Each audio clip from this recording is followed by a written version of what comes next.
Good evening, ladies and gentlemen, wonderful Kenyans. Habari ya leo. Great to see you. Great to be part of this great show today. And today we have a good one. We have a very good show. Thank you for joining in. Thank you for tuning in. I'm your host, Jakes, the moderator. Na leo ni ile siku. Leo ni ile siku. Sorry, my voice is slightly hoarse due to the weather. Lakini tuko sawa. How are you? Hope you had a good day. I had a good day myself. I hope uko fiti. Tuko fiti sana hapa Tumtembei Live. And today we have a great show lined up for you. Nijuze unatazama ukiwa wapi. Let me know where you are watching this video from. Ladies and gentlemen, where is this video finding you? Hii show ya leo inakupata ukiwa wapi? Uko Nairobi? Karibu. Uko Mombasa? Karibu. Uko Wajia? Popote ulipo, karibu sana kwa hii show. Show ya leo ni kali. Show ya leo ni moto. Show ya leo ni ile show. I am telling you, this one is a must watch. This one is a must watch. I'll be telling you the things that has been said today. Nakwambia leo kuliwaka moto. Baba is back, and Baba is back with a boom. If that is English, I'm telling you, usikose hii. This one, this one is a match watch or must watch. Sikuizi kizungu nakwambia. Nijuze unanitazama ukiwa wapi? Nijuze unanitazama ukiwa wapi? Maandamano tunayo hatuna. Saba. Reloaded is coming. I'm telling you, things are happening in our country. Na ziko interesting tu sana, na sijui wewe inakufanya una feel vipi. Tumeambiwa watu wanaweza anza kuboycott taxes, watu wanaweza anza kuboycott taxes. Wewe utaboycott? Watu wanaweza anza kucarpool, unaomba ka lift hapo kwa neighbor, mnabeba mkiwa wengi gari moja ili tupunguze gharama tunayotumia kwa mafuta. What do you think? Will that one work? Wasi wameambiwa waende miguu, among many other things. I'll be playing some clips here, there and there, ili uweze kusikia and get a feel of what happened in Kamkunji. Karibuni sana wadau. Let me know where you're tuning in from. Wa kwanza sana kutuma ujumbe kunijuza kwa wapi, ananiitwa nani? Halima Aziz ananiambia unanitazama ukiwa live maeneo ya Kampala, Uganda. Karibu sana. Beatrice Namale, I see you. Unasema uko Saudi Arabia. Saudi mko live, karibuni sana. Lawrence Otiende, I see you. You are telling me unanitazama from Nigeria. Watu wa Nigeria mko vipi? Karibuni. I don't know how to greet people in Nigeria. Maybe unaweza tufunza hapo kwa comment section. Julius Bet unasema unatuwatch ukiwa Kuresoi South. Watu wa Kuresoi vipi? Karibuni sana kwa show. Joseph Bibo, I see you. Unasema vipi Jex? I am good. Na muona Beatrice na Mara unasema boycott ni ngumu. Wadau, do you agree with the boycott that has been told to happen by Raila Odinga? Mimi sijui. Wewe unaona kama ita work? Tukuwe na show to discuss. Is it possible? Is it doable? Is it viable? Wananchi mnaweza kataa, mnaweza bishana na government. I don't know. Can you say you won't pay taxes? Let me know. I am telling you, asante kwa wengi ambao mnaingia kwa hii show. Si mumeingia kwa fuja. Asante sana. Asante wadau. Thank you for liking this video. Thank you for liking, giving it a nod. Asanteni tu sana. Asante kwa kuipea thumbs up. Na shukuru tu sana. Namuona nani hapa? Nyakdika ametuma ujumbe ananiambia kwa Nairobi 45. Nairobi ni Githurai ama ni wapi 45? I think ni Githurai 45. Watu wa Githu vipi? Karibuni kwa show. James Kibera, I see you. Unasema show ni fire.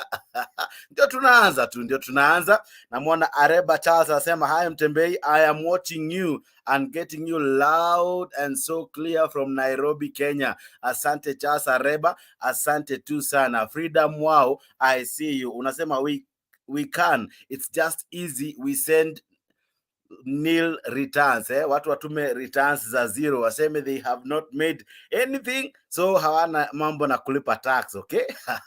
Daniel Emudhegi, I see you. Unaniambia uko maeneo ya Kitale. Karibu sana. Let me know where you're watching me from. Ndio tunaanza. Asante sana wa Kenya.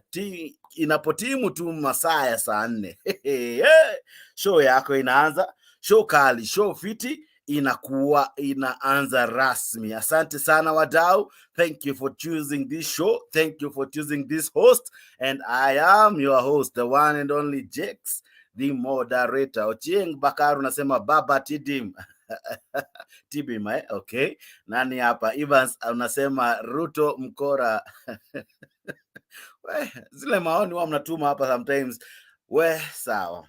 I hope all is well. I think all is well. Juza wawili watatu, show ndio hiyo imeanza. Situfanye vipi? Tuanze na speech kwanza ama tufanye kwanza ni wajuze, ni wasalimu. Sio, I think ngoja ni wasalimu kidogo, alafu nianze show vizuri. Namuona nani hapa? Derek Afanda, asante kwa kulike hii video. Thank you very much. Mary C Atieno, thank you for liking this video. Asante sana. Nani mwingine? Rehema Hassan, asante kwa kulike hii video, nashukuru sana. Karan MK, thank you for liking the video. Mwana wa Nzela, asante kwa kulike hii video. Evans Nyongea Nyairego, asante kwa kulike hii video. Daniel Emudhegi, asante sana, umelike hii video. Hii video unailike wapi? Hapo kwa YouTube, hapo kwa Facebook. Ndio unatutumia kadhams hapa, kadhams tu hapo, hapo kadham. Like hiyo video, asante sana kwa kulike video. Like video, mnaingiana na shukuru. Wengine wanatuma hadi ka emoji kama jinsi ambavyo Saidia amefanya. Sidaya. Mna majina tamu, muna majina tamu.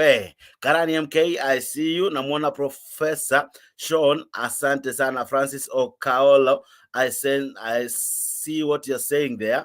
Unasema niko pipeline. Unasema boycott will work, okay. Edgar Brian unasema Fathe Tialala, okay. Lawrence Otieno unasema unasema nini? But anyway, good evening. Unasema okay. Sawa, wadau. It's becoming interesting. It's becoming interesting. Tufanye ile kitu. Wacha tuanze na hii speech. And the TikTokers, I have a request to you. Let us gather and share information about the traitors, their Twitter and other social media accounts, telephone numbers and email addresses, and use these to show the oppressors that power belongs to us, the people. Finally, I appeal to our performing artists. Let our songs and music be a source of pain to the traitors. Let our songs and music a source of pain to the traitors. Let our music carry our disappointments and support the fight against Ruto and his contemporaries until Ruto learns to respect the people. Dear Kenyans, in a democratic country that is founded upon sovereignty of the people, whenever the arms of government, whether the executive, the legislature, or the judiciary, fall into the hands of men and women who use their delegated sovereign power to oppress the people and benefit themselves, then it becomes a right and a duty of the people, in pursuit of the common good, to assert their sovereignty, to disobey those men and women and their laws. We are asserting our sovereignty. Civil disobedience begins with personal actions. We begin today, and we will continue progressively, discreetly and publicly, culminating the official start of massive countrywide demonstrations.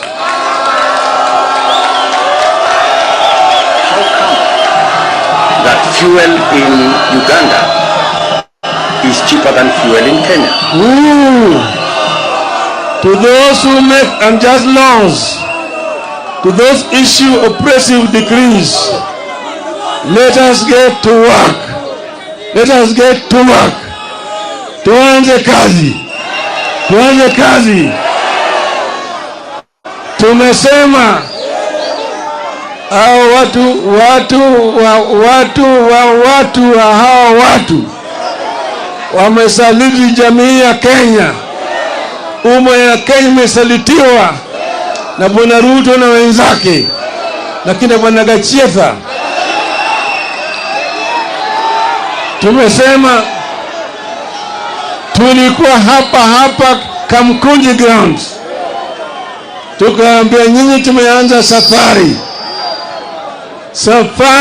ya kilomita 1000. Unaanza na hatua ya kwanza. Tumewaonya hao watu, tumeliwaambia punda imechoka, tuliambia chuma imechoka, wamekataa, wamezidi kuweka mzigo juu ya punda. Sasa punda itapiga teke, punda itapiga teke. Sasa tumesema Wakenya wametoka mbali.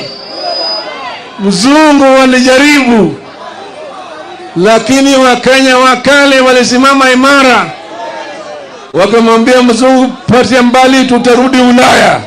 Mzungu alirudi Ulaya. Ikaja serikali ya dhuluma. Bili serikali ilikuja hapa yafuata Nyayo na kadhalika. Tukasema hata wewe utatoka. Nyayo walienda, sio? Kama wale walienda, wewe ni nani? Wewe ni nani? Sisi hatuwezi kutishwa na watu wachache. Hatuwezi kutishwa na watu wachache ambaye waliiba kura zetu. Tunajua vile waliiba kura zetu. Tukawaambia Wakenya wanataka namna hii na hawalewi. Sasa imefika kiwango wakati wanatakana Wakenya wasimame imara, waonyesha watu ya kwamba Wakenya si punda zao. Wakenya wanaweza kuleta mabadiliko. Tumesema kwa kimombo hapa, tunatoa ile uwezo ambaye sisi kama wananchi tuliwapatia hawa watu. Hiyo uwezo inarudi kwa mkono ya wananchi. Wewe ni mwananchi. We are the people. Semani, we are the people. We are the people. We are the people. Inua mkono, we are the people.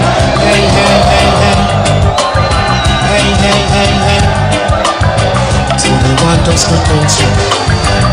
They want us to feel stupid. They want us to live. Hapa Kamkunji mwaka wa 1990, mimi na marehemu Kenneth Matiba na Charles Rubia tulisema tunataka mfumo ya siasa yenye vyama vingi, tutoe chama kimoja.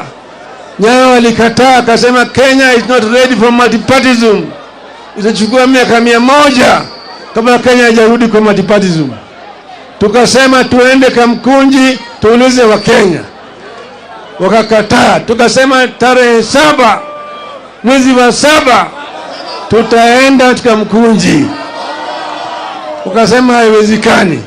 Tukasema tutaenda tarehe 2 mwezi wa 7 jioni. Wakaenda kwa Matiba na Rubia, wakachota wakapeleka ndani.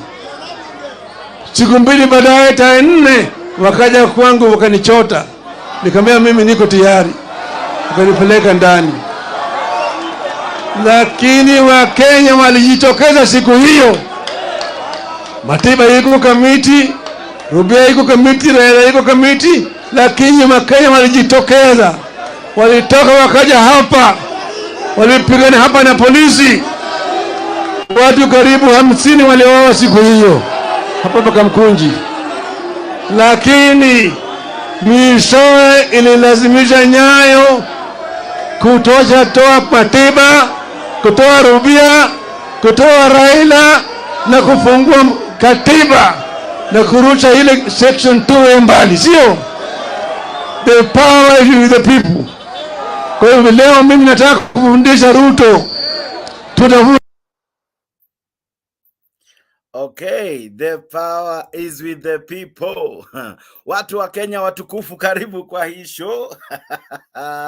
I am telling you today we have a good one, tarehe 7 mwezi wa 7. Hiyo ndio siku rasmi ya kufanya ile kitu, watu kujitokeza. Kabla hapo wameambiwa vipi ya kwamba watu waamue kitu moja, kwanza wasilipe kodi. Watu wameambiwa watu waende job miguu. Mko tayari kutembea wadau in protest? I don't know. Watu wa matatu leo wakaambiwa mnajua ni aje, mnaweza beba excess. Leo ni ile siku boycott ndio iliambiwa. Alisema watu wa boycott. Are you ready? Wacha nisikie maoni yenu hapo kwa ujumbe. Asante sana wale ambao mnatuma ujumbe. Naona wengi mmeanza kujaja. Naona Paul Oguna ako ndani, Joseph Bibo ako ndani, wengi mko ndani. Asante sana. Ukiingia fanya hivi, unaingia kwanza vipi? Unaingia kupitia link ambayo nakutumia hapo mbio kwa StreamYard. Inaingia kupitia Mtembei TV, Mtembei Official, Mtembei YouTube, Mtembei Facebook. Hiyo ndio link unatumia, unajaja kwa studio. Asante sana. Naona wengi wanatazama hii show, naona wengi wanaingia mbio. Fanyeni ile kitu, wacha tu like hii video, wacha tu comment, wacha tuingie kwa panel. Paul Oguna, hey, baba amewasha moto kama mkunji. What do you think? Watu watakataa kulipa kodi ama vipi? Oh, hello Mr. Jax, good evening. Niko salama, habari ya leo? Niko salama boss, nimeshukuru sana. Naona Wakenya wamechangamka, hata we leo umechangamka. Kumbe Raila ndiye anachangamshanga watu. Naona Jax leo hauko kama jana. Jana nilikuwa nilikuwa vipi? Leo naona yani unacheka mpaka ninaona meno yako ya ndani, ile ya mwisho kabisa. Ile inaitwa meno ya uzee. Sasa baba leo amefanya kitu. Wewe unaona vipi? Wakenya wataitikia mwito? Wakenya ni mimi na wewe, na mimi nimeitikia mwito. Mimi Raila akisema nisiweke fuel nitembee mguu, nitatembea mguu. Akisema nisinunue sabuni ya kuoga, nitatembea bila kuoga. Na sitaosha nguo, kwa sababu tunataka kuprotest. Kama hiyo ndio njia ya kurudisha bei ya maisha chini. Umejua Raila amestrategize. Raila ni mtu ameona mbele, amejua njia yenye tunaweza fanya nayo Ruto aelewe ni kupunguza matumizi yetu, alafu akose kodi ile yenye anataka kuchukua kwetu by force. Okay. Alafu ndio atajua kweli Wakenya wameamua. Okay. Sasa kwangu mimi naona mimi tayari nimeanza kuboycott. Mimi leo ningekula mayai, lakini Halo, endelea. Nasema nimeanza kuboycott. Hata leo nilikuwa nataka nikule mayai, lakini nilisema hapana, leo sikuli mayai kwa sababu mayai inahusika na sugoi. Sasa saa hii kitu yenye inahusika na sugoi, hapana. Saa hii kwangu ni chakula yenye sikudanganyi, nilikuwa nataka nikule mayai na nikaamua, nikasema hapana, ninunue mala ya Brookside. Kuna mala nyingine ya Ilara. Saa hii umejua tukiboycott tuko na options. Tukiboycott za sugoi tunaweza enda Gatundu tukunywe maziwa. Tunajijenga tukiboycott hao wengine. Sasa tunaendelea kufanya kuprofile wale watu ambao wanasaidia Kenya Kwanza. Pia tunataka kuendelea kuwa boycott. Okay. Yes. Suna ni nice. Joseph, habari ya leo? Huyu jamaa hawezi anza show hivyo bwana, lakini sawa. Joseph, vipi wewe, unaona boycott kai itaweza round hii? Mimi acha nikwambie. It's only Raila who has a say, because kama ungekuwa umeona ile population ilikuwa pale, my friend, people are suffering. Hata leo nilikuwa nauliza myself, Ruto aite mkutano yake hapa na Raila aite hapa. Ruto cannot nail Raila. Raila is a man, he's a kingpin. And actually, leo haikukuwa maandamano. Okay. Leo ilikuwa kwenda kuchukua suluhisho.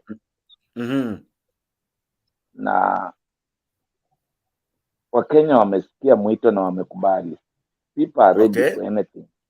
Because one thing, you cannot lie to 8 million people of 50 million people, and yet there's nothing you are doing.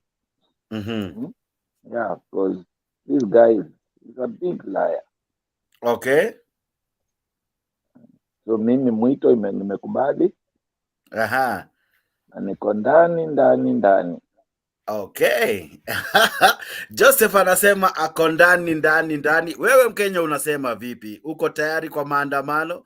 Uko tayari kuprotest? Raila Odinga amesema watu wachangamke kuprotest, watu wachangamke kufanya ile kitu. Kufanya nini? Kususia, kupanda magari, kutembea miguu ili watu wasilipe gharama hiyo ya mafuta. Inaitwa civic ama civil disobedience. Wewe uko tayari wadau? Mimi sijui. Mimi yangu ni kukuletea show, wewe kunipa maoni. Let me know, are you ready for civic is it civil or civil disobedience? Uko tayari? Sijui wadau. I'm telling you, hey, leo ni ile siku. Karibu sana kwa show. Kuingia kwa show ni rahisi. Hawa kaka walifanya nini? Kupitia link ambao unatumia hapo na Mtembei Live, Mtembei Official, Mtembei TV, Mtembei Facebook. Hizo ndio link unatumia, unajikuta umeingia kwa show. Hiyo link ukiingia una tap in, hiyo imeandikwa StreamYard. Unaguza moja yao, inakuleta hapa live kwa show. Ukiingia lazima uwe umewasha kamera na umewasha mic ambayo kwa hiyo app. Ukishaziwasha unaingia nazo, ambapo baada pia ya kuandika jina lako. Si lazima liwe jina rasmi lakini unaweza tumia jina lolote ambalo litakuwezesha kuingia kwa show. Oguna, ukiangalia umati kama huu ambao unaona hapa, inakuambia nini?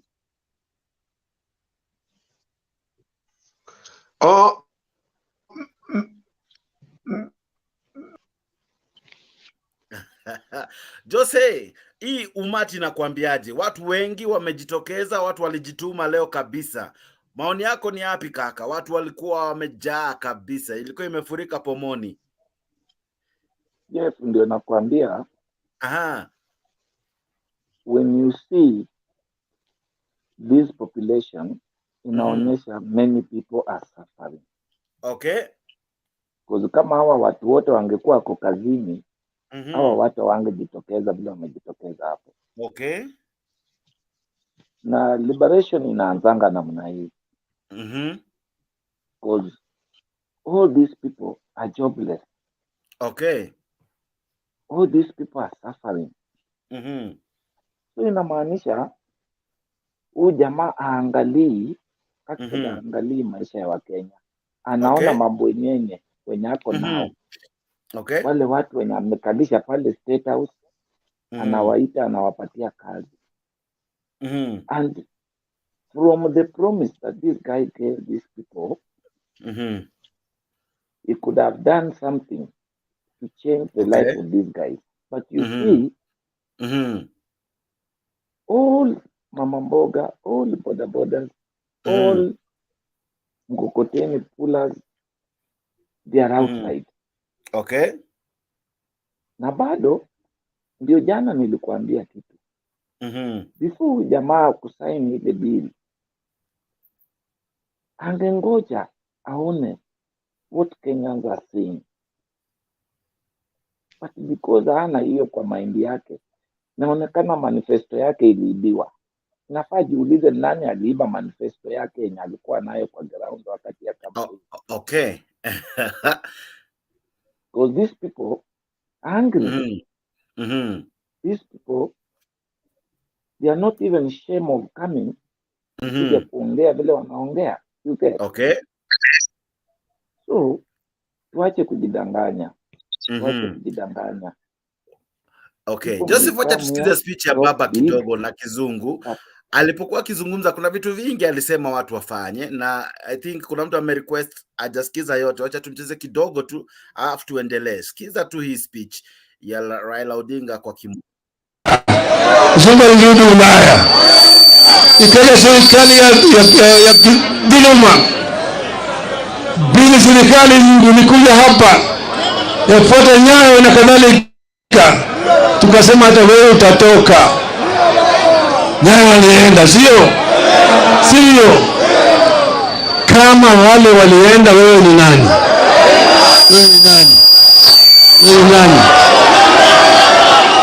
Sisi hatuwezi kutishwa watu wachache. Hatuwezi kutishwa na watu wachache ambaye waliimba kura zetu. Tunajua vile waliimba kura zetu, tukawaambia Wakenya wanataka namna hii na hawaelewi. Sasa tumefika kiwango wakati tunatakana Wakenya wasimame imara, waonyesha watu ya kwamba Wakenya si punda zao. Wakenya wanaweza kuleta mabadiliko. Tumesema kwa kimombo hapa, tunatoa ile uwezo ambayo sisi kama wananchi tulipatia hawa watu. Hiyo uwezo inarudi kwa mkono ya wananchi. Wewe ni mwananchi. We are the people. Semani, we are the people. We are the people. We are the people. Inua mkono, we are the people.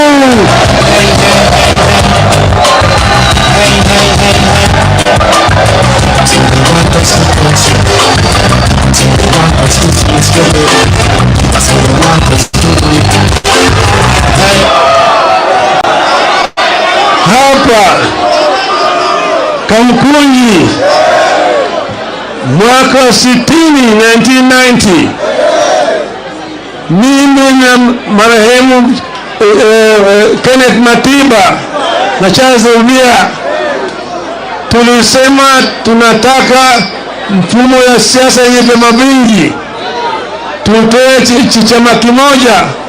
Nyayo walikataa, akasema Kenya is not ready for multipartyism. Itachukua miaka 100 kama Kenya haijarudi kwa multipartyism. Tukasema tuende Kamkunji tuulize Wakenya, wakakataa. Tukasema tarehe 7 mwezi wa 7 tutaenda Kamkunji. Tukasema haiwezekani. Tukasema tutaenda tarehe 2 mwezi wa 7 jioni, wakaenda kwa Matiba na Rubia, wakachota wakapeleka ndani. Siku 2 baadaye, tarehe 4 wakaja kwangu wakanichota, nikamwambia mimi niko tayari, wakanipeleka ndani. Lakini Wakenya walijitokeza siku hiyo. Matiba yuko kamiti, Rubia yuko kamiti, Raila yuko kamiti, lakini Wakenya walijitokeza. Walitoka wakaja hapa, walipigana hapa na polisi. Watu karibu 50 waliuawa siku hiyo hapa Kamkunji. Lakini mwishowe ililazimisha Nyayo toa Matiba, kutoa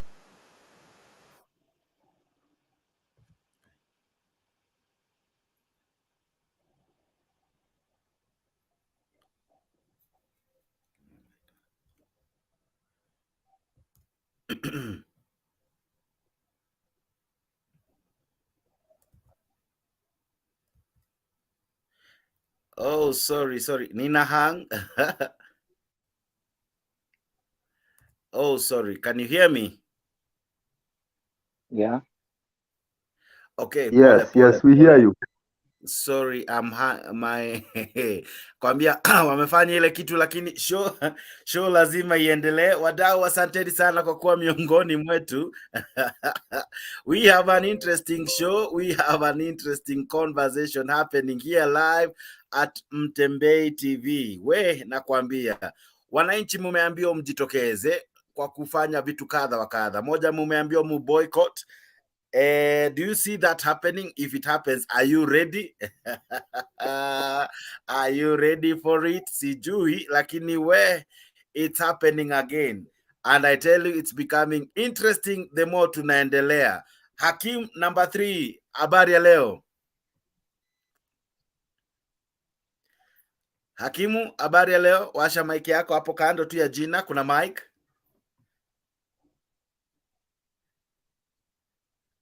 Okay, Hakimu pia amefanya ile kitu, wako nyuma ya studio. Okay, lazima uwashe sauti, iwe rahisi na uwashe kamera. Hakimu sasa amefanyiwa ile kitu, lakini zaidi ya yote Oguna, mbona inakaa kana kwamba watu kama vile Joseph anasema watu walikuwa wengi sana. Watu ni kazi hawakukua, na leo ilikuwa siku ya kazi, mbona kulifurika hivyo? Wacha nikwambie Jex, sio eti watu hawana kazi. Wakenya ni watu wako very enterprise, wako very industrious. Ni watu wenye hata kama hawana kazi ya kwenda kufanya, wako na njia ya kwenda kujitafutia chakula. Okay. Kitu yenye iko Wakenya, Mr. Jex, hii ukiwa na juzi nilikuwa na pesa nyingine kidogo. Nilikuwa na like some 10,000, nilienda kufanya nayo shopping nyingine kidogo. I tell you, shilingi 10,000 niliangalia balance, nikifika kwa nyumba nikapata nimebaki na shilingi 870 na kuna kenye nimenunua 876. Nasema ukweli, nilikuwa na 10,000 nikiingia town, nikakuja nikafika kwa nyumba nikiwa na shilingi 870. Nikaweka juu ya sasa. Wakenya hawana mahali pa kupata pesa, na hiyo pesa wakijaribu kuipata inatumika ni kama kuna mtaro imechimbwa, pesa inaingia. Ile value ya pesa imerudi nyuma kabisa, Mr. Jex. Wakenya wamechoka, wacha nikwambie ukweli ni hiyo. Kenyans are tired and are angry. Na umejua kuna ile msemo tuliambiwa shuleni ya kwamba a hungry dog is an angry dog. Ulisikianga hiyo msemo? A hungry dog is an angry. Yes. Inasema vingine lakini ni sawa. Wakati watu wamekasirika baba, watu wamekasirika, watu wakiwa na njaa, watu wakiwa na kama tumbo haina kitu. Jex, umejua sisi tunaongea labda tuko na watoto 2 peke yake. Kuna mtu ako na 5 kids. Hawa watoto wanaenda shule. Sasa hii ujue walimu wamerudisha watoto 9 days kwa half term. Umewahi kuona wewe tangu uzaliwe Jex? Sasa hii nikikuangalia uko almost 30 like 32 33. Umewahi kuona watoto wanakuja after 9 days? Umewahi kuona? Sijawahi kuona kaka. 9 days kwa half term. Kwa nini? Shule hakuna chakula, walimu wamejaribu, hata walimu wanaogopa kuomba wazazi pesa. Ile school fees yenye wazazi ile vote ya school fees yenye wazazi walikuwa walipe, wamepiga hesabu wakaona itoshi. Okay, ninakusikia na mshiki Paul Oguna. I think kuna shida ya network. Sikusikii vizuri Oguna, una katika. Atomsikii vizuri, anakatika. Una katika Oguna. Oguna, angalia mitambo ya kwako.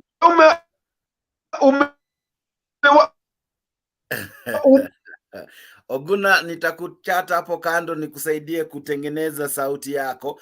Hakimu vipi? Salama.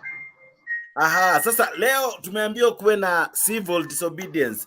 Unaona kama itawaka? Kwa upande wangu mimi naona itaweza wako, kwa sababu watu unajua wamechoka na hii serikali. Watu wamechoka na hii serikali. Promise baada ya promise. It makes Kenyans to be tired of this. So watu wamefurahia. Uliona ile umati ilikuwa hapo Kamukunji. Hiyo peke yake inawaashiria kuwa inaashiria kuwa watu wamechoka na hii serikali. Okay. Na unajua haikukuwa maandamano. Hiyo ilikuwa tu kukuja kuangalia hali venye iko kwanza, kwa sababu mahali inaelekea Sabasaba ni kunoma. Okay. Lazima watu watoke, watu watatoka, watu watajitokeza kwa wingi sana. Aha. Kwanza hii story ya housing levy. Mimi hata sijui venye itakuwa implemented, kwa sababu mtu anakuambia unakatwa 1.5. Okay.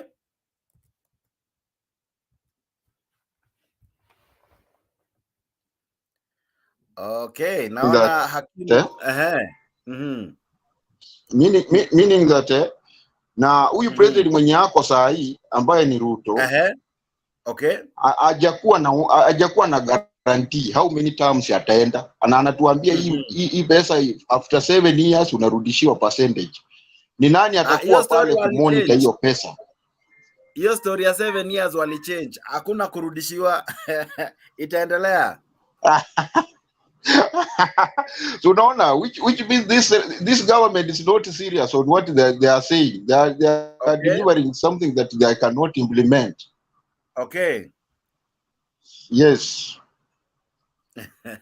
Aya, hakimu naja kwako tu sasa hivi. Morris Otieno, habari ya leo? Morris Otieno, uko hapo? Unanisikia? Nakusikia. Uko vipi kaka? Niko poa sana kaka. Aya, sasa wamesema watu wajitokeze kwa kutolipa kodi. Unaona kama hiyo itaweza? Mimi nakwambia. Mimi ni bodaboda. Na mahali imefika. Ninasukuma pikipiki nikienda kwenye stage. Okay. Ninangojea mteja akija ndio nitabeba niweke mafuta na pesa yake nibaki na kitu. Akilipa ndio unaweka mafuta. Akilipa ndio nitaweka, na nitaweka kiasi kidogo sana ya kumfikisha mteja mahali anakoenda. Na kurudi iko wapi kaka Morris? Mimi naongea kutoka Western Gishu Moi's Bridge. Moi's Bridge, okay. Kwa kina president sasa. Kwa kina president mwenyewe. Lakini pia shida bado tunayo, hata kushinda, hata tunasema heri hata mwingine. Okay. Haya, kama tunaongea Moi's Bridge mahali penye tuko, shida hata ushuru umetuchinda, watu wanafunga biashara. Okay. Kabisa, mimi naona itawezekana, kwa sababu hata wakati tulikuwa tunasikia leo tukiambiwa tusuzie vitu zingine, tayari si tulikuwa tushaanza, hata ni kuendelea. Tunaendelea. Okay. Sasa wewe unaona umesusia kitu kama gani hivi? Of course umesema unasukuma pikipiki. Unaona sasa kama hiyo kususia, hata ni kama tayari ni kama ameonyeshwa ile vitu tunafanya. Okay. Unaona hata saizi kukula unakula kwa hoteli na jamii yako, unanunua chapati 2, githeri ya 30 mnakula. So imefika mahali hata watu mahali imefika, hata kama tunaambiwa tutajengewa nyumba, hizi nyumba tutaishi bure, ama kama hii ya 1500 imetushinda kulipa, je, hii yenye wanajenga tunaishi bure ama ni aje? Haya, sisi wengine tunaishi na nyanya zetu. Sasa wao niambie, nyanya yangu atapanda gorofa? Kama nitabahatika nipate nyumba ya juu, nyanya yangu atapanda gorofa kwenda juu? Ama atakuwa anaishi chini?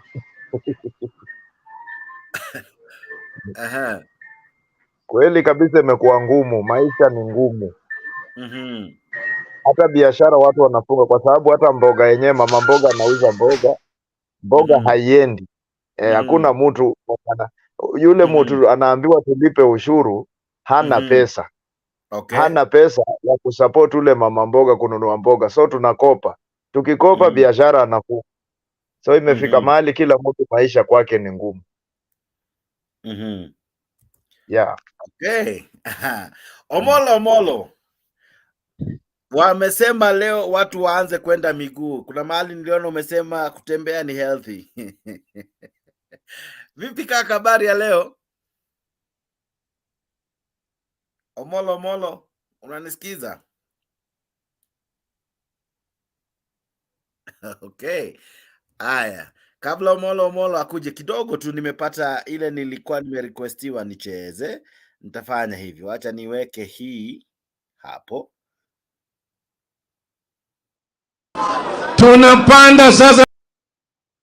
Okay, so wadau, leo ni ile siku tuko na vitu kali, na asante sana wewe ambaye unanitazama, wewe ambaye umejiunga rasmi na hii show kwa kutuma ujumbe. Tunashukuru sana kwa kuwa miongoni mwetu, tunashukuru sana. Thank you so very much for being part of this wonderful conversation. We are having a good time. I'm with my friend Joseph, Hakim, Morris and many who are joining in live. Namwona Amos pia ako ndani. Kujiunga na hii show ni vipi? Kupitia link ambayo nakutumia hapo, Mtembei TV, Mtembei Live, Mtembei Facebook, Mtembei Official. Ndio link unatumia, unajikuta umekuwa kwa hii show. Okay. Amos, habari ya leo?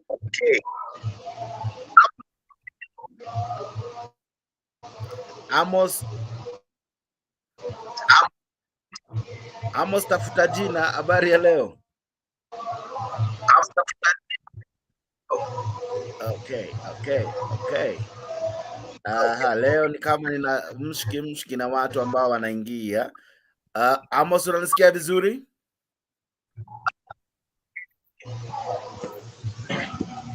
Okay. Aha, just one moment nione kama ni mimi niko na challenge ama challenge iko pande zenyu. Lakini zaidi ya yote, Morris, umeniambia ya kwamba inakulazimu kusukuma pikipiki ili uweze kufika kwa stage. Ukishafika kwa stage unangoja mteja. Itakuwa aje jioni usipokuwa umepata mteja ama haujawahi kosa mteja? Unajua, kwa siku ninabeba watu wawili. Okay. Na hakuna wateja, kwa sababu sasa hata majirani walieshaamua kitambo, wakikuja town wanakuja peke yao. Alafu imefika mahali kama sisi tunaishi mahali kwa boda, tunazungukwa na borders mbili, counties mbili. Kuna Kakamega County na kuna Trans Nzoia County. So unapata Moisbridge ndio town ambaye iko karibu na hao watu wote.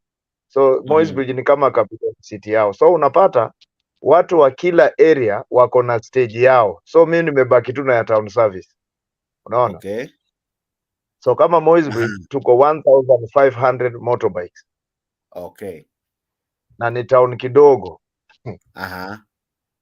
So unapata nikipata mteja labda wa kuenda mbali sana, ni mahali nitalipisha 100. Nikiweka 100 nitaweka mafuta ya 50. So inabidi nikipeleka huyo mteja kwa mteremuko siwashi, naweka free. Niteremuke. So nikirudi ni mimi peke yangu nimejibeba na mimi silipi. So inabidi nisime pikipiki nisukume, nifike kwa mteremuko niteremuke, nirudi kwa stage. Okay. Yeah. Omolo, maoni yako ni gani? Nimesikiza masaibu ya Morris mpaka nimefeel ile kitu, lakini ni sawa. Mungu wako. Leo civil disobedience imetangazwa. Unaona kama itawaka? Kabla sijacheza speech ya Raila ya kizungu. Kwanza habari zenu mwanzo. Salama sana. Kwanza nataka kusema kuwa nafikiri sasa tangu baba aanze kufanya ile kitu, leo ndio kidogo nimesikia sasa ameongea. Sababu ikiwa serikali huwa haitaki kusikiza, huwa lazima wajue kwamba kuna njia wananchi wanaweza kufanya. Sababu wanajeka kuongoza serikali ni kupenda kwa watu. Kuongoza ni kupenda kwa watu. Sio tu kwamba ni lazima. Hakuna wananchi ambao wanaongozwa na lazima. Sisi tunaongozwa sababu tumetaka kuongozwa. Lakini wakati kuwa wewe ndio unataka kulazimisha maneno, wananchi wanaweza kuonyesha kwamba wao hawezi kuongozwa hivyo unataka. Sasa hiyo civil disobedience, hiyo ni njia moja ya kutem serikali, lakini ile kitu ambayo sijakubaliana nayo ni the method ya hiyo civil disobedience. Baada hajaniambia ile kitu ambao tungetaka, hiyo mambo ya kuambia watu ati sijui musafiri kwa miguu, that is nonsense to me.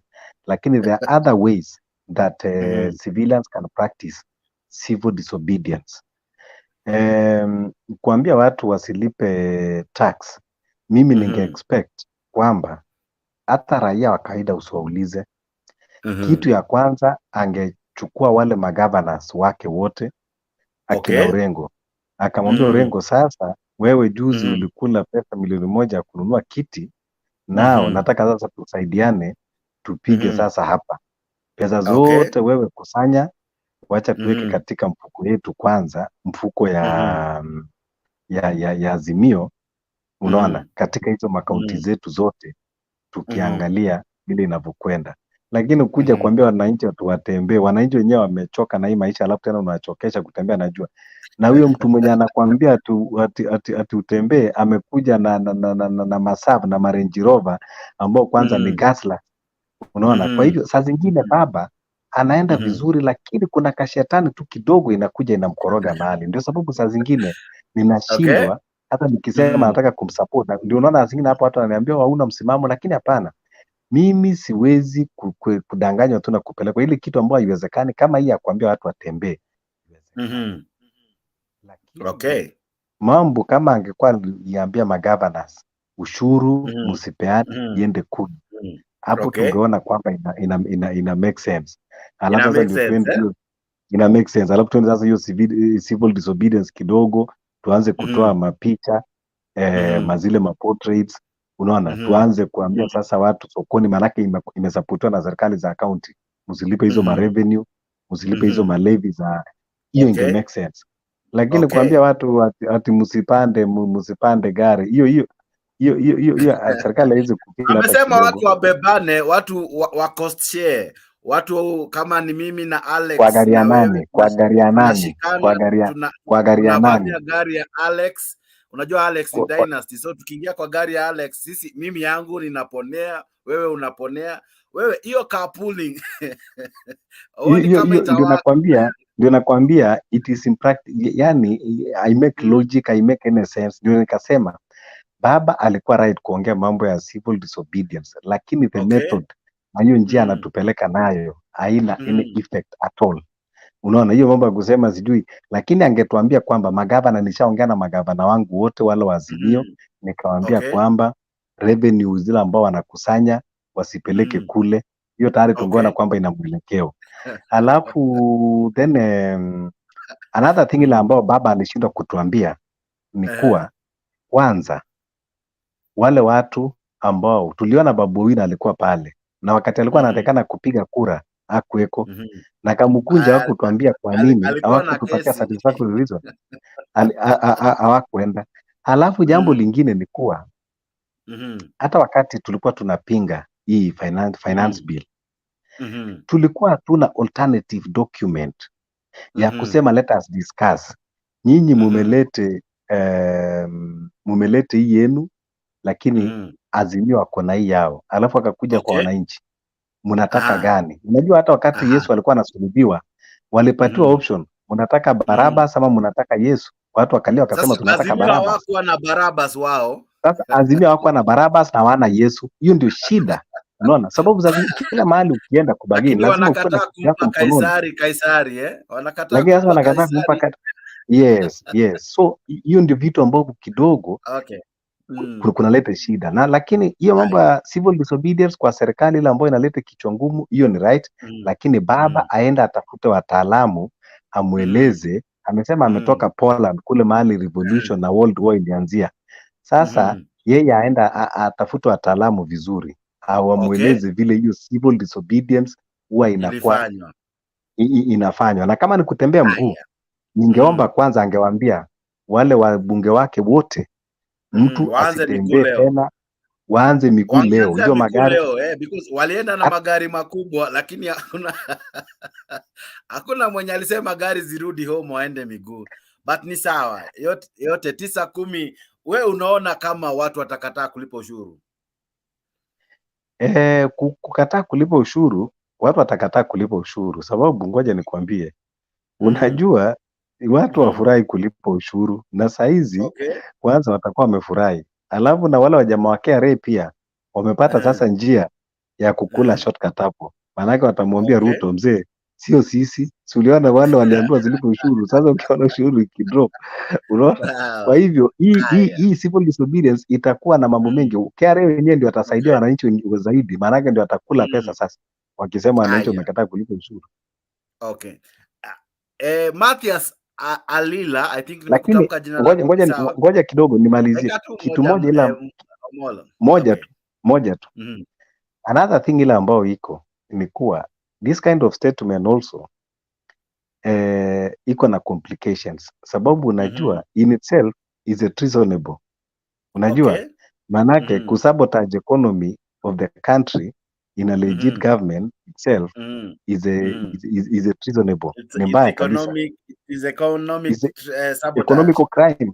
Yes, economic sabotage ambayo hiyo huwa ni treasonable. So tunataka kuangalia vile maloya wataenda na vile mambo kutaendelea, lakini maandamano iko enshrined katika Constitution chapter 37, lakini mambo ya civil disobedience, mambo ya economic sabotage sijui iko katika chapter gani ya Constitution.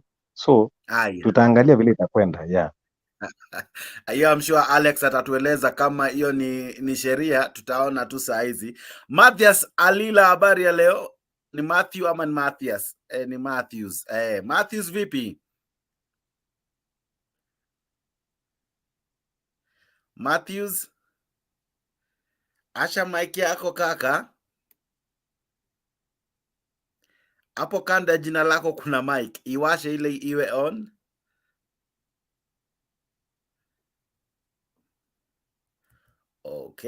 Okay.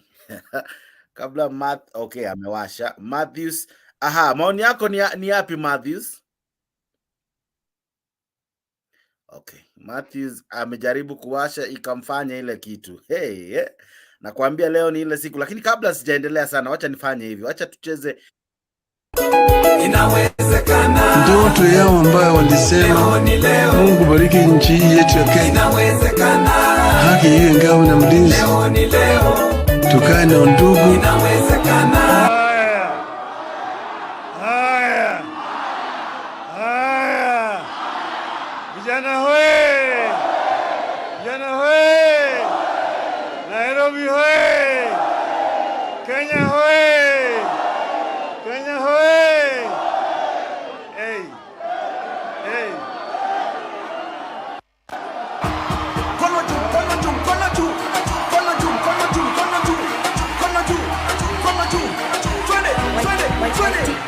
Vijana mnataka nani? Baba. Na wazee mnataka nani? Iwa mama mnataka nani?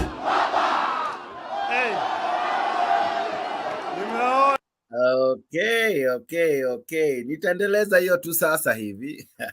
Matthews, pole. Sijui kama sasa uko sawa. Matthews. Sawa. Sawa. Internet najua inafanyanga watu ile kitu. Lakini Omolo na Hakim, wacha nije kwenyu. Kuna mambo kadha wa kadha wamesema. Kwanza wamesema watu wa TikTok wazidi kufanya vile wanafanya, watu wa Kenyans on Twitter wazidi kuandika maujumbe ya kukashifu, kuandika waliovotia hii financial bill. Unaona hizo, of course ni kitu imekuwa ikiendelea. So ni nini kipya hawa TikTokers watafanya? Ile kitu iko ni kuwa unajua sasa yeye ndiye akupeana content, sababu huwezi kuambia tu TikTok, sababu kama unataka akuwe na kitu different ambayo hajawahi kufanya, what he need is ajue kwamba yeye ndio the source of the content. Unaona, anything that he will do and people will adapt that content and they will use it katika TikTok, katika quote, Facebook, kama hapa ile discussion tuna discuss, and that is what I'm saying. Ile kitu ametaja civil disobedience, lakini how to implement that civil disobedience ndio hata mwenyewe ana hiyo idea. So hiyo civil disobedience, as much as anasema happen, na anasema watu wa TikTok na watu wa Twitter wajitokeze kusaidia kueneza ujumbe gani different from what they have been doing, kwa sababu ukiingia kwa TikTok utakuta watu wamejitokeza. Kuna wale wanaweza kuenda kwa video za zamani za Ruto ambapo akifanya campaign, and they bring the lies and the truth. You know, people have been creative, they have been doing a lot kwa TikTok, kwa Twitter. So what's different? What is this new thing that will be different, that maybe inaweza shake gava? Because no, kuna vitu different, sababu you know, unajua hata katika media na hizi online platforms na hata main media kuna vitu ambao kidogo watu walikuwa na restrain kuzungumza, na walikuwa na restrain hata maybe kuonyesha. So vitu kama hizo watu wanaweza kuleta watu waanze kufocus katika any negative side ya serikali, unaelewa? Yaani kila kitu ikuwe reported negatively. That is how disobedience works. Yes, alafu hata ile kitu kidogo ambayo imefanyika watu wanaspark ikue kubwa. Chief akigonga mtu kidogo isemekane kwamba you know ni Ruto ndiye alikuwa hata kwa nyumba hiyo chief. So vitu kama hizo it is propaganda. You know propaganda is part of war. So what is actually saying is let everyone be propaganda. Okay. Alex Media, when you see such a video, such a clip that I'm playing. So and sasa kuinvite, I'll be coming to you with a question, Omolo. Shikilia tu hapo kidogo. When you see such an audience in a weekday, what comes to your heart? What?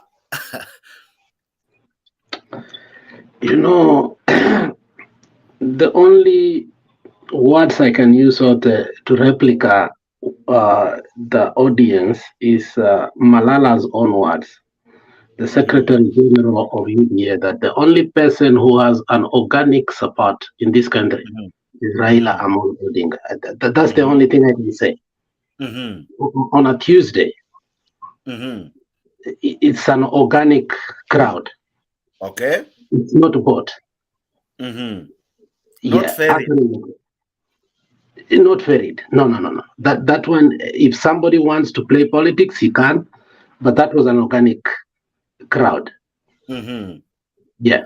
Now, to the issues raised by Raila Odinga, Omolo asked this question: in the law, is there like a provision of civil disobedience, especially when you refuse to pay taxes? Are there laws like that? Of course, Maandamano is constitutional, but civil disobedience, is it there? I don't know. No, civil disobedience is there. I mean, what you're asking, what Omolo was disputing, and I think is rightly so, is economic sabotage. Okay, civil disobedience is there in 37, Article 37. So, which we have used for a very long time, and I think it comes. I mean, we exfoliate it from the constitution that was before. So I think, and that is why he goes on further to talk about Sabasaba. Yeah. So that one is there. Civil disobedience is there, but economic sabotage, is it there? We don't know. I mean, maybe somebody can educate us on that.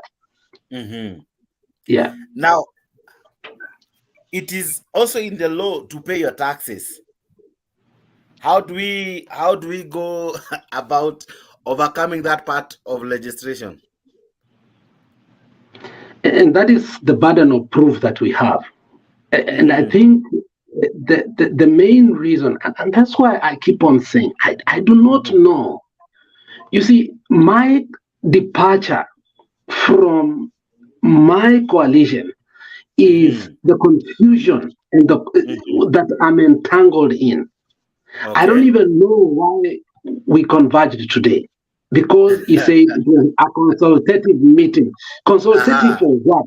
What are we consulting? We already had 47 meetings. We already had consultative meetings. It is aftermath of the so-called the finance, not even bills. It was supposed to be a bill. We ended up having bills, which even Kenyans do not know some of the bills apart from the finance bill. You know, we have so much pronounce the finance bill and forgetting some bills that were passed that are even more explosive than the finance bill. Correct. Yeah. Yeah. So we are consulting on what? I didn't see what we are consulting on. What did we consult on? I don't know. I mean, when Wont comes out, for the first time, I vehemently looked at my man and asked him, man, did he go Poland? Does he have Alzheimer's? Telling people what I mean, what nonsense is that? No. This helped me think about it. And ambia watu, mutembee muspande gari. What nonsense is that?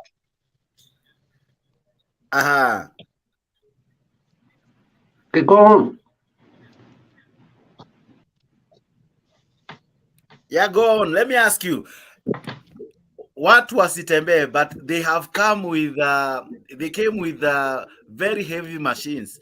None of them left the machines. In fact, some of the MPs left earlier than before even the speech from Raila Odinga. And we saw they have not, if I may use those words from Karl Marx, they have not were paving way for the haves to drive through. They have not were told to walk. So who suffers? Kwa sababu wakati unatembea, mtu wa matatu ndo amenyimwa kazi, mtu wa pikipiki ndo amenyimwa kazi. Like Morris is saying here that he has to push his motorbike so that angoje mteja. Huyu mteja ameambiwa leo atembee. How will Morris, someone who was here in the panel, survive? How will he survive?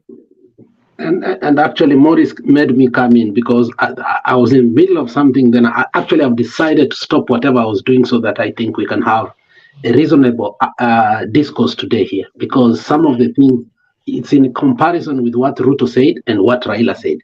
When Raila anasema watu watembe, Ruto was saying on the other side that they are going to have electric bikes. Unaelewa? Yes. And then, and some of the things Ruto said, I laughed, and I said, Kenya sawa. That which means in Kisi, oh my God. You know, the reason I laughed was this. I had a friend, a very close friend of mine. I was trying to help. And then he does a taxi business. And then at some point, he needed me to help him so that he can get a car. The best car he could get was an electric car. So it was extremely cheap. We were so happy that at least he's going to make money. My friend, I will never forget, because it was a Tesla and I had never driven a Tesla and it's the newest Tesla. So I was so happy, like for the first time, I'm going to do what? You know, spin a Tesla. And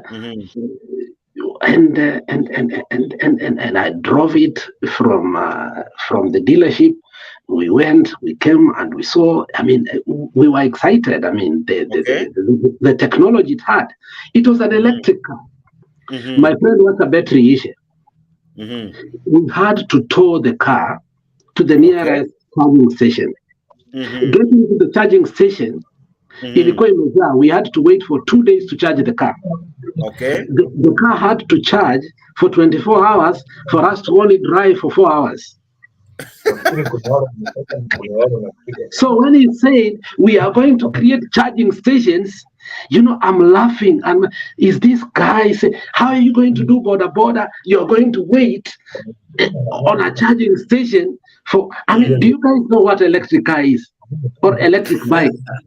I mean, you're operating in ignorance.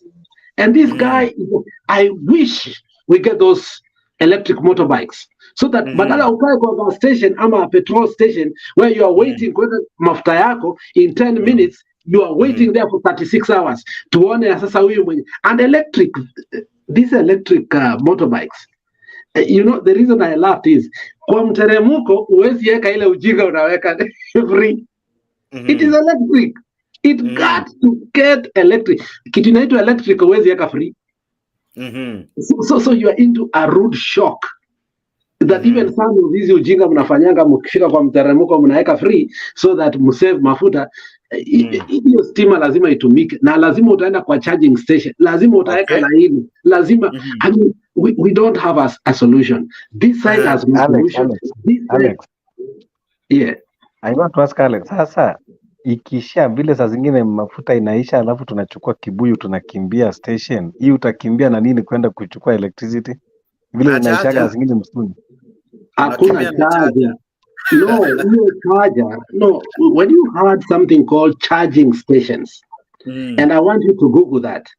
There are charging station only in supermarkets, in designated areas, and the way those charging acts is that we have fast chargers. Ni vile unaenda enda huko Mudhurwa ununue charger ambayo inafanana hii ya C-type, alafu tena uende ununue charger ingine ambayo which is the real one, and then kuna moja utacharge 24 hours bado iko 20%. The real one una charge in 3 hours imejaa, ingine 24 hours ijawahi jaa maisha yako yote. So the charging station ambayo itawekwa Kisii, itaweka some places, itawekwa Vihiga, ni zile yenye bike yako will never be full. So somebody will be making money out of you. So I'm looking at Kenyans and wondering, at least sahi unaweka mafuta and control how you are going to. Hii utakaa kwa laini ndugu yangu, ukingojea bike yako ikuwe charged for days, the same way people are waiting in Nigeria kuweka mafuta kwa bike. So that shenanigan what electric bikes should stop right now. If you allow it to come, somebody is going to benefit because utapanga laini. Na utapanga siku moja, itakuwa siku tatu. Kuendesha pikipiki for 4 hours. Unapanga laini 3 hours, 3 days, kuendesha 4 hours. Sasa, let me ask. Alisema itachajio karibu na 8 bob. That's a lie. How possible is that, given that hata token yenyewe? That's a lie. That's a blanket lie. The cheapest token ya token 3 ni shilingi 100. So hii ya 8 bob ni gani? Ama ni solar? Jack. In 2012, I had a shop, an electronic and electrical shop. Na nilikuwa nachajia watu saa zingine masimu. And by then, I was charging 20 shillings to charge a phone. Sasa utakuja kuniambiaje ati all motorbike ati itakuwa 8 bob? Okay, let me ask. Hii motorbike haiwezi chargiwa home before I leave to work, ninaicharge kwanza. How? Si waunde huto tu kama ni mali na plug, ziwe ni place ninaweza buy, I come have some electrical guys come and put that installation in my own house. This ni kama kusema huwezi fanya surgery kwa nyumba yako.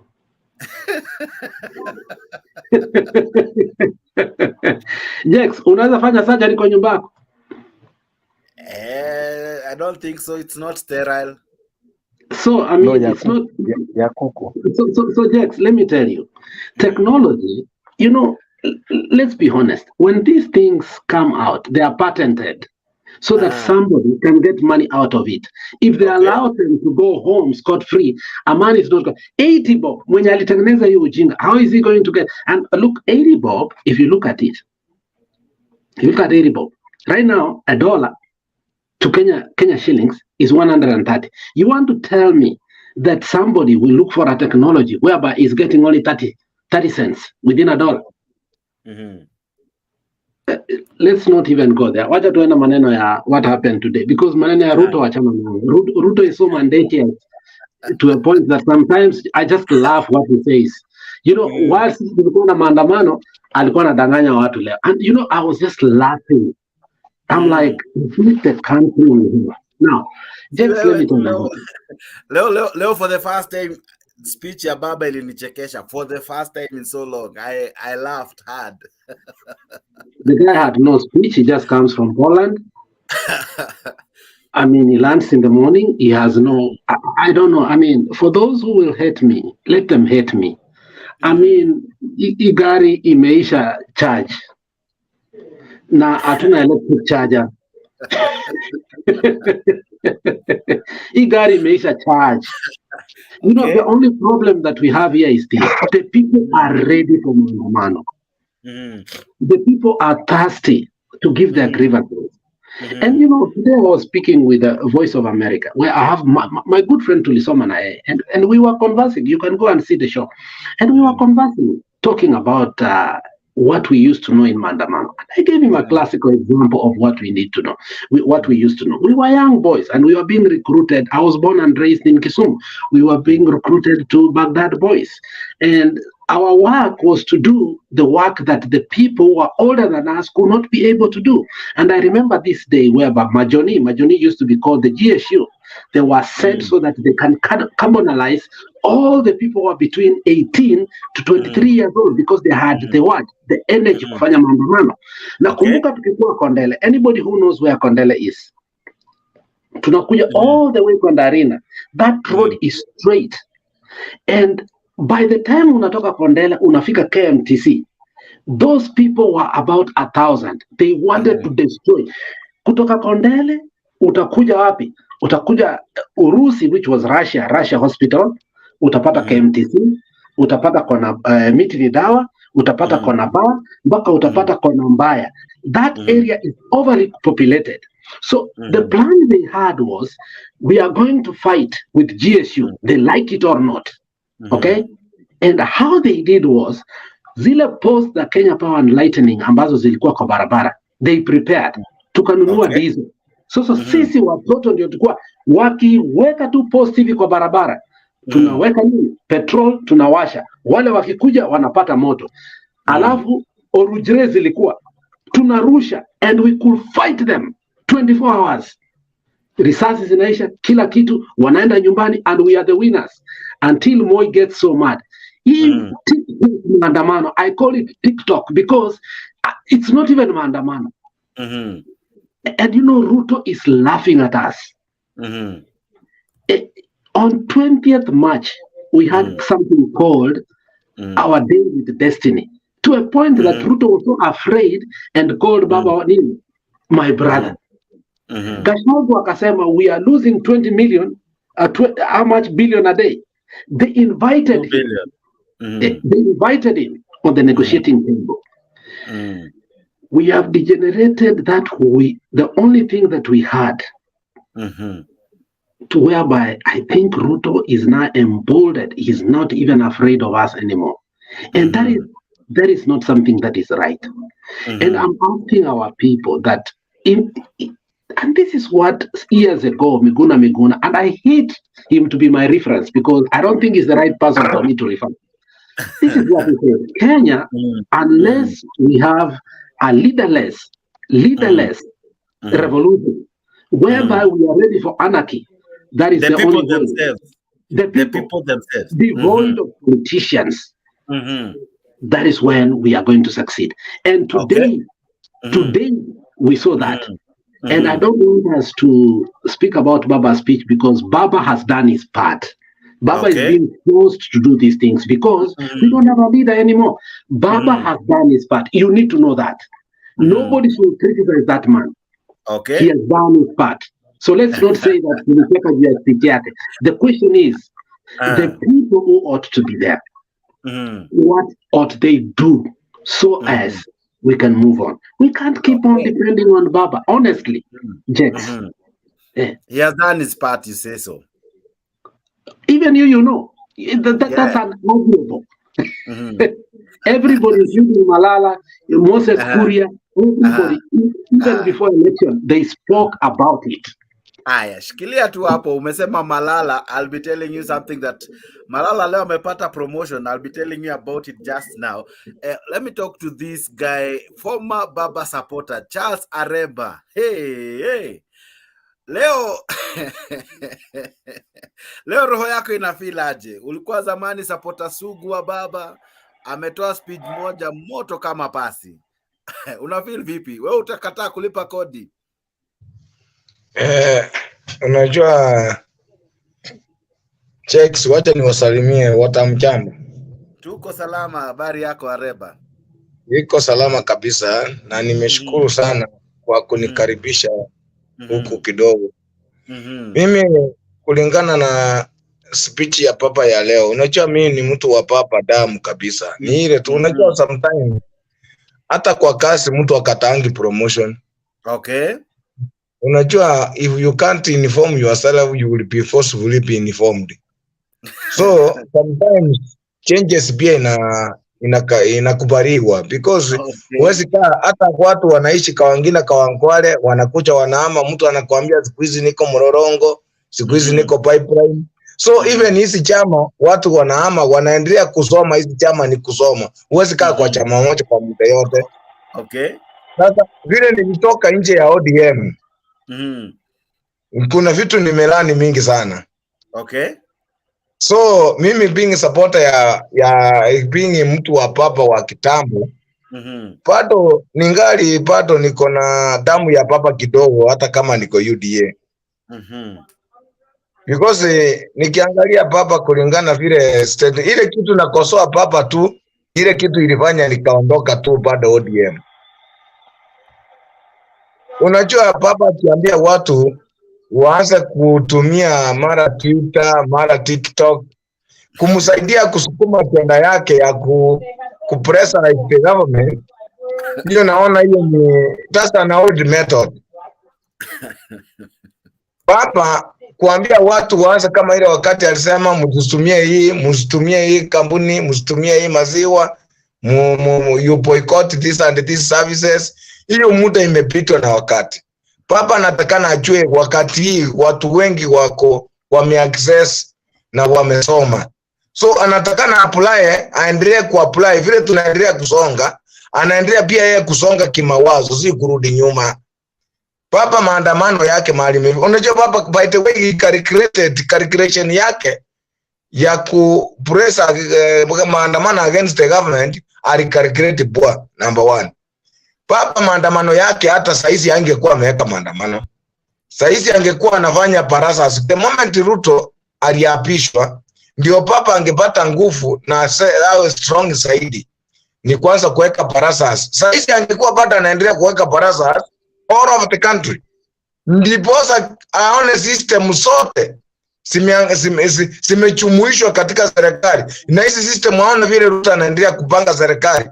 Asiende kumwachilia mwaka wa pili. The moment Ruto anaingia mwaka wa pili hivi, sasa ndiye anainuka akisema punda amechoka. My friend, hiyo wakati hiyo calculation yake ingefika hapo, hata ingeng'oa William Ruto kuongoza kabisa na timu yake. Kwa hivyo lakini sasa wakati walichelewa, walikalkulate vibaya, wakaanza maandamano mapema. Sasa Ruto ameapishwa pande, umeanza maandamano pande. Sasa tumezoea maandamano na serikali, vinaenda sambamba. Tumezoea matia gas kidogo. Sasa hiyo vitu imezoea. Angeweka watu wasahau kwanza mambo ya matia gas. Aache kwanza correct views kutoka mwananchi for 1 year. Ndipo tuone wakati Ruto aliapishwa. In fact mwaka wa kwanza wake kwa uongozi kulikuwa na watoto wanaingia junior secondary, kuna wale walikuwa wanaingia form 1. Kwa mwaka wake wa kwanza kuna watoto wanafaa kuingia university na TVET na other colleges. Kwa hii system yote angekuwa anaendelea kupata wale watu wanaumizwa na serikali kwa mambo ya school fees na nini. Tukikuja na hii financial bill ingekuwa bado imeingia kwake, aanze kuifanyia parasas. Aende Meru afanye parasa ya kuuliza wananchi wanaonaje mambo ya financial bill, anaandika chini. Ana correct views tu. Aende Mombasa, aende Kisii, aendelee ku correct. Watoto wanaingia university mwezi wa 9. Wakipita baada akaenda parasa. Yaani kuna kitu chambo ilikuwa inafanya papa aende kumeki parasa sehemu fulani. Ati correct maoni. Ndio ikifika next year mwezi wa 2. Checks na kuambia ukweli. Papa inuka aseme wananchi sasa nikienda kufanya parasa awanipatie muda, wananiambia leo is correct views, tunataka tuende kwa barabara. Sasa papa ajipate kabla yeye achaenda kwa barabara, apate rate mwananchi amedecide. Sasa ndiye angekuwa amesukuma hii kitu. Nakwambia checks ingekuwa ni mwezi wa 2. Papa anatarajia kufanya hiyo maandamano yake ya kwanza, hata ingesukuma serikali ya William Ruto kwa ukuta. Lakini sasa alituzoeza serikali pande, maandamano pande. Sasa tumezoea hata sasa akitisha maandamano. Ndio maandamano ya leo hii raundi akitisha ita attract a good number of people compared to the last time. I'm very sure. Because kuna watu wengi sasa wanaendelea. Unaona vile watu wanaendelea kuongeza, kwa hiyo sasa ndio hiyo namaanisha. Raundi maandamano itakuwa mzito as compared to the last maandamano. Lakini bado is this maandamano solution? Maandamano hii italeta solution? Because all hii kitu tunaandago yenye tunaumia ndio Raila anataka kutusaidia. Lakini sisi wenyewe ndio wale tu bado tukitaka kwenda kwa barabara tunafutafuta wengine kando. So mimi I don't advocate for maandamano kwa wakati, because wakati maisha number 1 imekuwa ngumu zaidi. Maisha imekuwa ngumu, yeye aleta maandamano, unaona nchi vile inatembea. Sasa ni kuumiza mwananchi ule wa kawaida anatetea, yeye badala kumuokoa anamuumiza mara mbili zaidi. So mimi kwangu sijaona solution ya maandamano kama ndio chanzo ya kupata solution ya serikali kupunguza gharama ya maisha. Okay. Shikilia hapo tu kidogo, lakini najua nitakuja kwako na maswali kibao. Joseph, naona unainua mkono. I don't think huyu jamaa ile kitu anaongea he knows what he's talking. Why? Because at the same time wale watu wanasukuma baba kwenda kwa maandamano ni sisi wa Kenya, sisi wenyewe, because baba aliweka watu waende for talks. Na wakati baba alituma watu waende for talks, hao watu wamekuja ya kwamba wanapelekwa round. So hata hiyo talks wakati ilikuwa inaendelea, people are tired. And I don't understand which Kenya huyu jamaa ako, sijui ako Kenya yake mwenyewe ama anaongea nini. Wewe uone anafanya kazi kwa pesa bwana. Ndio hiyo sasa, yeye anaenjoy watu kwa sababu anapiga kelele. Defense ni kampuni ya pesa. Anapiga kelele na yeye ako na kitu kwa mfuko. Kuna watu wenye wamekuwa ile kamkunji wote, kama umeangalia hawa watu wangekuwa na kazi vile wewe uko kazini na vile unaongea, hawangeenda hiyo mkutano. Okay, that's the first thing. So you should know that punda imechoka. Okay, wale watoto anasema tu watoto kwenda shule, watoto wataenda shule, yes, watarudishwa nyumbani. Maybe wewe uko na loan kwa huku kwenye unafanya kazi, wewe utapata, na ule mwenye ana any income, where do you expect this person to go? So some things when we talk, let us reason, let us have some small reasoning, you get. Okay. Kuna watu sahi hata vile tunaongea hivi hawajakula kitu. Okay. Na Ruto tayari ashaanza kuchukua levy. Ilikuwa levy sahi ni tax. Na hii kitu inaanza kufanyika.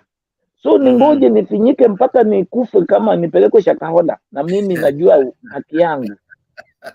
Na mtu ako kazini anapanua mdomo anaongea ni kama ajui Kenya ni gani.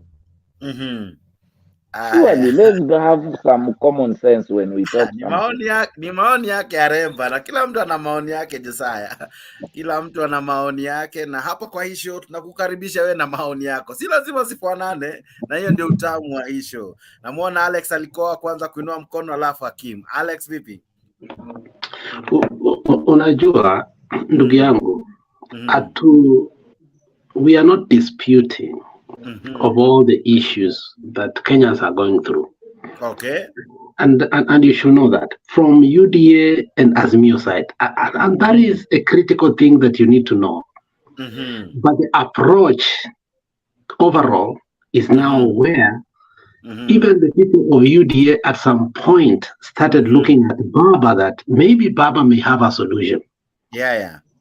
They were looking at, Ruto has disappointed the hustlers. Now, it's a comparative study. We are asking ourselves, even that which we thought is a solution, it's no longer disappointing. So, let us hear hapa. We are comparing the finance bill Ruto was abrasive, and the reaction that we put on today. Is there a solution? The fact is no. That's what we are saying. Usiseme hapa ati sisi hatujui kwa sababu tuko ng'ambo. Nani anakuambia? Nani anakuambia sisi hatuna njaa hapa? Nani amekwambia nimekula saa hii? Vibaya, hakuna mtu amesema uko ng'ambo. Hakuna mtu amesema uko ng'ambo. Na sisi wewe tulikuwa tunaongea. I think you don't know what you are talking, because you just come in and start shouting for something that is anakuambia tu kila mtu someone mwenye ako DS mwenye uko. Sio wewe tumeongelea. Wewe umeongea yako ukaenda. Someone amaamuka hapo ile style ameongea yeye tayari, imagine mali hata ako kazini saa hii. Weka siasa bwana, ukipumua inatoka. Ngoja kwanza. Hao ni Wakenya wakiongea kama wewe pia umeongea, hatutaki kuweka kwa hata yeye angeweka kwa wapi sasa yeye angeumia. Relax ndugu yangu. Hao ni wanasiasa. Mimi na wewe sasa hivi tunaongea na tutapata solution. Uacha huyo jamaa asifanye ukasirike. Utapata umeweka blanket ya 3 kwa sababu naona already kuna 2. Let's do this, eh? Let's do this, bro. Hii kitu tunapitia, hakuna duka ya mtu ya UDA, hakuna duka ya Kikuyu, Mjaluo, hakuna duka. Hii ni kila mtu. Even though sisi tumeona, tumetafuta mtu mwenye anaweza tusaidia. Ni baba peke yake. Kwa hata wale ma-MP tulikuwa tunategemea, tumewatuma parliament. Already wametukosea heshima. Sasa juu mmekosea heshima, solution ni kwenda kwa mabarabara ama? Let me tell you. Umesikia kitu Bungei amesema leo? Bungei amesema saa hii, kuanzia saa hii wanatupatia security, hakuna tear gas, hakuna nini, inapigwa maandamano peaceful. Kwa nini wamefika mahali kukubali saa hii? Na walikuwa wanatuambia hata maandamano iko kwa constitution. Mbona saa hii polisi wamewekwa wakae kando? Kwa sababu watu wametoka nini Hague, wamekuja kuchukua statement. Sasa wamekaa wameamua hataki hiyo story, wacha tujifanye we are clean. Sawa, dakika yako moja imeisha, nikubalia kidogo tu niguzia hao wengine wengi ambao bado hawajazungumza.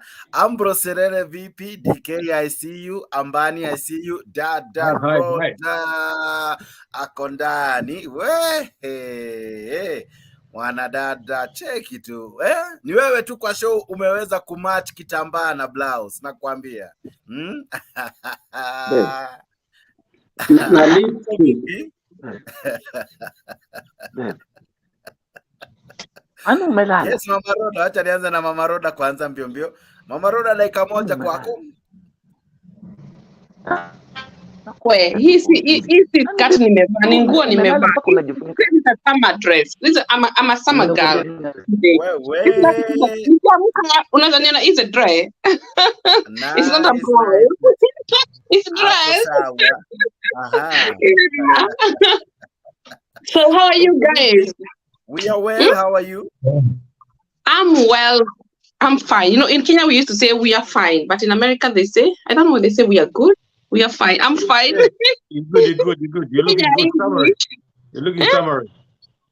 I look like a summer girl. Thank you. It's very warm. I'm telling you, I'm sweating. We are very well. Today it was plus 28. Okay.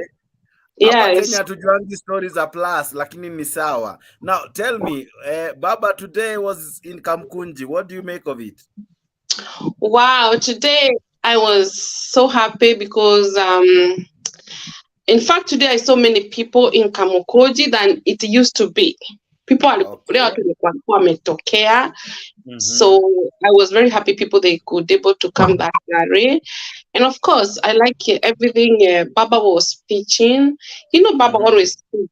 Baba always speak. He always speak the right. So I like it what he was speaking. Yeah, and you know, as we want to dunga hii serikali ya kwenye kuisha shidano tuwapate mapresha kabisa, wapate mapresha. Yes, sawa. That's why we are doing this rally. I hope Ruto will see the news tonight. Okay. Sawa. Ruto haizi na news. Ambro Serere, dakika yako moja. Kaka, sijui umeona leo maandamano hiyo ilikuwa rally. Kamukunji leo imekuleta vipi? Mimi nilikuwa safari, si nilikuambia leo nakuja Nairobi bu. Leo ulikuwa unakuja Nairobi. Baada ya kuja Nairobi uliattend mkutano? Ati kufika hata jam ilinipata bwana. Hata si kufika.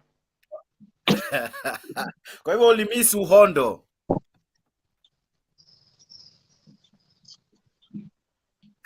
Umejimute kaka?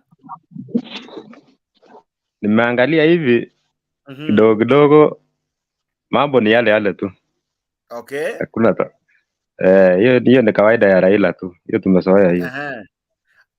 Walisema leo mwananchi atazungumza. Unaona kama sauti ya mwananchi leo imesikika? Sauti gani? Mwananchi gani? Hakuna hiyo siku, hakuna hiyo kitu, sahau hiyo kitu. Hiyo ni mambo ya siasa hiyo bwana. Wanasiasa ni wale tu. Ile kitu tu, hiyo nguvu yenye Raila alitumia hapo kama Mugunji, angetumia kuambia watu waende shamba walime. Mimi nimetoka shamba bwana, mahindi nilipanda 6 acres. Sasa mimi nachangia bwana chakula, mahindi nakuja. Nimetoka shambani. Mahindi imeiva, naona mahindi inakuja mzuri, mtulie. Okay. Maisha itarudi nomo tu. Ile Raila tu achangie tupeleke Kenya mbele, awaje mambo ya kuvuruga nchi.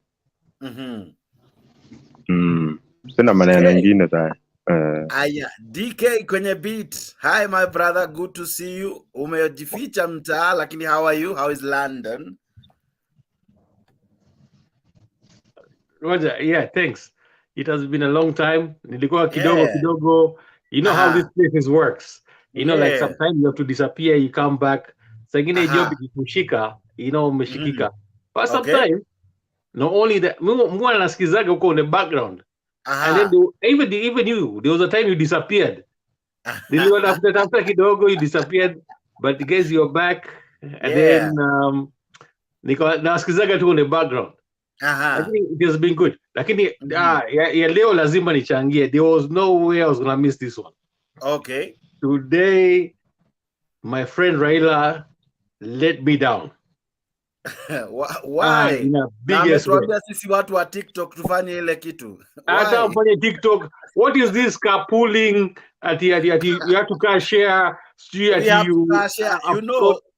You know when you car share, this is what you do. Sisi wote tunakusanyika kwa gari ya Alex, anatupea lift. Every day tunamnyonya. By the time this civil war inaisha, Alex hatakuwa na anything. But to be honest, we do carpool up here. We do the same thing. But it does not even help that Nini, the big man, alisign ile sign. No, the guy is signed. Alipiga ile sign. Even though you're not happy about it, because he knows he's in trouble. Yeah. Ruto is my man, but he knows he's in trouble. Okay. Even though he's international, but my man is in trouble because to try to deliver what he is trying to do, it will take him more than 10 years. You know, Nile, try to get yourself out of debt, try to get people to people to lower the cost of living. Maze, it will take him a long time. But maybe he will make it if he gets enough investors to come in the country. No matter what, the guys are even opening borders to bring investors. You see? But today, let's talk about just now. Raila, he came all the way from Poland. He was late. Kwanza. If he the show had to start twice. I don't know if they delayed him or something. By the time he got there, he didn't even say whatever people wanted to hear. Maandamano.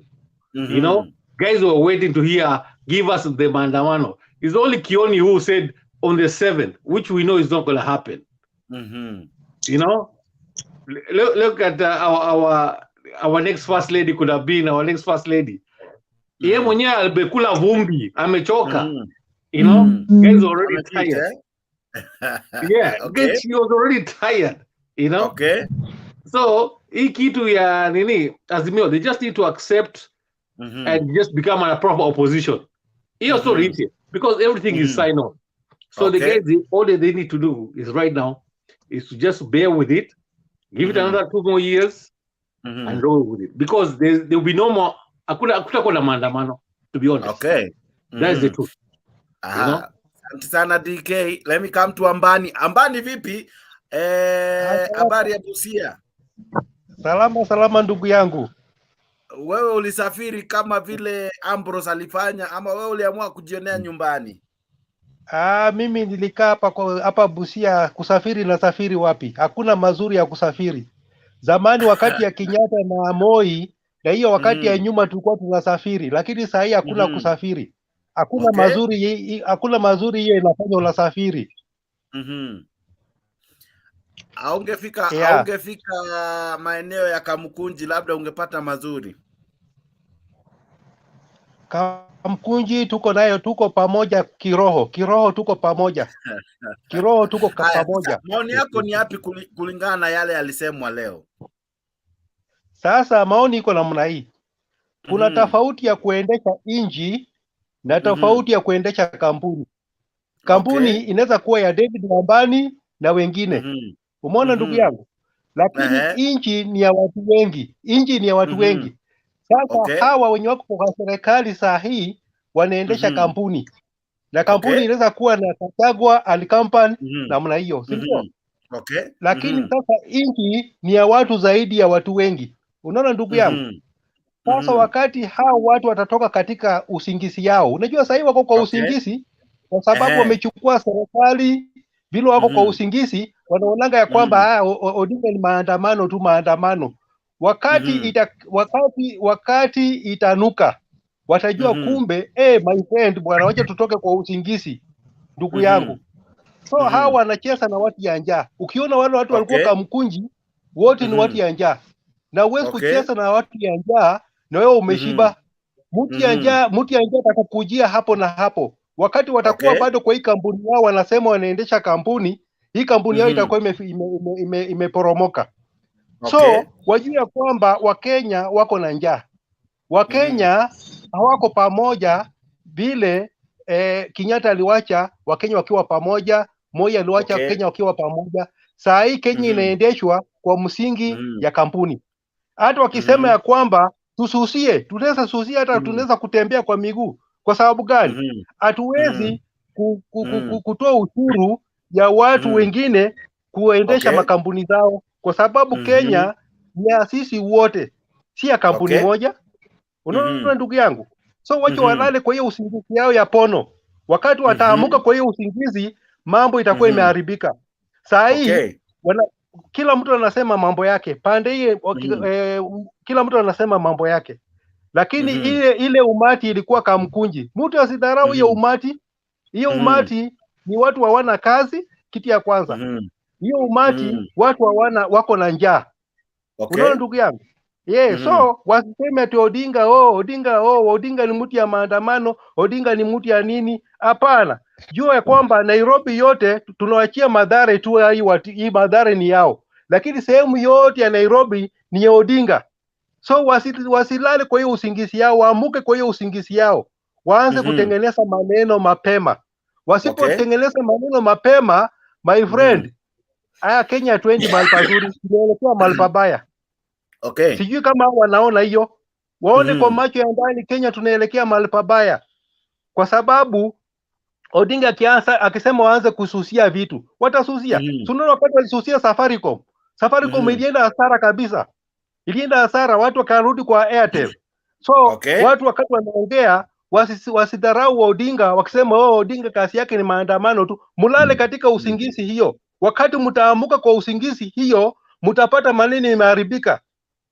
So ni wakati huu waanze kutengeneza. Saa hii inatakiwa waanze kutengeneza, waamuke kwa hiyo usingizi yao. Walichukua madaraka wakafikiria madaraka ni rahisi. Madaraka hii Kenya huwezi kuendesha kama kampuni. Unaendesha inji ya watu milioni 50. Kampuni unaweza endesha ya watu 100. Sasa hao wanachukua Kenya kukua kampuni. Kampuni hata mimi naweza endesha kampuni ya watu 100, watu 50. Lakini Kenya si kampuni. Kenya ni inji ya watu zaidi ya milioni 50. Ni hayo tu. Maoni mazuri sana, asante sana. Nelson King, vipi habari leo? Salama ndugu yangu, vipi Jackson? Niko fiti, umepotea lakini ninashukuru na kuona. Pia nashukuru sana bana. Maoni yako ni yapi? Baba leo ametoa statements kali. Unaona kama itafua dafu round hii? Wajua, acha nikwambie kitu kimoja Jex. Wajua watu wengi wameweka matumaini yao kwa baba. Mimi sikatai, mimi ni Mkenya wa kawaida pia, mimi najua vile hali ilivyo. Lakini bana, hawa jamaa wenye wako kwenye uongozi saa hii ni wale jamaa wenye hawatishiki na jambo lolote. Wanajua msimamo wao ni nini, na wanajua wamepanga nini, na kenye wamekea katika mpango yao ama katika mikakati yao pia wanajua ni nini. Basi mimi siongelei kwa sababu ya baba ama kwa watu wengine, lakini mimi nataka kuongelea katika mimi ni Mkenya wa kawaida. Kwa mfano leo siongei sio kwamba nimetoka hapa nikaenda kwenye benki. Kuna hela nilikuwa nimeziacha mali, nikaangalia pesa ndogo tu, sema kwamba nikaenda tu kanitoe pesa kidogo ili nijue vile familia itakula. Wajua kwamba kwenda kule nikapata kwamba nimekatwa shilingi 300 baba. Nilipokatwa hizo pesa nikaenda kule nikauliza, mbona hizi pesa zimekatwa? Na hii si mshahara baba. Wakaniambia kwamba serikali imetoa kwamba pesa inakatwa, isijui baada ya siku 4 siku 5 ukiacha pesa yako, hiyo ni cooperative bank, 300 inakatwa baba. Sasa serikali gani sasa? Ndio nikauliza mbona 300 inakatwa na mimi sina taarifa ya hii, kama kuna jambo lolote. Yes, kama hebu mniambie kama kuna mambo na kukatwa pesa, mniambie. Wakasema hiyo ni kulingana na sijui na benki zote zinakatwa sijui baada ya siku 8 kama uko na kiwango pesa fulani sijui 300 inakatwa hao. Sasa penye imefikia baba Sajex, penye naweza sema baba ameongea, lakini maandamano haitatisha hawa jamaa. Haitatisha hawa jamaa kwa sababu hawa jamaa wao ndio wanaamini kwamba wao ndio wameshikilia serikali kabisa. Na wanaweza fanya kitu chochote, mwisho wakuje kumlaumu nani? Kumlaumu baba ya kwamba labda yeye ndiye alikuwa chanzo, bila kujua kwamba wao ndio walikuwa chanzo cha mambo haya. Manake zile ahadi zote zenye hawa pumbavu walituahidi mpaka sasa hakuna jambo lolote ambalo wametekeleza. Umenielewa? Hakuna kitu ambacho wametekeleza kuanzia zile siku zote mpaka sasa hii. Hakuna jambo. In fact maisha yamekuwa magumu zaidi hata kuliko vile nilikuwa nafikiria. Mimi sitaki nikudanganye, mimi nilimpigia jamaa kura. Sitaki nikudanganye. Unajua mimi ni mtu ambaye nitakwambia ukweli. Nilimpigia jamaa kura, nikasimama naye nikasema huyu jamaa vile anavyoahidi kweli huyu jamaa atatekeleza. Kumbe nimepigia burukenge wa mwisho kabisa, hakuna hata kitu ambacho nimeona. Ushanielewa bro? Unasikia Sajex? Sasa jambo lilivyo mambo vile si matusi, ni maoni baba. Mimi sijamtusi mtu yote. Mimi nimesema mimi mtusi mtu yote, nimesema burukenge lakini sijamtusi yote. Je, kuna mtu kwa serikali anaitwa burukenge kweli? Hamna. Lakini jambo kile kinachoniuma Zakayo yako zile ahadi zenye aliekelea akiweka kama tumaini kwa wale watu wa chini baba, hakuna hata moja ambazo ametekeleza. Ukimwona ndio huyo ameenda Safaricom ameweka shares, ukimwona ndio huyo amekimbilia mali. Aya, pikipiki za stima hatukatai, kuna wale ambao wanafanya kazi kwenye kampuni za stima ni sawa, lakini hizo za stima zote, kuna pikipiki, wacha nikwambie, Boxer inaweza kimbia na mafuta kutoka Nairobi mpaka Western. Mafuta yatakimbia, pikipiki ya stima itakimbia kutoka wapi mpaka wapi? Huyu jamaa ameona kwamba wamemfungia milango kwenye wale Somalia ama nini, kampuni zote za mafuta. Sasa ameona kukanyagia, ni sawa tukatai, weka investment, lakini mwisho wa siku, je, unaangalia mtu wa kawaida hapa atafanya nini ama atapata nini? Ama ni kuweka tu tumbo lako baba. Unaona? Sawa. Nakusikiza Nelson, naona umeibua hisia za watu kadhaa. Sijui nianze na Alex alafu Joseph. Alex, mkono uko juu. Kaka vipi? Nashukuru ndugu yangu kwa sababu is a little bit honest kusema yeye alimpigia huyu jamaa kwa sababu alikuwa na matumaini. Lakini wacha nikuulize ndugu yangu, ulikuwa na matumaini kwa huyu jamaa atakufanyia vile alivyosema? Nataka tu nikuulize, niambie tu kweli ndugu yangu. akatuambia ataleta laptop, akatuambia hizi vitu zote, the contingency of things that he said, nothing ever happened. Ukawa na matumaini kuwa atafanya lolote ulipompigia kura, ukaamka asubuhi kweli mwanaume. Nakwambia baba, niliamka si asubuhi, niliamka saa 8 saa 9 sababu ya foleni mwanangu. Ukitarajia atafanya chochote kama kingekuwa chochote baba, singesema kwamba nilipiga Burukenge kura baba. Sasa ningekuwa pana la matunda fresh kama watu wengine. So kitu cha kwanza ulikuwa unataka afanye kilikuwa nini? Ni kupunguza unga ama ilikuwa ni nini? Naam, kwanza ujamaa, jambo la kwanza alikuwa anaongelelea kuhusu unga. Wajua Mkenya wa kawaida tunaangalia vile vitu vidogo vidogo, tuangalie mambo na magari, nyumba nini na nini. Tuangalie kwanza na hivi vitu vidogo vidogo, manake familia zetu tuzitegemea hizi vitu vidogo vidogo. Unga, njoo kwa mafuta, haya toka hapo njoo kwa mavazi, haya hata hivyo bwana mishahara pia. Sasa niambie mtu apate 25,000 ndio amekatwa mpaka 23,000. Haya nyumba ndio yeye anafaa lipie. Wewe kama sasa nyumba yenyewe imemshinda kujenga. Sasa tena serikali unamkata nyumba baada ya miaka 144 ndio mtu atakuwa anapata nyumba. Na hii maisha sasa kwamba ukifika miaka 78 tayari ushaenda Jericho tayari. Wewe niambie utapata lini, wewe utapata nyumba lini wewe? Sasa unatuambia historia ambayo mlikataa kabla ya uchaguzi. Wachana maneno ya historia. Nimekuuliza tu vizuri ndugu yangu. Nataka unisaidie. Ulipoamka asubuhi saa 8 kwenda kupiga hii kura, uliamini chochote aliposema? Hiyo ndio nataka nijue. Ndio nakwambia baba, mimi nilikuwa na matumaini. Ushanielewa? So kwa hivyo utaki kusema ulimwamini. Matumaini na kuamini ni sawa. Baba sikiza, hakuna mtu yoyote ambaye anafanya mambo na siasa nitakaye muamini. Nitakuwa tuna matumaini lakini kuamini siwezi kuamini mtu yoyote. Siwezi. Ni matumaini. Mimi nitakuamini mtu ambaye nitakaye muamini ni Mwenyezi Mungu. Lakini tumaini lipo. Tumaini mambo utakaoniambia mimi nitakuwa tumaini baba sawa, lakini sikuamini kwa sababu wewe ni mwanadamu. Mwisho wa siku bwana ukavaa ngozi yako kujamaliza. Na umesema vizuri, umenikumbusha. Sasa hivi kama wewe mwana hustler original, sio fake kama sasa hivi. Nitoa huko kabisa. Kama mwana hustler the original one. How do you feel? Waambie wa Kenya sasa hivi umeona ukweli kabisa maisha hii kweli kabisa, chochote aliposema hakuna kitu that is going to implement. Kama mwana hustler ambaye alipiga kura, how do you feel? I just feel sorry for myself, and I feel sorry and pity for those who voted for this guy. I'm telling you the truth. That is the truth, because nothing has been done so far. You know, for all those people that he was saying that ndio walikuwa kwamba ati mahasla nini na nini, at the end of the day in his government hakuna hasla yote mwenye ameingia. Lakini tena anapotuambia kuwa nyumba zinakuja na mahasla watapata kazi, kuna wale ambao bado wanamwamini. Unawaambia nini? I'm really sorry for them. Poleni sana. Poleni sana. Hizo nyumba mtazingojea sana, kwa hata kwa dawa mzipate baba. Poleni sana. Jex, mimi nimemaliza maswali yangu. I am gonna play the devil advocate up here today.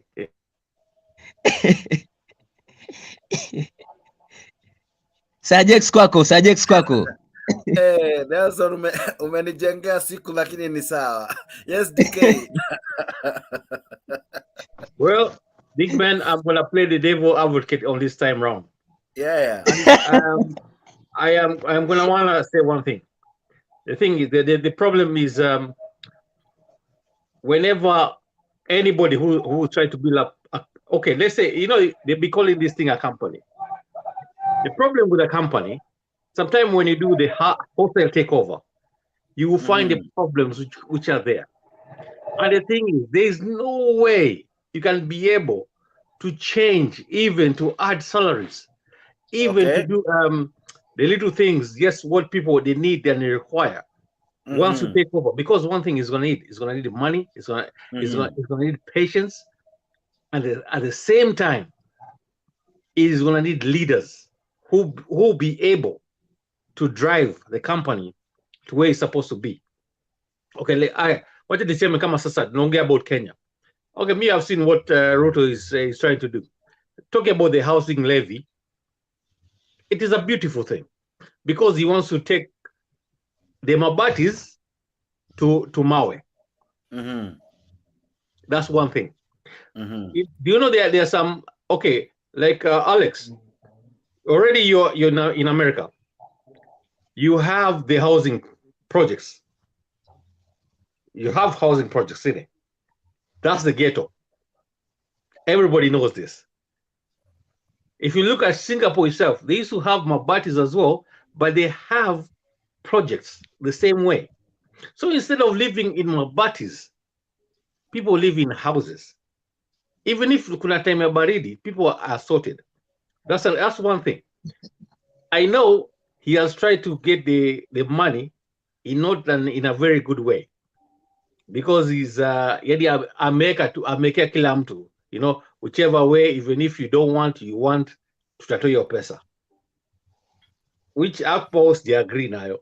But the way he was trying to bring things, instead removing the slums to better slums, to better projects, hapo agree. Niko na swali hapo kabla hujaenda mbali.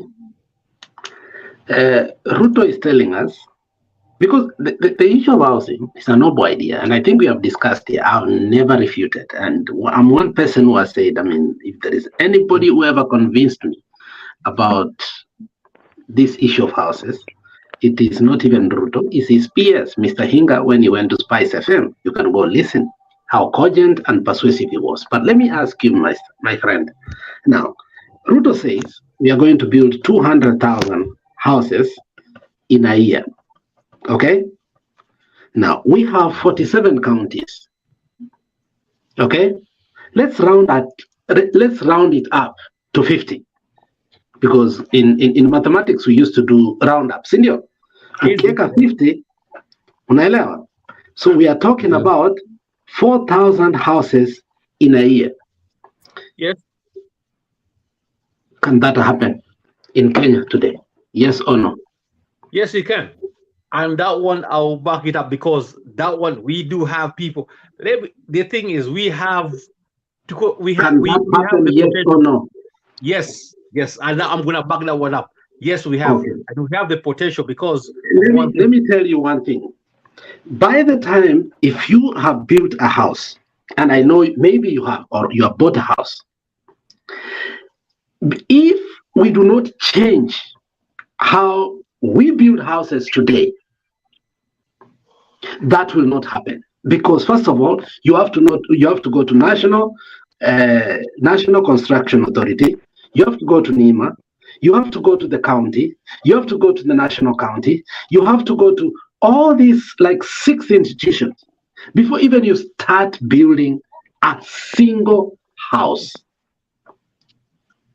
Now, the question is, when you look at his argument of the land that has been set aside to build those houses, do you know that 90% of that land is controversial, and the cases are already in court?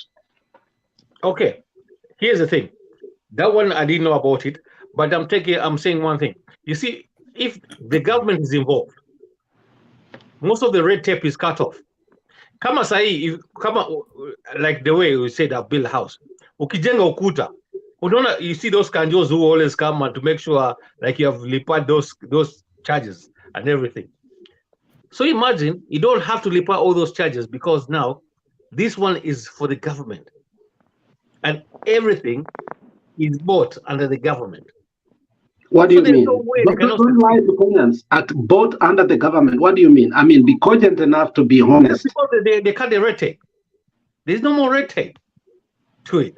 The thing is, it's going to be free. If you cement, they order the cement. They don't have to pay. From where? What are you talking about? And why do you think Ruto is scanning all this cement coming from abroad?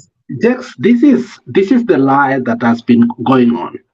Jex, let me talk to Kenyans. I'm not going to talk to DK, because DK is as he describes himself, he said he's going to be the advocate, devil's advocate. But let me tell Kenyans in general, I don't want to talk to a devil's advocate. A finance bill is just a bill. A bill telling Kenyans on how they are coming to you to get the money. Okay? Which means they don't have money.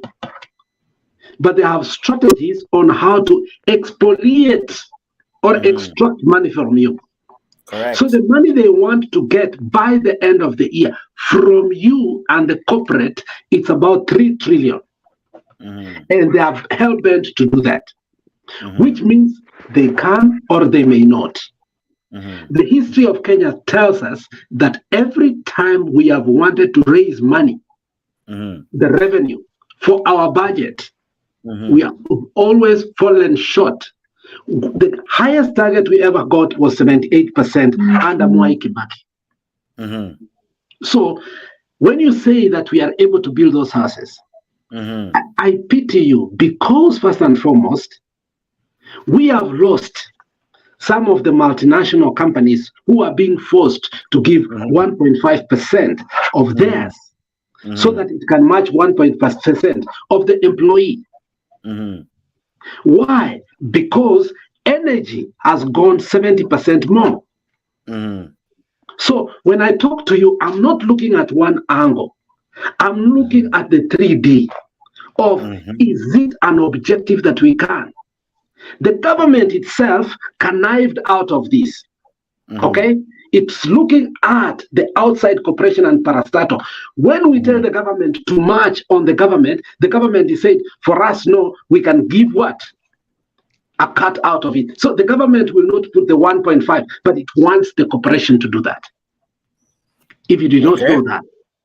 So that's why I'm telling you, it's a noble idea. It's a good idea. I wish it could be implemented and materialized. The truth is, no multinational or any company will be willing, even the corporate tax used to be 25 to 30%. It is almost going to 40%. It's already a burden. The energy tax that we used to have, it is not there. Okay.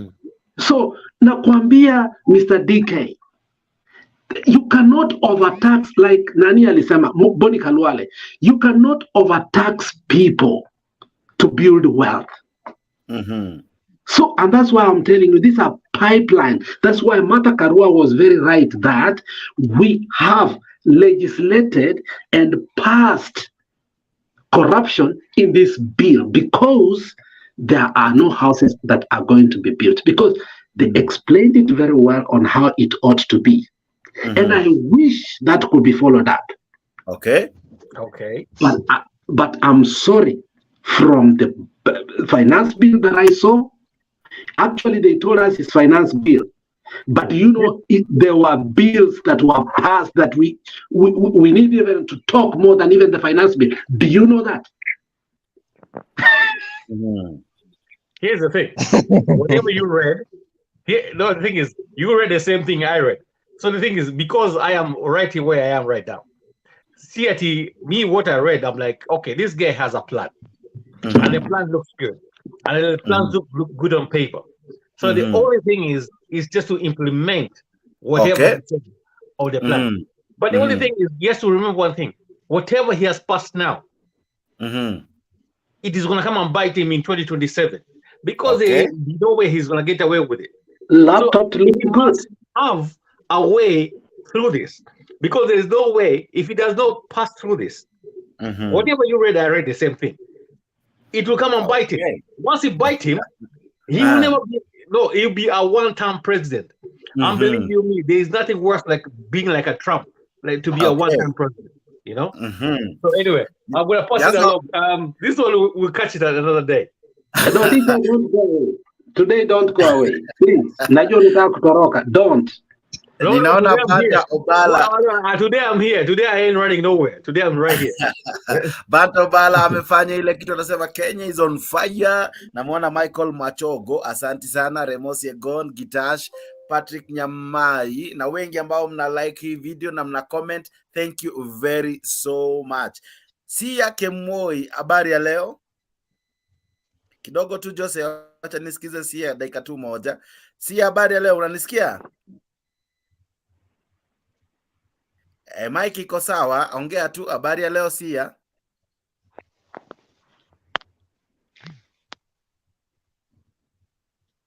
Hello, Sia ke moi, uko sawa? Okay, yes Joseph. You see, Ruto is very smart on lying to Kenya. Okay.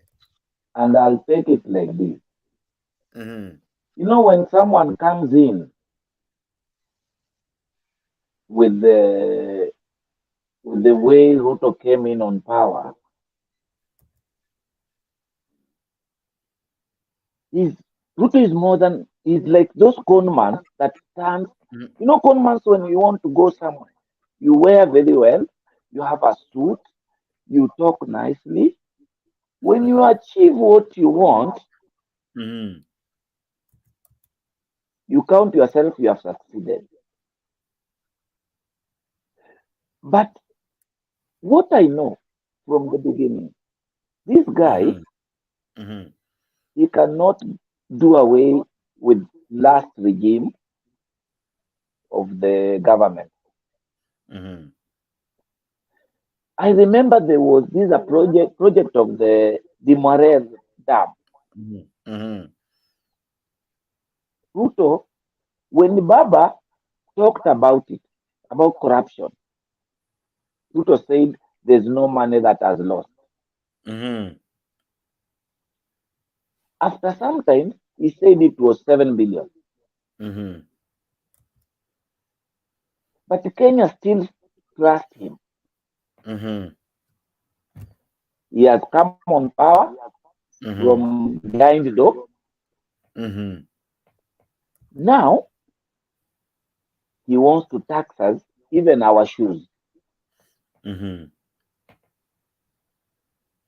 Remember something here. Ruto has been criticizing Uhuru. Everything Uhuru was doing, it's the song of the day. Okay. But for me, there is one thing. When Ruto won this election, he promised Kenyans and told Kenyans, nikishukisha Biblia hivi, munakula unga ya 50. Wakati amemaliza, saa hii Ruto anasema mkivaa hata sufuria mpaka kesho, you have to wait. Ukitaka kujua jamani mjanja, amechukua wakina Mudavadi, amechukua wakina Kidero, wakina Sonko, ameweka kwa mfuko. Sasa huyo ni mtu unaweza trust atakujengea nyumba?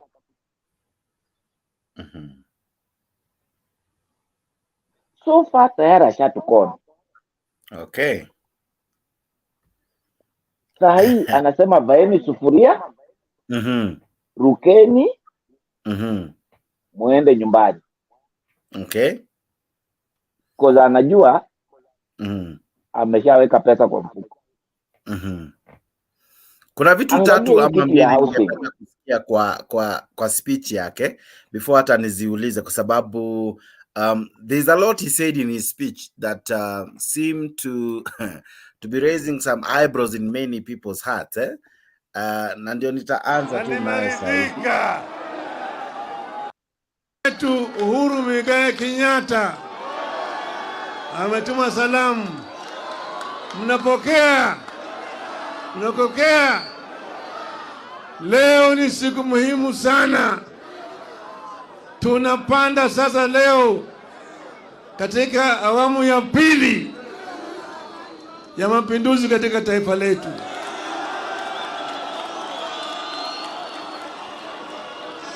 Kwa hivyo nataka mniruhusu kwanza niongee na dunia mzima nieleze sababu gani nataka kufanya.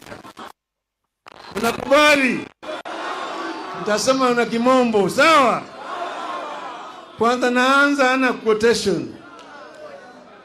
And withhold justice from the oppressed of my people, making widows their prey and robbing the fatherless. What will you do on the day of reckoning, when disaster comes from afar? To whom will you run for help? Where will you leave your riches? Unquote. That is Isaiah chapter 10, verses 1 to 3.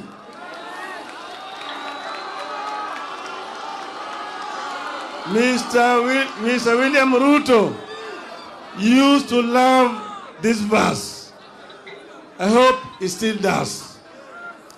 Dear Kenyans, last week we were betrayed in this city at our hour of need by voting for the punitive Finance Bill 2023. Yesterday, Mr. William Ruto endorsed this betrayal by signing the Finance Bill into law. We did everything that could be done to have Ruto listen to us and avert the confrontation over taxes. We petitioned the authorities and institutions. We demonstrated. We prayed in the house of worship. We begged to be heard.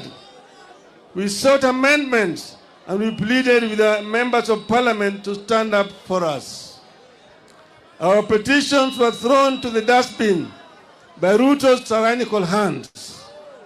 He slighted our pleas and violently dispersed our petitioners. Effective next week, therefore, fuel taxes rises from 8% to 16%. We will pay housing tax whether we need a house or not. The cost of basic goods, which has been weighing Kenyans down, is going up from next week again. At a time like this, silence would be a betrayal to the country. Silence would be treason. We cannot be a nation of people who, having eyes, refuse to see, and having ears, refuse to hear.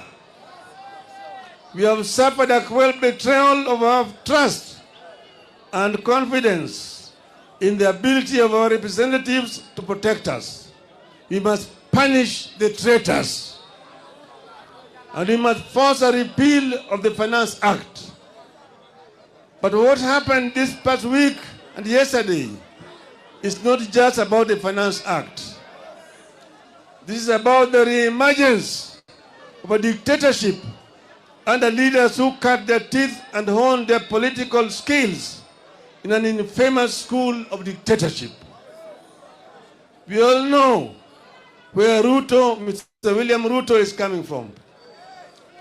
We all know where Rigathi Gachagua is coming from.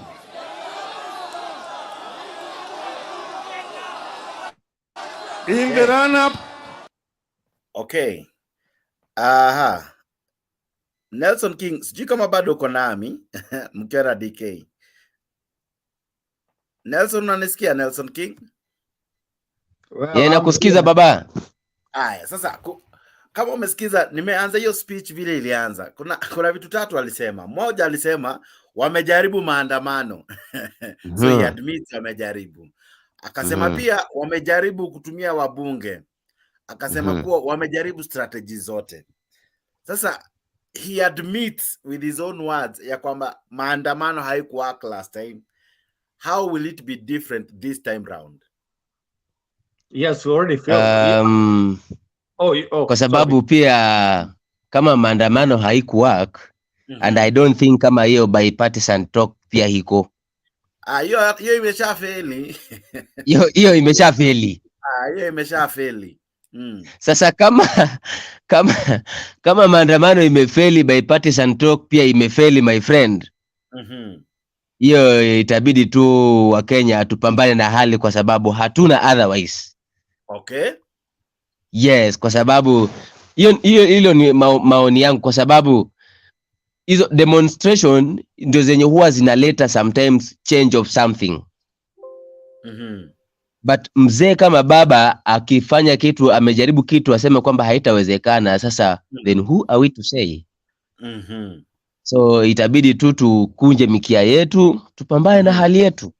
So, yes. Lakini wanasema Sabasaba itafanya mambo. Ndio kwa maana nimeanzisha hiyo video, kwa sababu sometimes we listen to the other things, we don't listen to in between the lines. If kuna kitu kama hiyo, tuna fail kusikiza Ruto tu maneno. Anaanza kusema kwanza, tulijaribu maandamano, demonstrations, haikuwa, or rather Ruto hakuwa moved, hatukumtisha Ruto.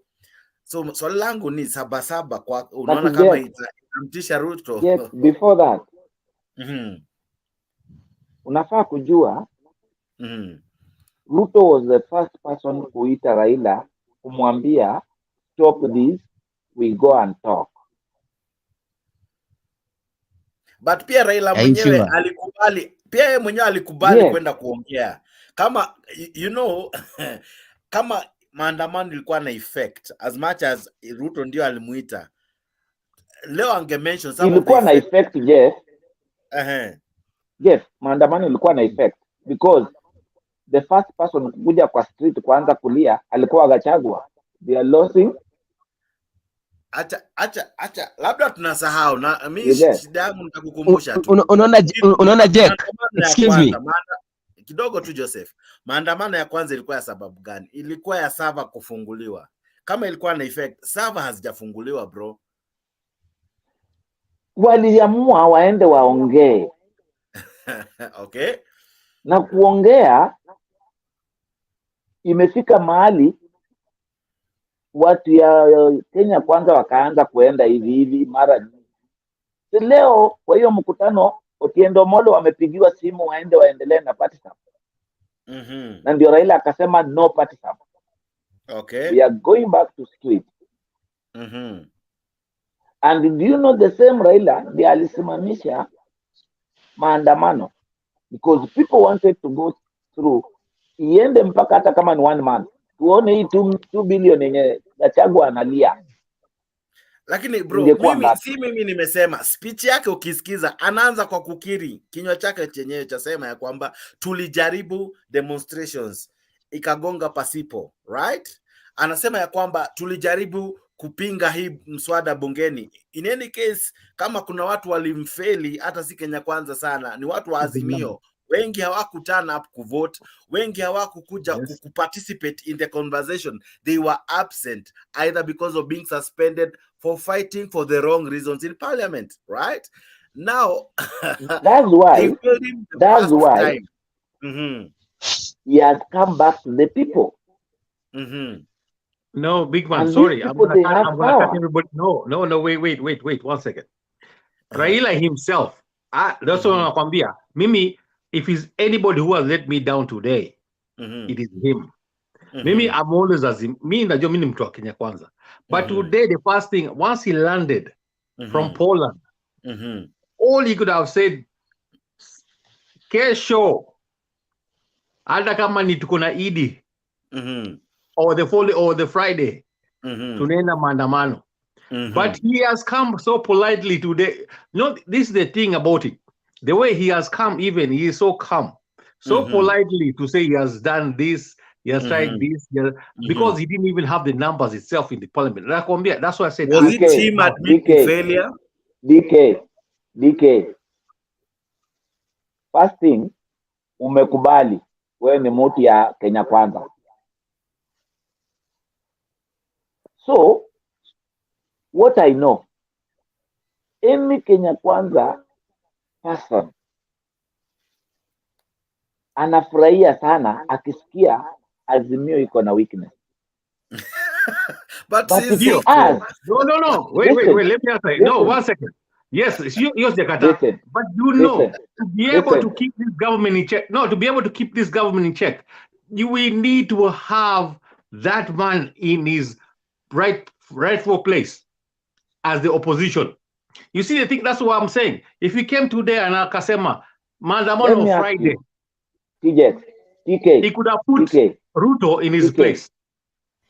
First of all, TK, there is something that it's making us to go the way we are going. The people, the members of parliament, that they were elected by Azimio, Ruto has bought them. Are you getting me? Mm-hmm.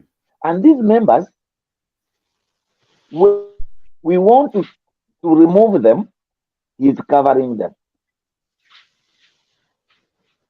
So, well, my friend, there's a problem. For me, what I could have loved for my man to come today, landing from Poland, to first thing to say, I have Nimwaskia, I was in the air, I have landed. Yes, my friends. Yes, we didn't have the numbers in the parliament to cancel this bill. Now, Sufuria, one second. Sufuria, I'm gonna get to you. Sufuria on a Friday, and I'm telling you one thing. If he could be able to do that. Mimi nasema namna hii. Kitu ya kwanza. Yes, Ambani. Kitu ya kwanza ndugu yangu ameongea maneno ya Azimio nini Kenya Kwanza wako na nini, wako na namba ya kutosha kwa bunge. Ni sawa, wako na namba ya kutosha kwa bunge. Wale watu wamefanya Odinga kurudi chini ni wabunge wake. Wale wabunge wake ambao walichaguliwa na wananchi, walichaguliwa kwa jina ya Odinga, kwa chama ya Odinga. Hawa walimiminia tu kwa koti ya Odinga kwenda kwa bunge. So vile walienda kwa bunge, hakuna vile wanaweza saidia Odinga. Hawa walinunuliwa kama njugu karanga.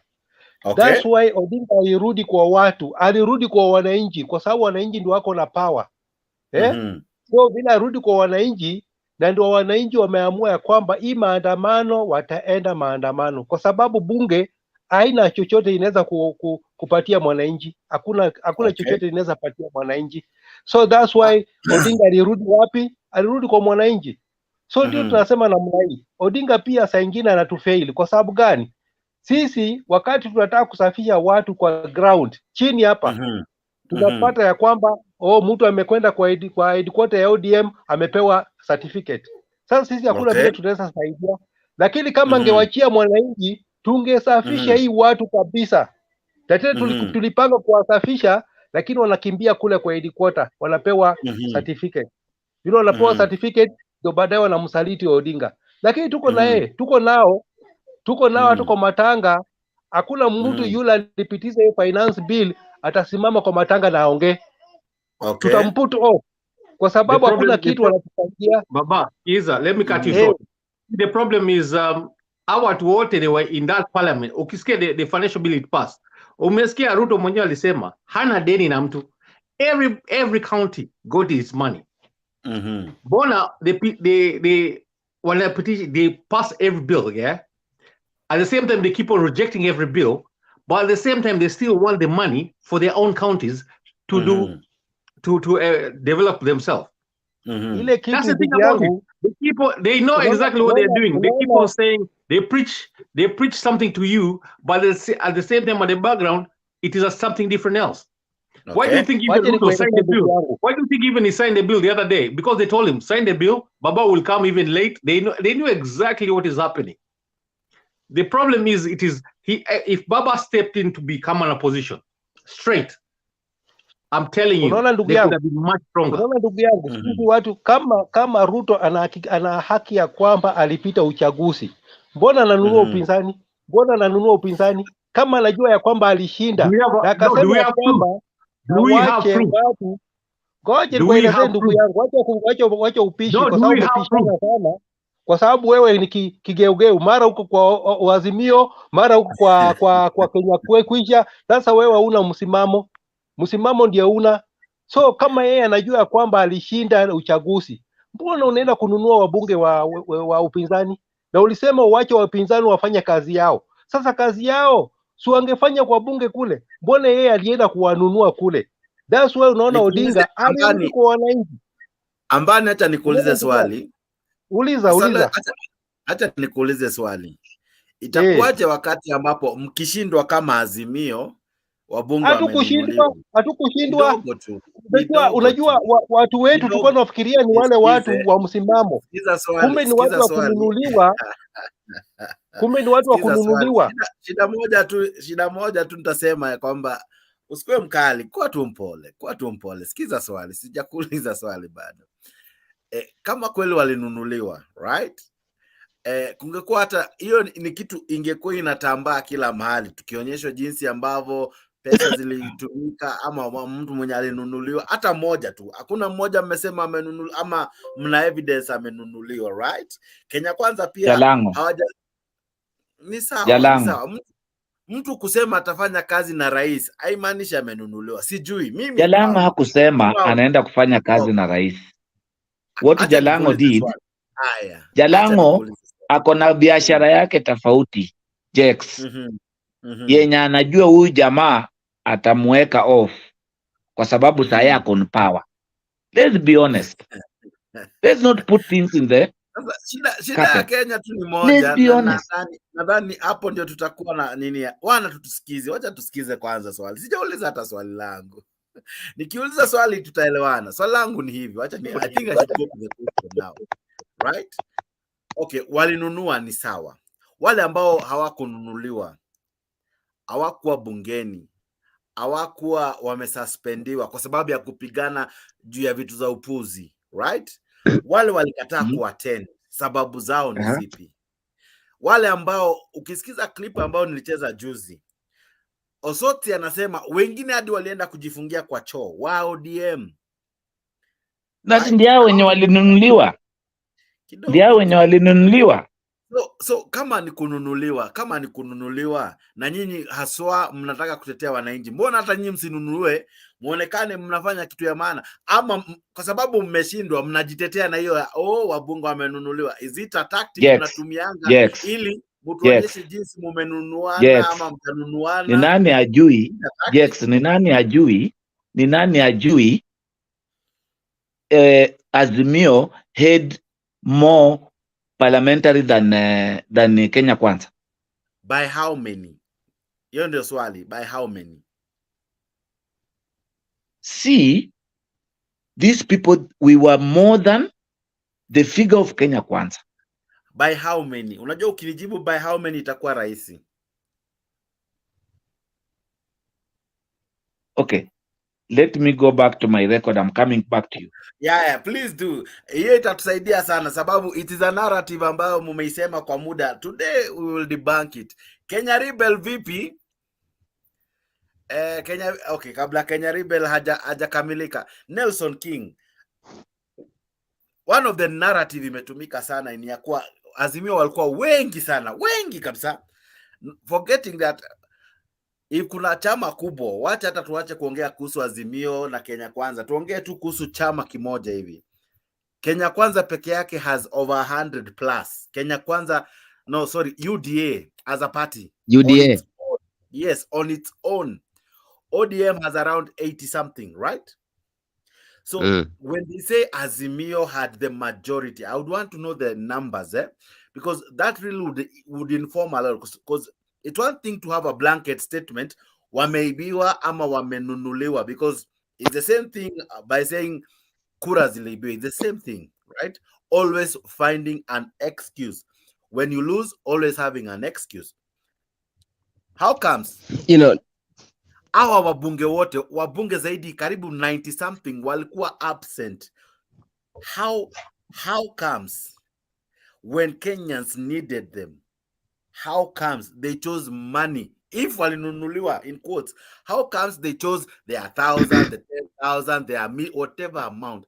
How comes they chose the money? Really? Na mishahara yao ni sometimes ni mingi kuliko hiyo. Are they so desperate for 10,000? If that's the narrative we want to say. It's not even about the 10,000. As you were saying, it is Jack. It is very true. Because the thing is, I was watching this thing back to back. And hey, Jack, are you getting? Yes, I'm getting you, Nelson. What they were saying is, we have the numbers. Them themselves, even if you hear them on Finrose, if you hear them on the way they were telling the Wananchi, they said, we have the numbers. Yes. Why were they not seated there up to about 12 o'clock in the night to pass the bill? Kenya Kwanza, as people say, the thing is, they're my party, whichever it is. They were seated still because they know exactly what they needed to do. There's something that Karongwa Adangwa said yesterday, and I think that is what made me ask this question. And I think Alex, Nelson, Joseph, and Lawrence and DK can help me with this one.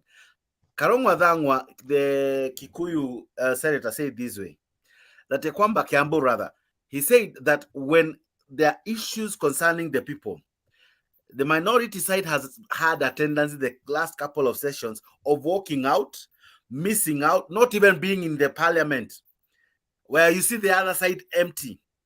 But yesterday, when they needed to impeach someone, they were all there. In fact, I'll be playing that clip just now. They were all there. And it's a joke. How is it that when it is their issues, when it is funny issues, irrelevant in some quarters, they are full house, but when it's about Mwananchi, the house will be empty. When the financial bill was being discussed, then is when they were fighting about the minority seat that made some be suspended. Then is when others decided to walk out. Right? You remember when some guys would come in parliament, like when Moses Kuria went to Parliament to the Senate has walked out. We have seen Akina Wandai leading, marching out, right? So the minority side has not been performing. Now that the bill passed, how comes it's now they're crying wolf that Azimio guys were bought? Why now? Why? They failed to present their case to the people. They failed to marshal their numbers, their team. Timu yao ilikataa kuja kucheza. Alafu wamefungwa mabao. Mabao kibao. Then now they are complaining. All our players were bought. Alex, do you buy that narrative of buying of MPs? You know, Jax, let's be fair. And I'm not going to use DK's narrative of playing the devil's advocate. But let me put myself in the shoes of a member of parliament. You see, Kenya is that one country that to become a member of parliament, you have to cough off a lot of money. In fact, if you really knew the losers of election, most of them die. In 5 years, I think 60% die before the next session. The reason is that the politics of Kenya has become so expensive that we use a lot of money just to become a member of parliament. The average amount of money now to become a member of parliament is about 50 million. The average amount of money to become an MCA is 10 million. The average amount of money, and that's even that I could not even believe, to become a governor. They said it's $1 billion. Remember, they had to pass that. $1 billion just to become a governor. Now, by the time you become a member of parliament, my friend, you have even, in English they say, you even traded your what? Your kitchen sink. You have traded your kitchen sink. What does that mean? You're literally drained, Jax. And what did Ruto do? He played the Machiavelli politics, whereby the prince makes sure the legislatures are so hungry of money that they must pay homage to the king or the prince. So he held the money to the county, he held the money to the legislature, and he played the politics. Yani, ni kama kuweka mpira kwa chest, wengine wakingojea uweka wapi? Kwa mguu. Na hiyo mpira iliwekwa kwa chest for a very long time. So if you look at the memorandum of Ruto to Parliament, the national government CDF was pegged to the finance bill. And the members of parliament were so desperate to get this money because they had no any other way to run. Because previously, since Kibaki came into power, there was that tendency of showing that a member of parliament work is not legislation, ni maendeleo. So these people are still going back to their pockets, kwenda kwa matanga, kwenda kwa mashule, watoto kama wamekosa sijui nini, mtu akikuwa hospitali. I mean, it was so overburdening to them. So And Ruto knew exactly where to play the politics of money. So when you saw our people miss, it's because they could not afford not to vote for this money to come to them.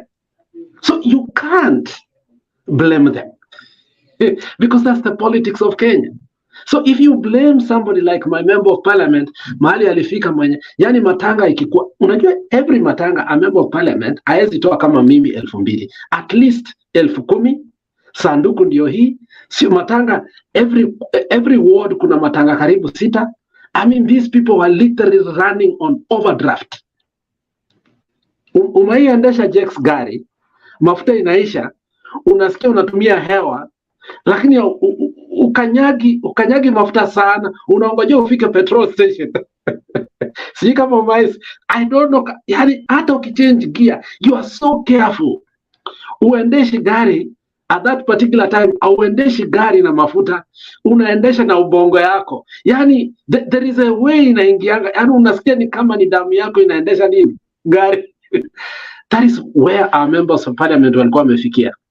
Literally, they were drained because of the politics of money. So when that bill had to pass, they had to do ile kitu, Jex, ile kitu yenye unafanyanga. You connive, pesa inaingia, because that's the operationalization that we have all known about. So it's not that they had to come. It is they needed that money, come rain, come sunshine. And therefore, they had to invoke something that was not real so as to get that money. And we know, truly, without that money, nobody will become a member of parliament. So I don't blame them. Politically, they did what they ought to do. However, now, the issue of Odur is totally a different issue. Why? Because now, Ruto is entering into the politics of Nyanza. Okay, and it's a big thing, and he's successfully doing it in a manner that he wants to destabilize the establishment within, and he's starting with Orengo. You know, if you could start with somebody like Ochila yako, hakuna mtu atashangaa, lakini unataka kushtua Orengo. Do you understand what that means? And in Baba's backyard, unaelewa your politics. So Ruto is playing high-level politics about people are not seeing, because if you win a man Orengo, oh boy, and then Siaya goes for UDA, my friend, utakuwa yani umemaliza, kama hakuna mtu ata defect. I mean, tutakuwa yani tumemaliza kitu inaitwa opposition. So there is politics here ambayo iko high level, ambayo if the Luo Nyanza does not pay attention, and I've said it, they are just going to cry, because hakuna haja uende umapay. Gladys Wanga is a flower girl. Ochila yako is another person you can remove if you want. Simbarati alishaenda. Anyang you know very well if they want to, but Orengo is a different caliber. So you can't blame. That's politics of high caliber. Yes. Now someone ameposti na hapo chini amenienjoy, so that's why I'm posting this. And I say maybe Jakes, get your facts right. Now this is what you have posted. If I look at this number, I love maths. The only difference between these two numbers is 3 people, right? Ama 159 minus 162 ni 3. Ama aje Alex? Unajua sorry nimefanya hivyo.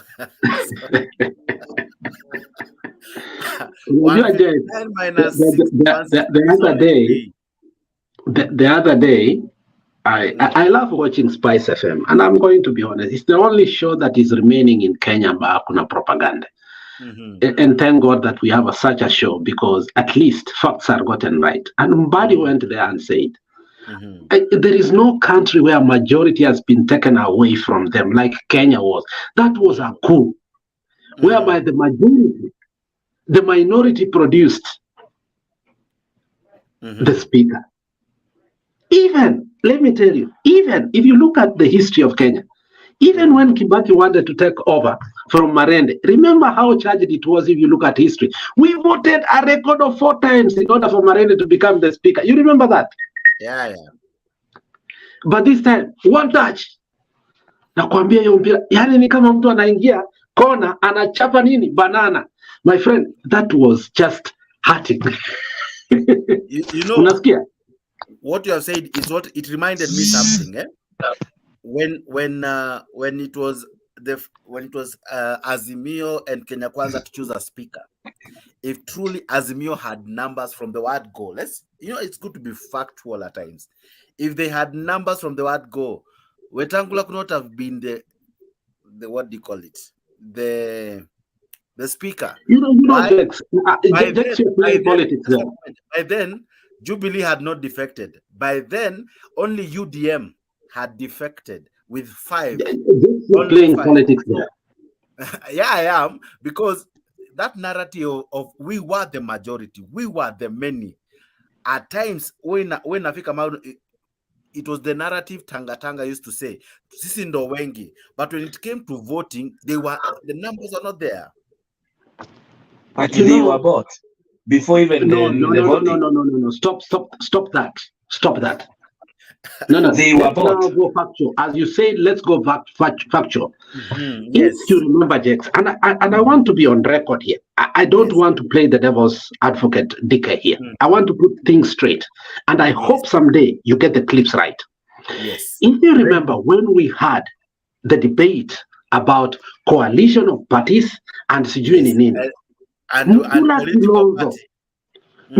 Kilonzo had a debate in JKL, I don't remember with who, and he cried, he told us, if we lose, we don't have a defining law that will prevent some parties to come out.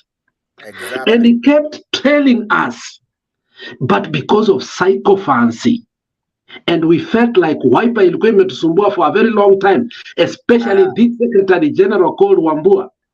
We did not want to listen to those people, if you remember. But Mutula Kilonzo kept telling us, what Ruto is doing is better to have a coalition after the election.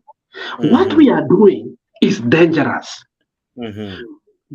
Jex, we refused to listen to the conventional wisdom of that young man, if you remember. Yes. So the saying Kuati, walituibia nini? We did not have a law to prevent that from happening so that we can curb in 6 months. No, but we did not have that law. And that's what Mutula Kilonzo told us over and over and over.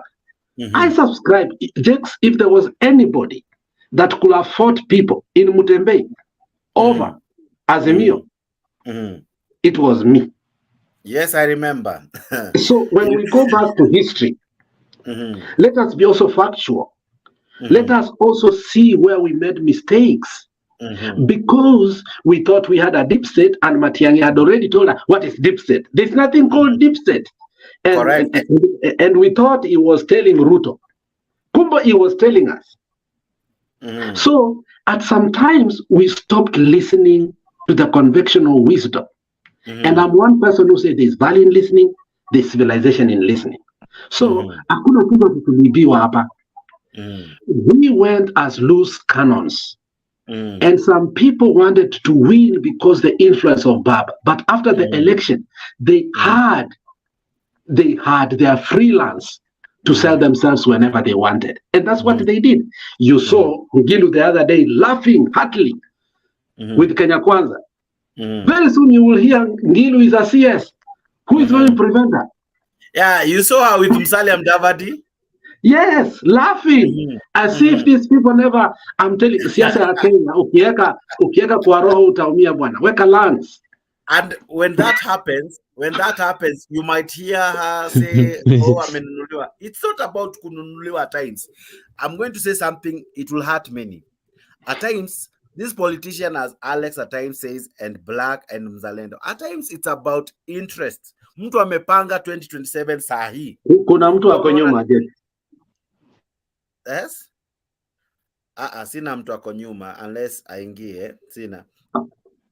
Nelson anasema umuingishe tafadhali. Hiyo I think ni ya kitambo kidogo. Sawa. Acha nitume link. I was saying something. angalia akina Esther Passaris and all wameanza kujipanga. Probably they are seeing somehow Ruto might succeed. Now game plan might change.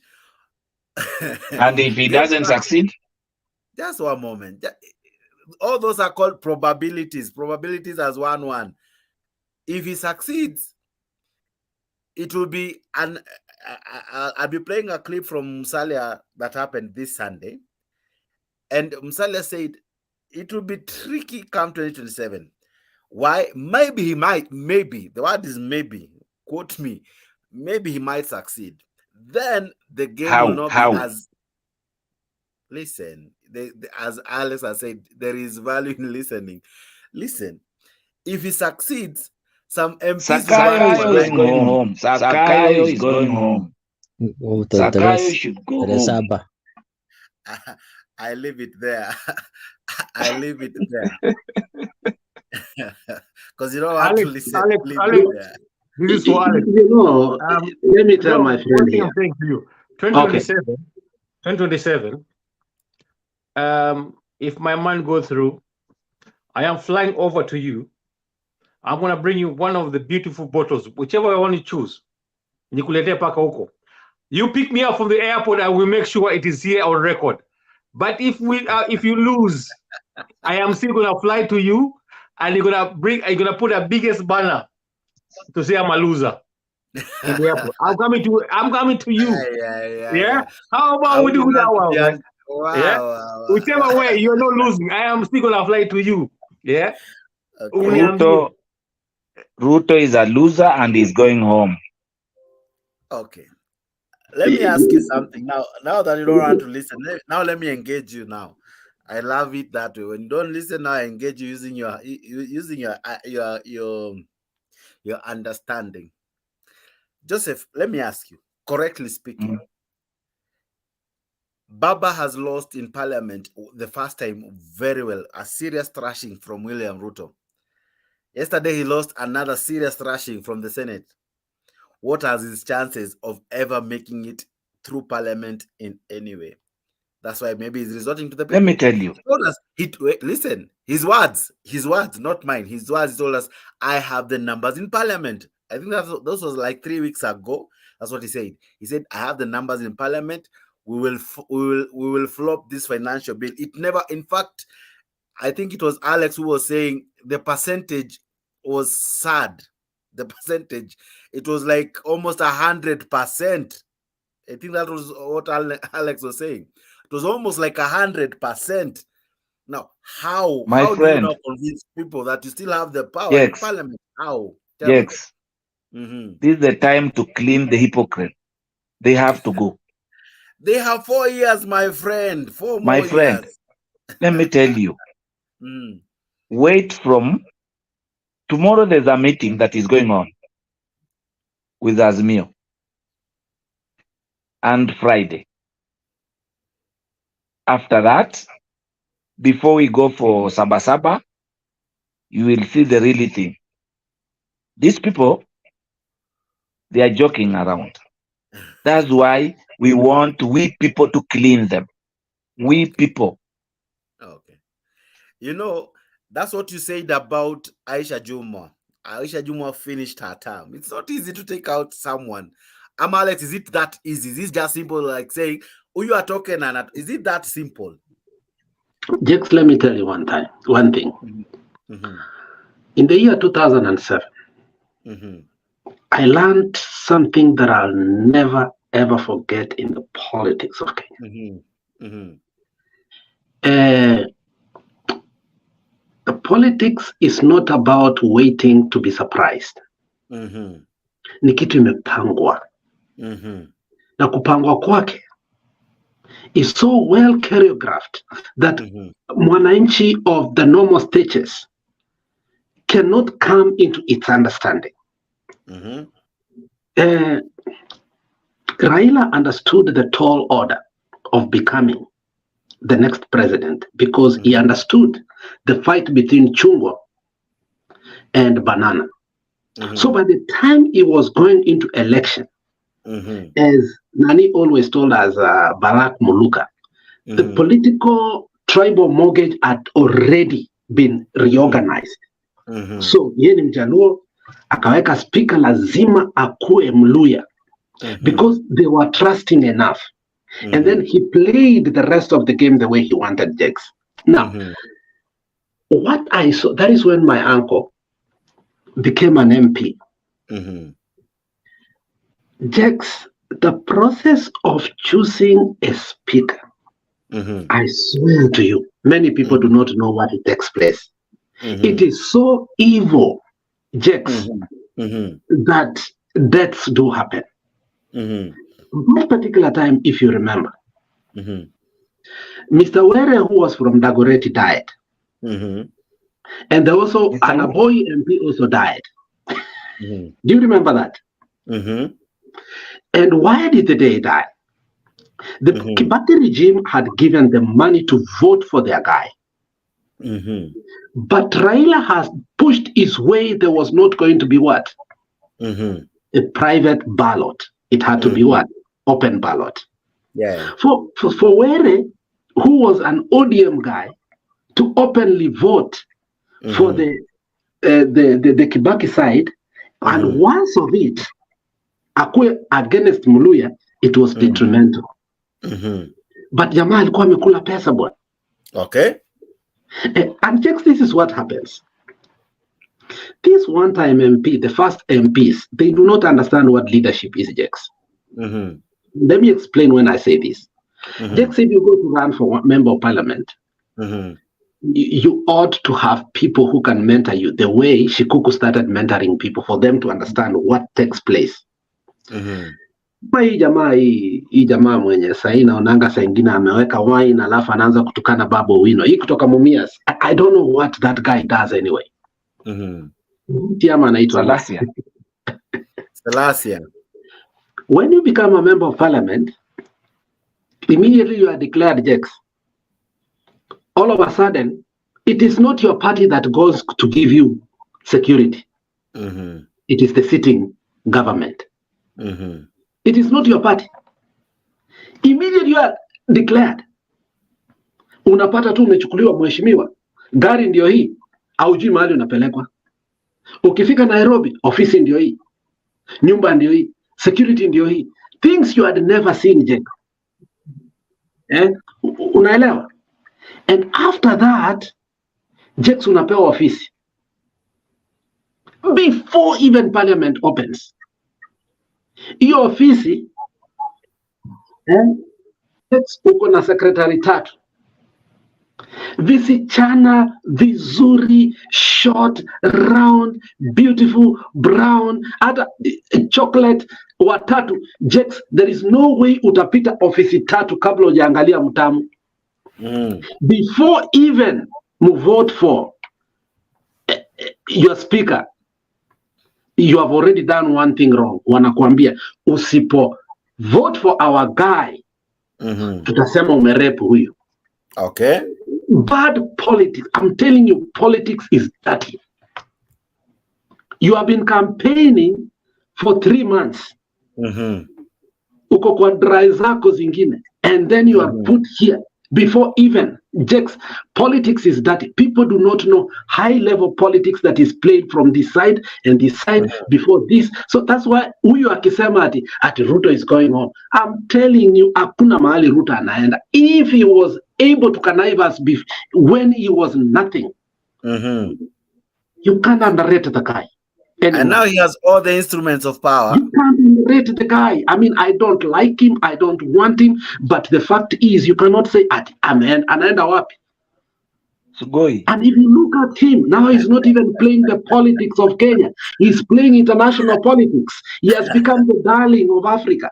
He's telling the West what other leaders were not able. From South Africa, Djibouti, Cairo. The other day, you know what he told the France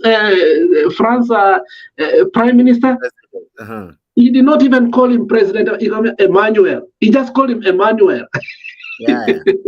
You saw that? You saw that? You take politics out on international level. The guy has played his politics so well. It's like a well-oiled machine.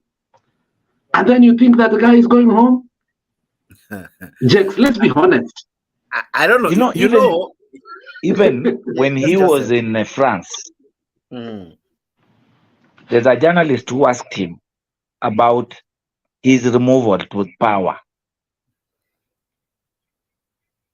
You know what he said? The power belongs to the people. I don't know if you heard that. Oh yeah, I listened to all his interviews. But that means, so if the people decide, the people decided on the ballot. That is what he meant. That's what I'm saying. There's no any other way people decide to have a president. Listen, through the ballot. That's what the Constitution I'm says. saying this. He said by his mouth, the power belongs to people. We are the same people to remove him. Okay, I'm going to ask you a question. Do you believe in your heart Ruto has no supporters? He has supporters, but he has failed them. It's okay. That is you. You don't know. You don't know. There's one thing, and I think there is where I asked the other day. And I think Alex can ask this one as I would ask. People normally say Raila controls half the country, right? The reverse is true, that Raila, not Ruto, Raila, you say that he controls half the country. The reverse of that statement is equally so true, that Raila Odinga does not, in caps, control half the country. So whoever controls half the country as well, it depends now which half is stronger on a weighing balance. Which one is stronger? That is what will carry the day. So when you say you are going to take him out, do you believe in your heart now you have them? Let me tell you today, as my brother. Yeah. If the elections comes now, okay, Ruto will go home at 7 in the morning. Okay. Because people are feeling the pinch. Things change. Things have a way of changing, my friend. I don't know. Alex, what do you think? Do you agree with him that if elections were held today, Ruto would not see the light of day? You know, I want to agree with my brother on an emotional point of view. Okay. Yeah, because and that's why I had to take I was in palliative care for a while, and probably he needs to take over from there. He should. Send him the link. Send him the link. You see, go ahead. You see, we have seen, and if you're not going to accept it, from 2007, 2013, and the pivotal moment for me was 2017, that Raila has never lost an election. But it is not the one that wins the election that takes over. It's the one that counts the election. To a point that even Supreme Court really gave us the victory, and we did not take it. If 2017 we do not do that, my friend, go to the nearest dustbin and just stay there. We can never be able to redeem ourselves from this nonsense we did. We will never have agreed ourselves to go to another election with the same IEBC that was at least fair enough. Now we have a clean slate of IEBC called Ruto IEBC, whereby Ruto is going to look from bootstrap. Everybody in IEBC is going to be chosen by Ruto. My friend, he told us last time, and we say this guy is crazy. He told us, Ata Oburu Odinga akikuwa chairman, I'm still taking this thing in the morning. And I was like, this guy is cuckoos. But Jax, let's give the guy the honor. He knew already he has put Chibukati in the pocket. Oh, yeah. So if he knew that, and that's what he was playing games. Don't cut yourself on the feet. So now he's going to put somebody not even better than Chibukati. Joseph, I'll answer you this one in one nutshell. Yeah, if you saw Ruto standing in Paris under the Eiffel Tower, I don't know if you watched that clip. Did you watch Ruto in Paris? My friend, Ruto in Paris, he's a different person. When he comes to Kenya, he's a different person. Here's the thing about and this one you cannot tell me. We are not taking this of Paris thing. Let's talk about here. Here's the thing about it. Joseph, listen. Here's the thing about it. Once you're the son, once people they call you the son of the soil of Africa. Before you put dirt on that one, you have lost. He has represented not only in Paris, you know, he has become that guy in Africa. If you look at our president today, not even I can say anything.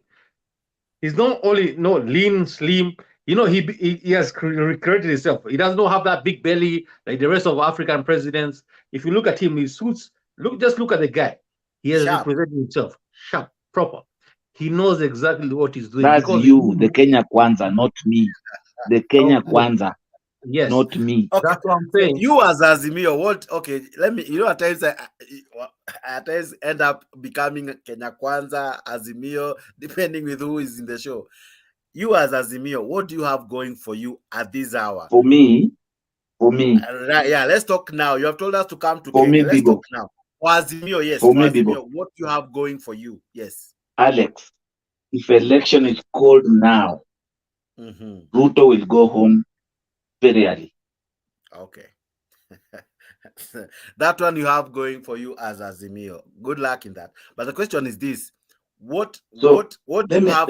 Let me just one moment, Joseph. Let me ask you something. What do you have now that you didn't have in 2022? You had the deep state, as Alex was trying to describe. You had the sitting president. Then you had everything. You had everything, including the Cherera 4 and everything else. What now do you have now? Let me tell you. Listen before you tell me. What do you have now that you didn't have in 2022? We'll even stop those people of electrical. We'll count the votes ourselves. I give up. Did you know? Listen, you guys didn't count your own vote. At the same time, you couldn't even accept. You didn't even have even agents in certain polls. My friend, let me tell you, Dick, we are going to count the votes ourselves, and not by this what. On Mulolongo, one by one. You vote, we count. You vote, we count. Really? Yeah. That's where we are reaching now. You see, that's why I told Alex, whichever way I am going to fly to America, whichever way, 2027, he will have to pick me up from where he is. Winning or losing, he has to put the banner up. If I'm a winner, he put the banner up, I'm there. If I lose, I'm still gonna go there. He's just put the banner up. See, that's a good bet. So yeah, you yourself, Joseph. Yes. What bet are you putting down for me, my friend? And Kenya is my own country. Why do you want a bet? Why do you want a bet? Joseph, you still want to take money from me? Just a moment, Joseph. Joseph has told you. If you lose, you become Kenya Kwanza, straight up. You Kenya Kwanza, you are corrupt. Still, you want to take money from me? Here's the thing. We are putting a bet down. If you lose, you become Kenya Kwanza.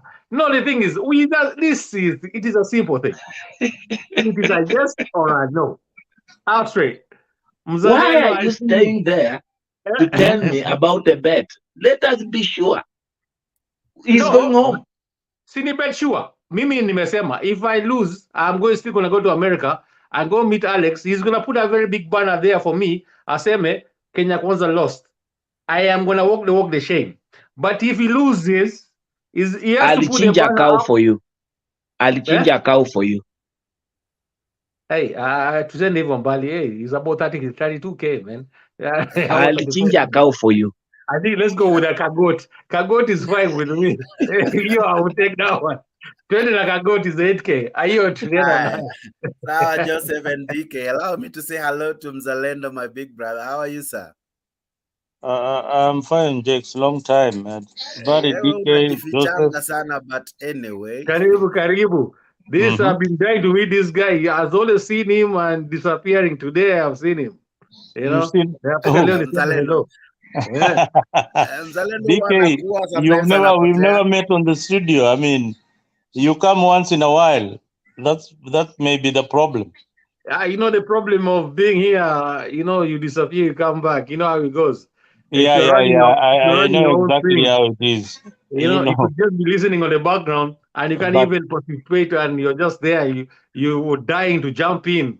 But kazi imekushika pande hii. Kazi umekushika, lazima utafute unga. People don't understand that sometimes. That we get very, very busy here. And time is of the essence. Here you are paid by the hour.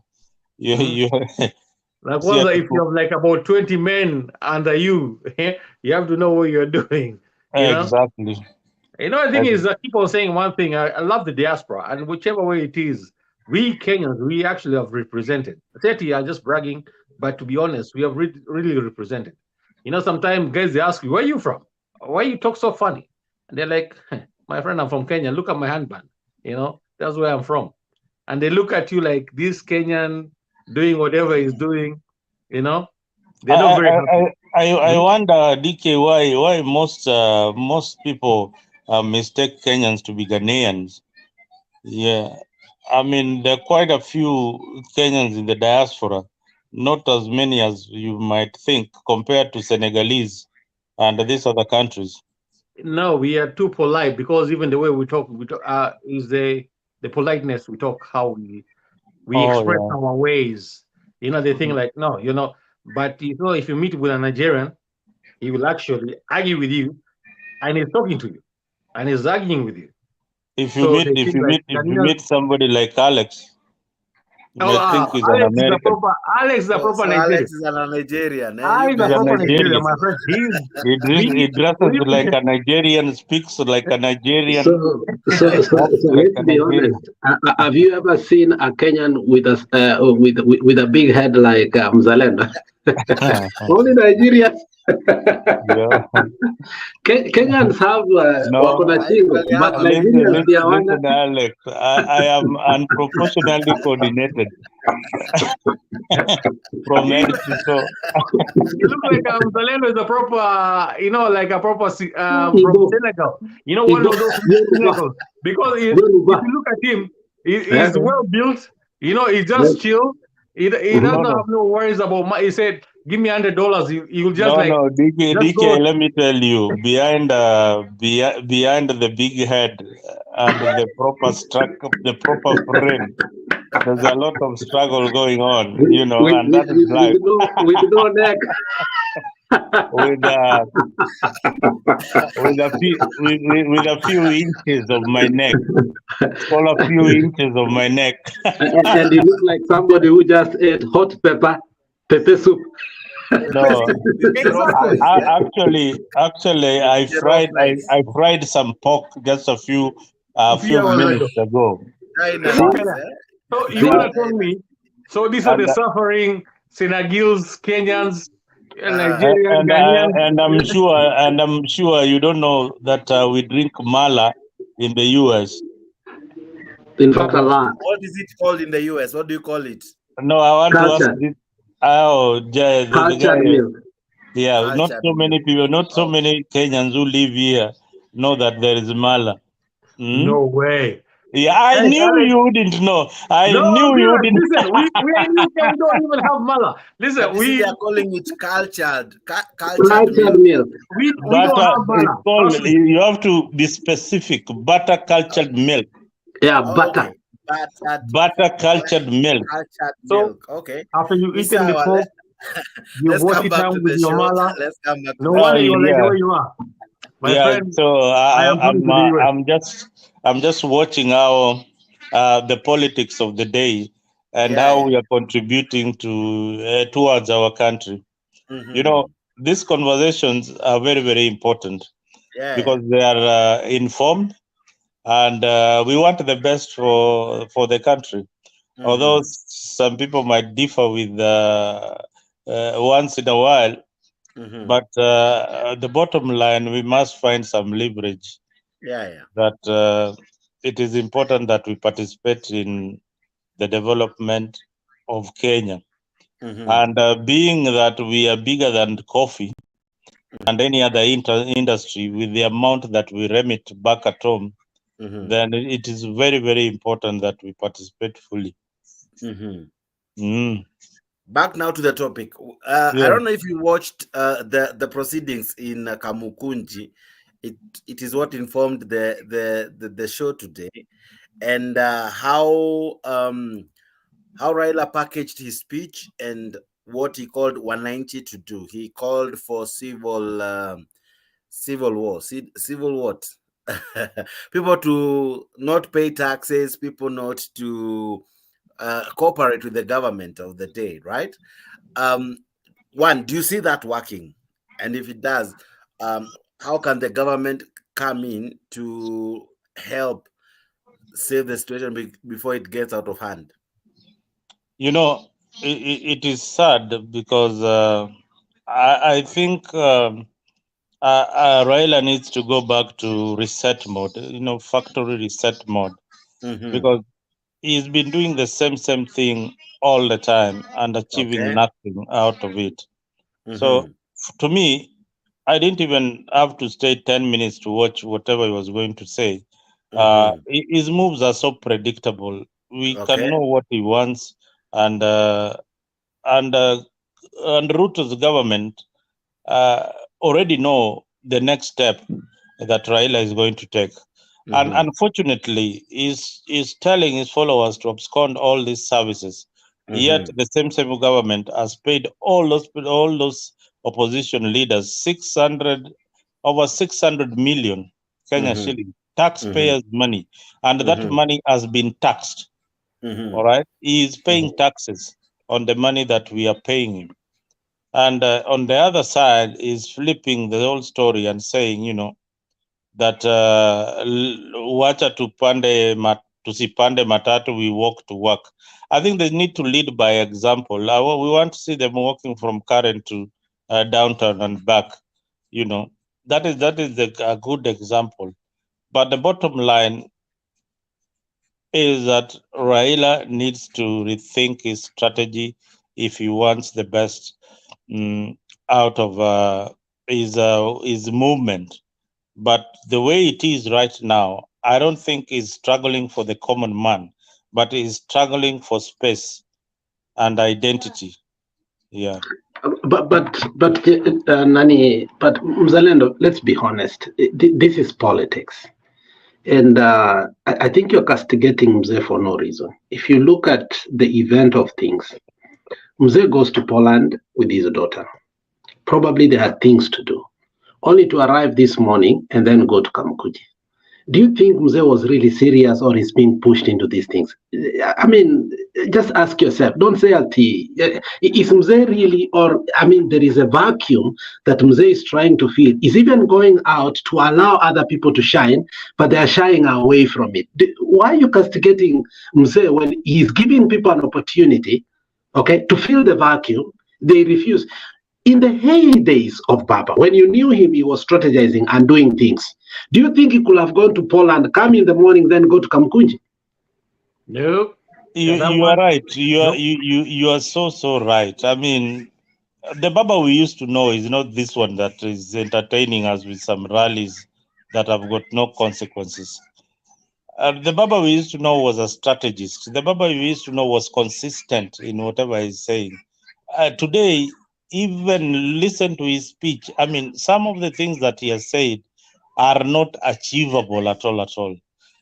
You can trace back to the, boycotting Safaricom and M-Pesa. Then you go back to boycotting Radio Africa Group and things like that. Now to boycott taxes. Remember, there are counties that have to run that are controlled by Azimio. What I'm asking is that are those people going to? So you are agreeing that whatever Baba is just filling a vacuum, whatever he's saying, he knows it's not achievable, and whatever is happening is controlled. So thank you, Eli. Let me ask you, Eli. Welcome to the show. I think Jex ametoka kidogo. Eli, thank you for coming to the show. Looking at the event of the things today, I deduce that there are people ambao wameenda nyumbani wamefurahi kuwa they were in a meeting. The question is, what is the future of this country without an opposition? Because that is what actually happened today. What is the future of this country without an opposition? Where are we headed to, Mr. Eli? Tusalimie kwanza. Thanks very much.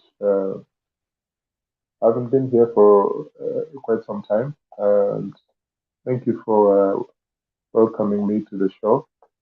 I didn't really follow what was happening today, but I know that people are saying that they're tired or bored with the same reaction coming from Raila Odinga and that there is no strong opposition.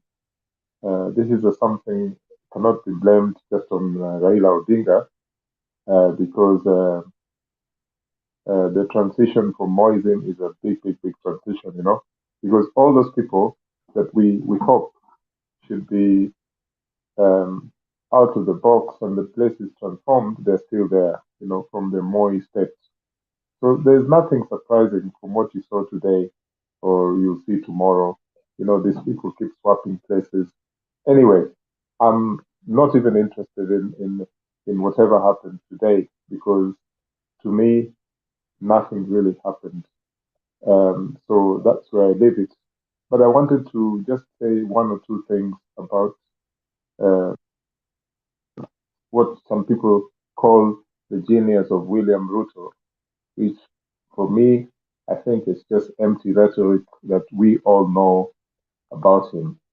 So he went to Europe the other day, and William Ruto was being celebrated in various events in France.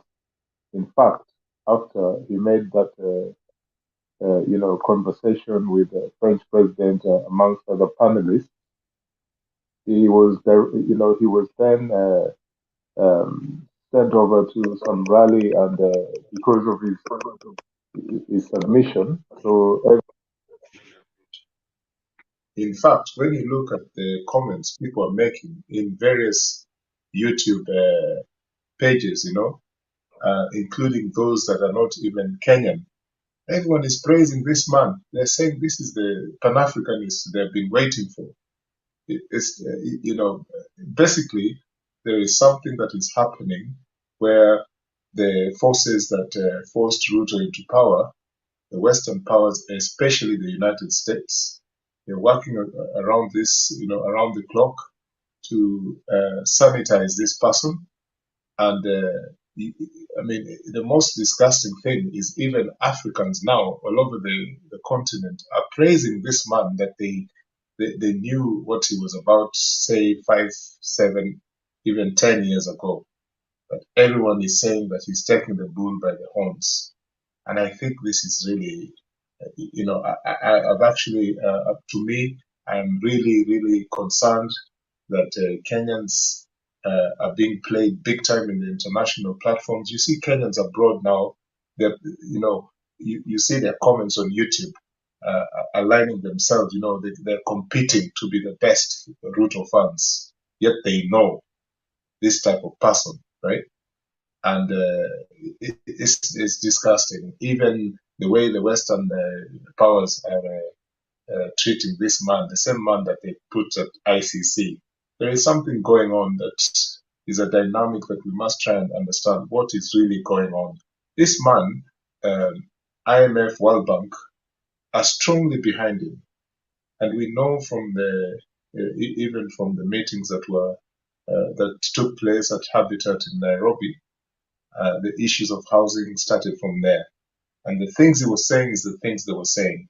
They were trying to make a universal approach in what type of housing schemes they can have. They're pretending that they are creating jobs through that.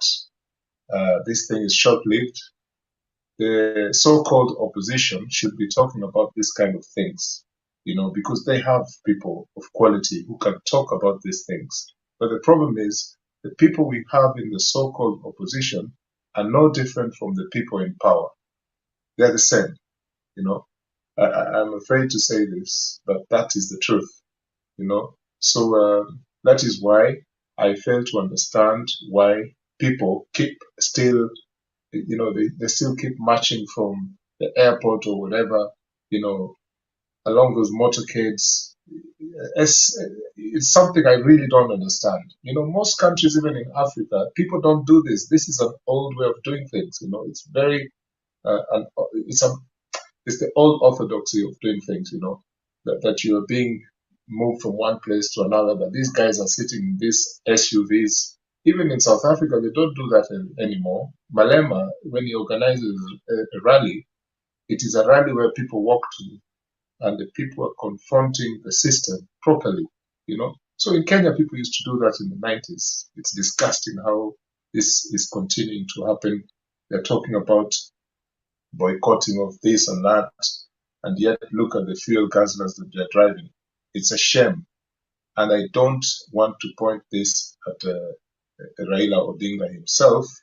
This I point at the political class, because all those people around that ODM and these other machines in the so-called opposition are there because of Raila Odinga. This is a fact, even if he's not the one who says you are next. So the problem now we have with this person who is purporting to be president is a problem we have for a foreseeable long time future, you know, and it's something I can't even stand. Me, I can't bear watching Ruto for 5 minutes. I just can't. You know, I can't watch Ruto speaking for even more than 5 minutes. It's something I can't. You keep laughing there, but I'm just giving you my view about this, you know, because history is Eli, history is I'm very really, important. Eli, I'm impressed. I'm impressed today with what you've just said. I'm happy that you are coming to that junction, because a few years back we would have the same conversation. We'd have a very different opinion. But it is good now you understand our politics and you understand who these leaders are. Ruto Stop. I haven't changed my mind about the bullet points of Raila Odinga and how he has managed to help to transform the country. I have not changed my mind about that. And he's not the only one who has done that. There are many people in Kenya who are unspoken heroes and heroines who have not been celebrated the way he has. It's only that he has the power, and maybe he's a bit of a daredevil. Sometimes he sneaks out of his own methodology of opposition. And when he's in government, we know that not many people who supported him benefited from that. We know all those things, okay? But what I have said today is basically because of the level of economic desperation that people are going through in Kenya. That is the main reason why I have said those things today, that the so-called opposition has not matched up with what is happening in Kenya at the moment. So I'm sorry for interrupting you, but that's what I wanted to say. And anyway, Eli, I wanted to ask you a question, because you mentioned it, and I've got a different opinion towards it. That you said Ruto on the international stage is like a puppet of the West. I don't know what informs you of that kind of statement, because we watched Ruto's interview with the journalist, and Africa is really proud of Ruto, especially people who don't know the politics back at home. Ruto is talking on behalf of Africans, and is talking about the engagement of African countries with Europe and IMF and World Bank. Tell me what he's saying that is absolutely wrong.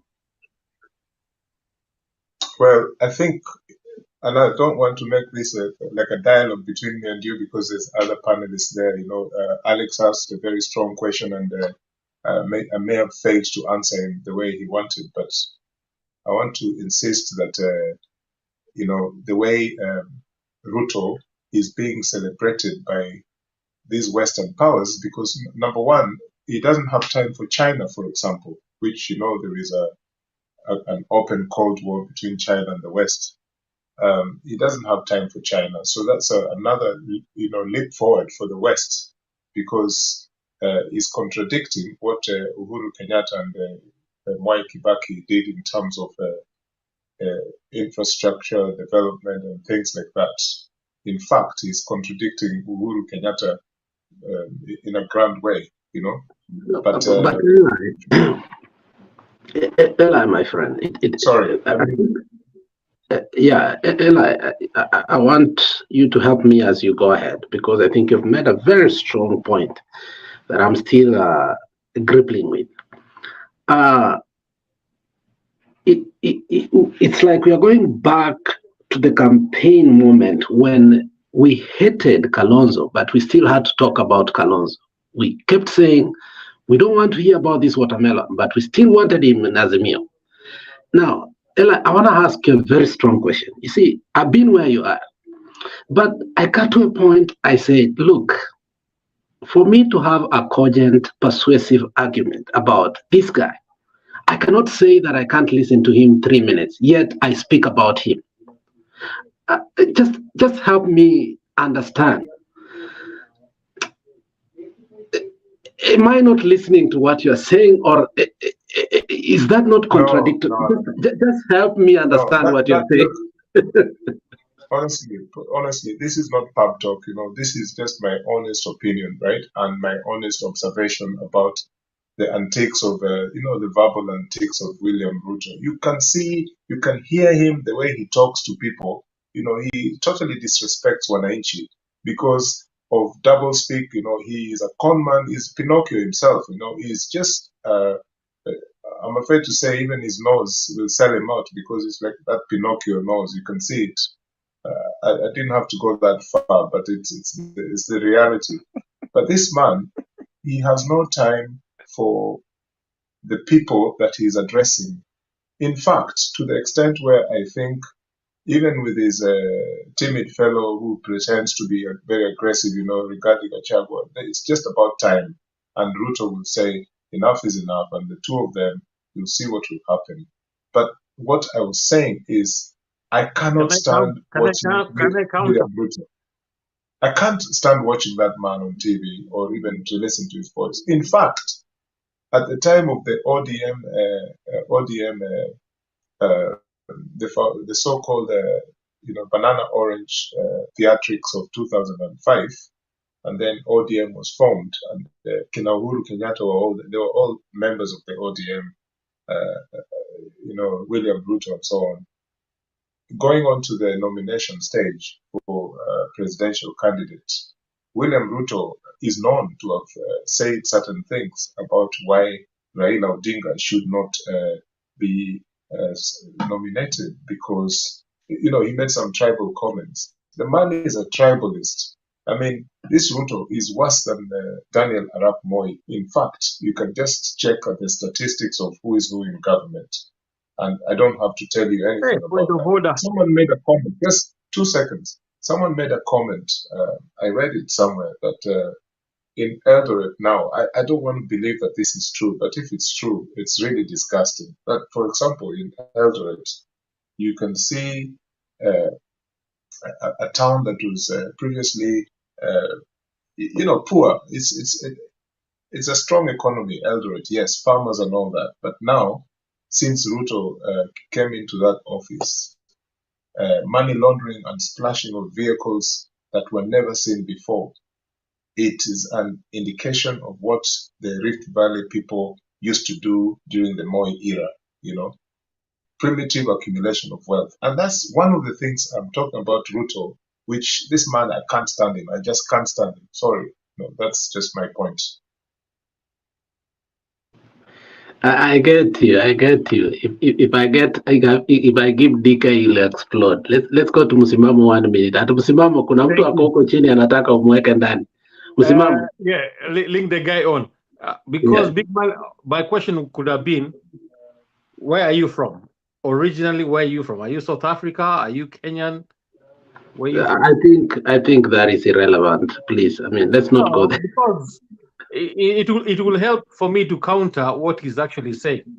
You know, before he's talking about Mulemba, and then he's bringing Ruto in. So we just need to find out exactly where he's based. You know, no, but in terms of reference to the politics of the world, I mean, remember I was talking about Macron and the international stage. So I mean, we can deduce that the international stage does not just become only the because remember, even Ruto made the same insinuatory statements in South Africa. Remember that, and he got a lot of accolades. So today we are all Afrikaners. Even though you hate Ruto and you love Raila and you love Mulembe. No, he didn't say he hates Ruto. I mean, for the record, he said his politics, if I heard him correctly, because I was very observant of his words. He did not say he hates Ruto. He said this kind of politics is retrogressive. I think that is what he hates. The politics of lies, whereby on an international stage, you say something, and when you're at home, there are different things happen. I mean, Eli was very particular because the thin line in Eli is the politics from during the 2005 referendum of banana and the things he said. That if you listen to him carefully, it's not the man; it is the rhetoric of the man. Yes, that's what he said. You know, he referred it from when he was with Odinga, and then he left Odinga because he could see he's not going anywhere, and he jumped to another bandwagon, and then that's why he's where he is today.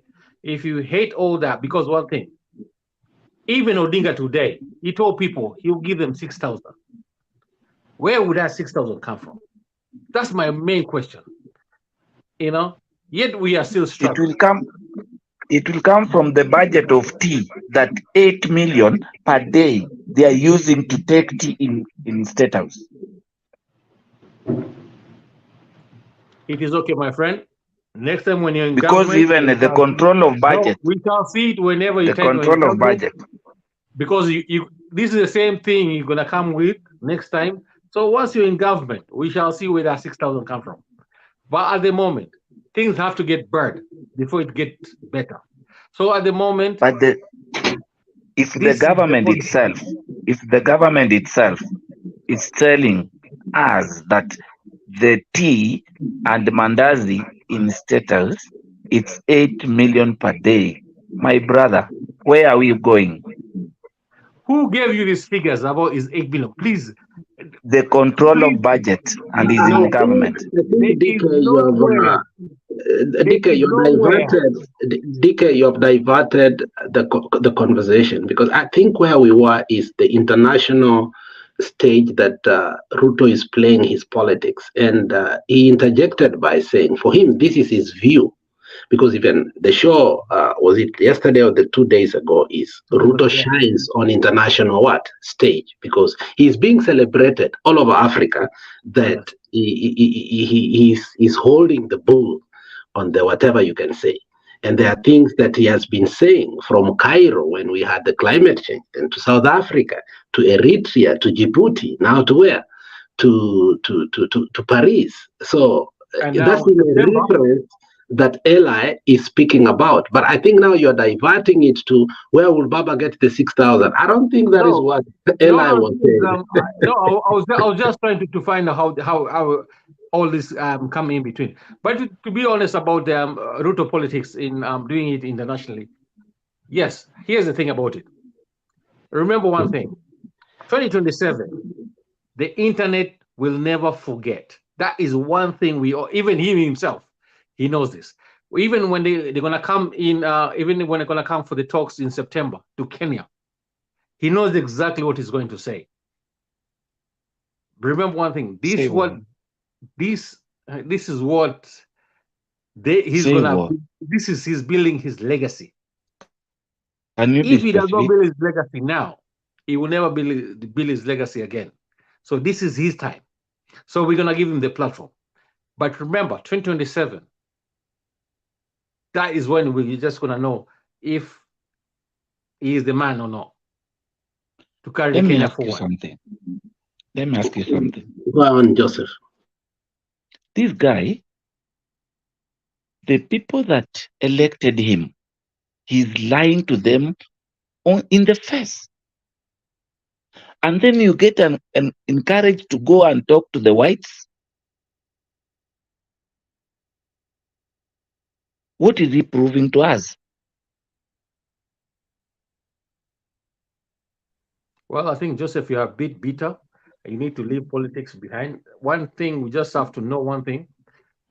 Carry the flag. Forget about politics in Kenya. Carry our flag internationally. You know, even when we fly out, I'm counting my vote. That is my vote.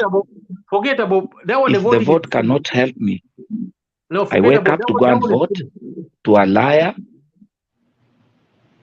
Can we forget about elections, and we talk about the man we elected, who is representing Kenya today? But right now, it's the same man. It's the same man that we are talking about. You cannot tell me to carry myself in white that I can speak well, and in my home rural I cannot implement things. You are a liar. So DK, let me help my friend. My friend, I think we need to watch what is happening in Kenya very much, and I think, can somebody take over? There's a phone coming in. Okay, the person has gone. So let me help you, my friend, Mr. Joseph. Since DK has gone, we are having a transitional government. The government of Kenya has been constituted for a very long time. Is from Kenyatta, Moi, and we have seen Moi rule throughout up to now.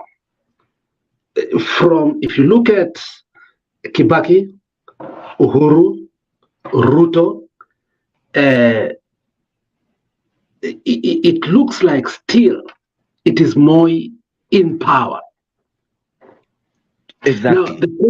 Now, the question we are asking, because we are refusing to allow that transition to take place, because we are holding on to something we know very well can never take Moism out of our politics. Now, the question we should be asking urgently, how do we transition totally and make Ruto a one-term president?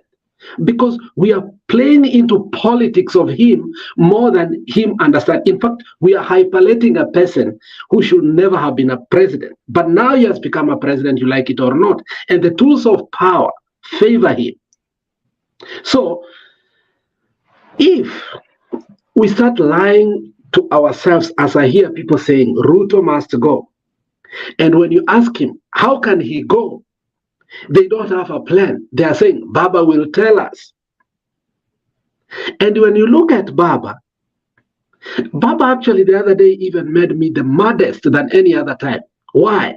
I'll tell you why Baba made me mad. Baba on the national platform tells us that now I'm introducing you our shadow cabinet minister. Where does that come from?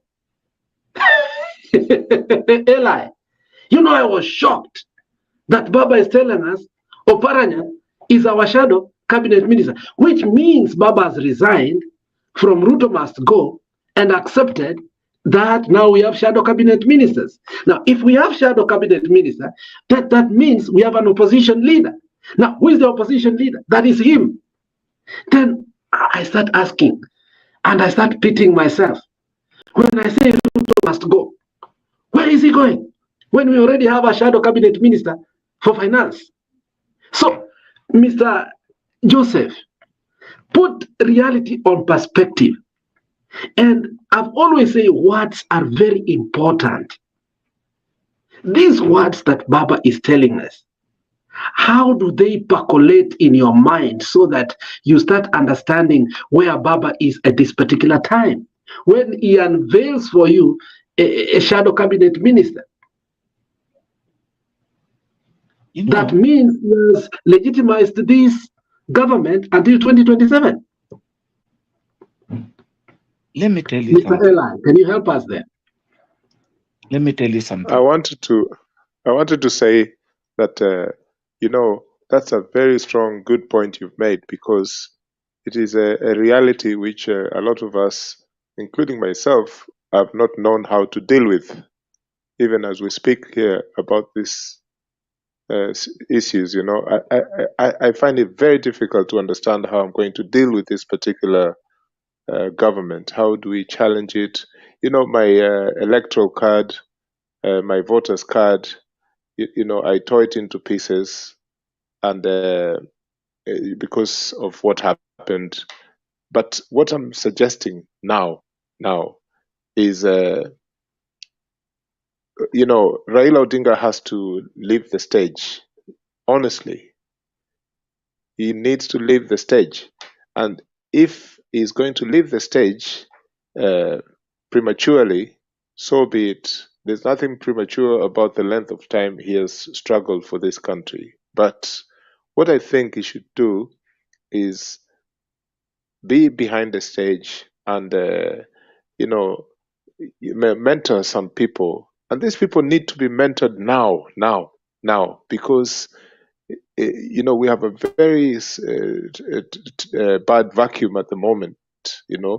These people need to be, to be mentored now, and it should not be jockeying for position. Those people now, they're falling out because they know that Raila's term is over because of all this that has happened to him in all these elections since 2007. I think it would be the honorable thing to do that he steps aside, and then if there's going to be a civil war amongst the Azimio parties, so be it. It will teach us a good lesson. But right now, as it's going, the reality seems not to hit them, that Mr. Ruto has a very, very big backing from the West, and the person who will then take over from Raila and the 2-3 frontliners who will march on to the next election should be people that can work with China and any other regime that can support progress of Kenya in a friendly way. I don't want to use terms here that people might think that I'm pro-China. I'm not pro-China in many other things, but in the infrastructural development, I think they did their best. I know that we have to pay huge sums back to China. Yes, we have to. Sometimes these things are difficult, but they have to happen. I think that honestly, we're sitting here, this panel. I don't know what you're thinking, but for me, right now, I think that Jaramogi's son should call it a day and retire peacefully without worrying about the rest of Kenyans, because they've laughed at him, they have taken advantage of him. He hasn't taken advantage of them, they have taken advantage of him. This man was in prison for so many years. He should enjoy his remaining time with his family and be happy. I think this is the most honorable thing he should do, because there's no point being in a club of political prostitutes, going from this to that party. Every time these elections take place, he's nominating people and they move over to the other side. It has happened and it will continue to happen. The man should step aside, and the Azimio lot should now redefine themselves. And to say this, I don't mean that Raila Odinga has failed the country. No, he hasn't. But this is now becoming too much. A man is out there for holiday or whatever meetings with his daughter in Poland, wherever he went, and people are just waiting for him. No. It's not good. It's not good. They're waiting for him to do what? To do what? Be laughing, Mzalendo. I agree with you on one or two things. You know, it's called the 11th law of power. The 11th law of power. It is the most powerful law in politics. Okay. It is what Raila is using, and it is what Ruto is using. Everybody is dependent on Raila Odinga, and he has used it so well to make everybody a slave. And it's unfortunate that they don't realize this, that this guy is using that 11th power to ensure that everybody depends on him.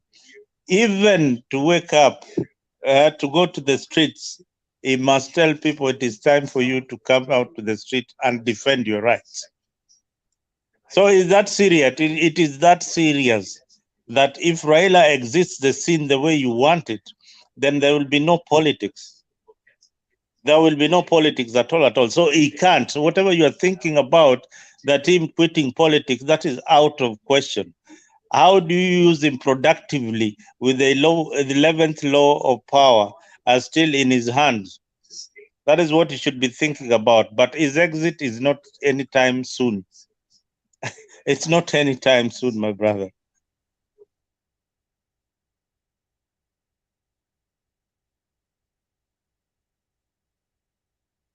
Hello?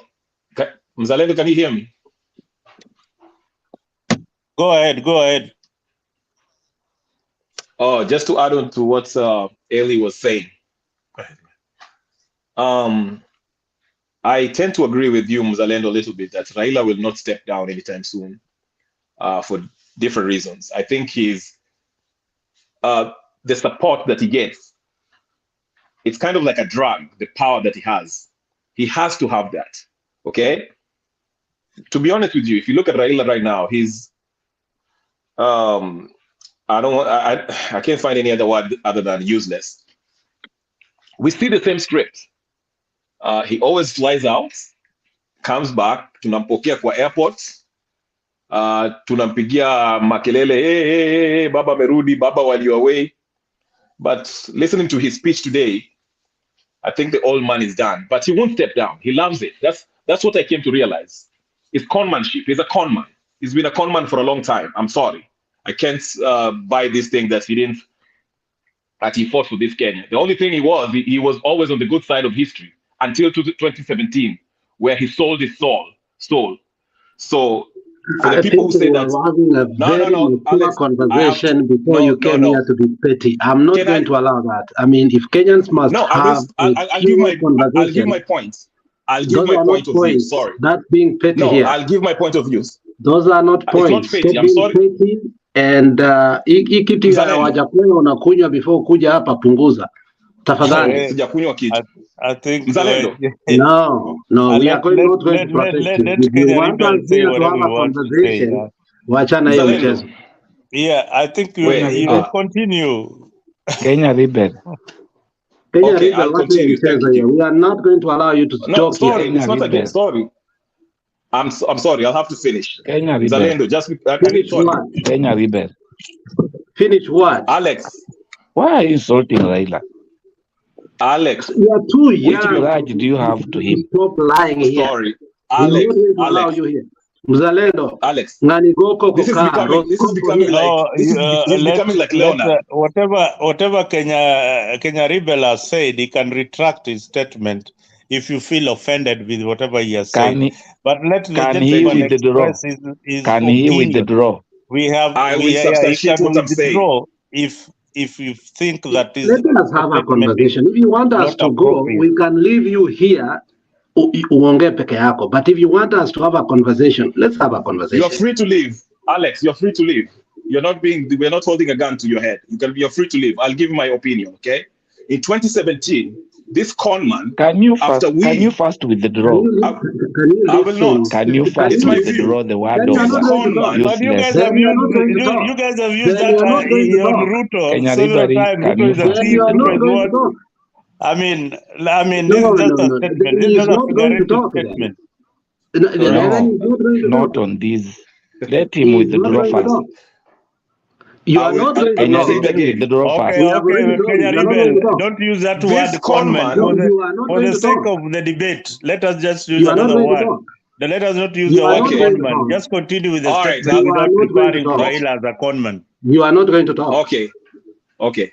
This charlatan went and met the See, very person who was shooting us. Look still. You see, Mzalendo, Mzalendo, ukiharibu debate ambayo laboriously we started Kenya here, Ribari. and then you Order, please. Kenya Rebel, please. Let us have a decent debate. The let's way not we've always generate had what All we were here respect, for a long Kenya time. Ribari. If you cannot withdraw, then we leave this. Okay. I Because won't it's withdraw, not but I'll making go ahead. sense. Okay, I'll say Raila Odinga. No, Kenya Ribari, let me tell you as my friend. When we came Alex, back here if you're to have not a going to let me conversation, talk, just say hold what you on, want to say. If you my want to have friend. a You're no, my I won't friend. hold on. I'm sorry, it's my Yes. time. Listen, You had all when day. we came back It's here, my we turn. agreed, let us have a mature conversation It's my turn to than talk. other It's my turn. channels so that you listen to me, I also listen to you. We want to You are the one. It's my turn. honestly. It's my turn. It's my turn. Excuse me, But sir. we listen It's you my turn. abusing people. It's my turn. I will make my Alex, point. let him just talk. No, Mzalendo, Alex, did I come here to listen to people stop abuse acting people? like a village bully. Let me See, finish. You're behaving like a village bully. Okay? Mzalendo, is that what you came here to do? No, let me finish my point then. Be respectful. I started by saying Raila Odinga met with Uhuru Kenyatta, who was gunning youth in Kisumu. Alex has told us that he grew up in Kisumu. Me too, sir. This guy shot people in Nyalenda, Kondele, okay? Then Raila Odinga went and met him and shook hands with him. Then he came to tell us that ati sijui nini, ati ndugu yangu, never called for atonement for the people who died, who risked their lives for him to be to be sworn in. 5 years later, you want to come to tell us here, yeah, go home. Anyway, 5 years later, you want to come down here and tell us that this man is the one who should lead us forward. He's telling us we should carpool. That will help bring down to go against what the taxes that Ruto has signed into law. While his MPs, 80 MPs, did not vote for it. They chose to go to abscond the voting. Okay, so we need to put things into proper perspective. This man, that's why I call him a con man. I'm sorry if I offend you. He's nothing more than that, by all definition. Okay? So the solution is this. Kenyans, okay, should form active citizenry. Let's go see if we can change the law, how we can recall these MPs, the Babu Owinos who are shooting people on camera and are still not in jail. Okay? This is what I'm calling for.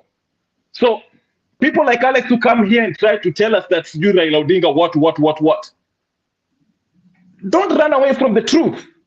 We can't forget. Anyway, I leave it there. I don't want to get into my emotions. Kenya Rebel, today you have spoken out of hunger, but I think now it comes out very, very clearly that this is the thought of so many people. There are people who are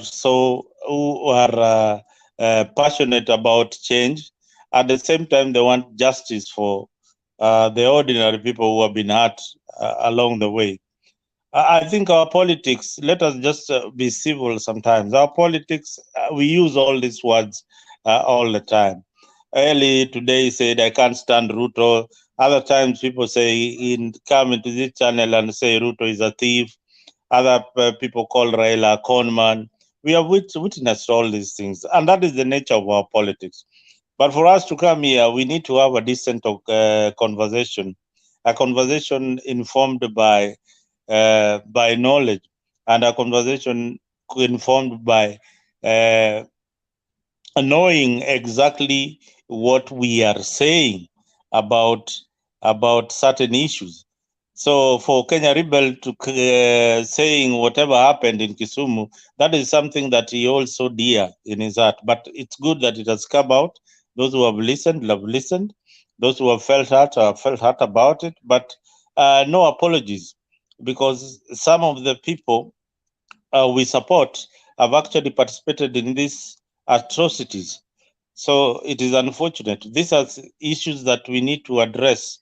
We just don't put them under the carpet. Again, we were having a conversation before all that outburst about international relations. Eli says that we should move back to China negotiations and continue making deals with China. Yes, there are countries who are still going to work with the Chinese. Ruto has decided to work with the West. I think that is his own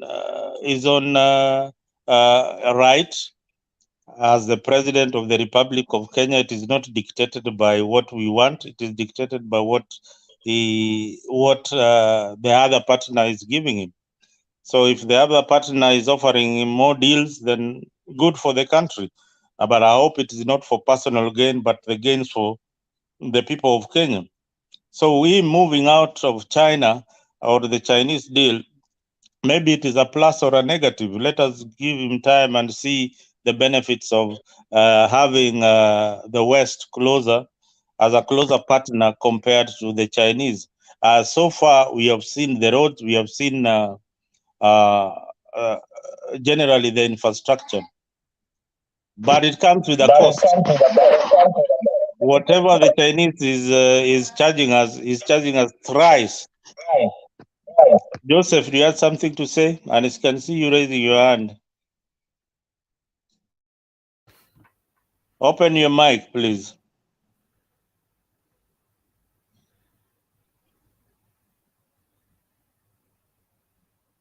Yeah, there's one thing I'll tell you. I'll say this. You know, we need to be mature enough. Insulting cannot help us. Because I remember even 2007, what happened in Rift Valley. The Kalenjins are not talking about it on the media, saying like Ruto did this, he's a stupid. No.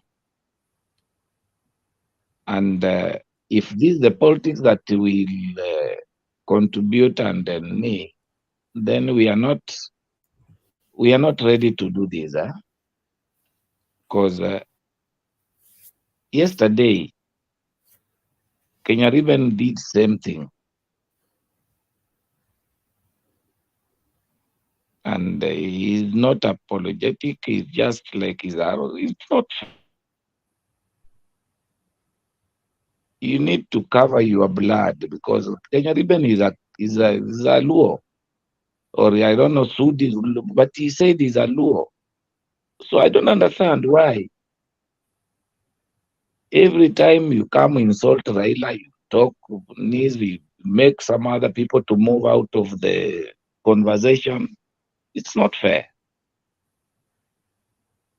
But what happened? Sorry, I was I had to go refresh and Paul. I think Jakes, you need not to leave as a moderator of this show because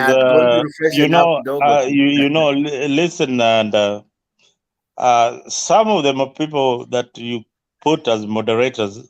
I've got already a side that they take in politics.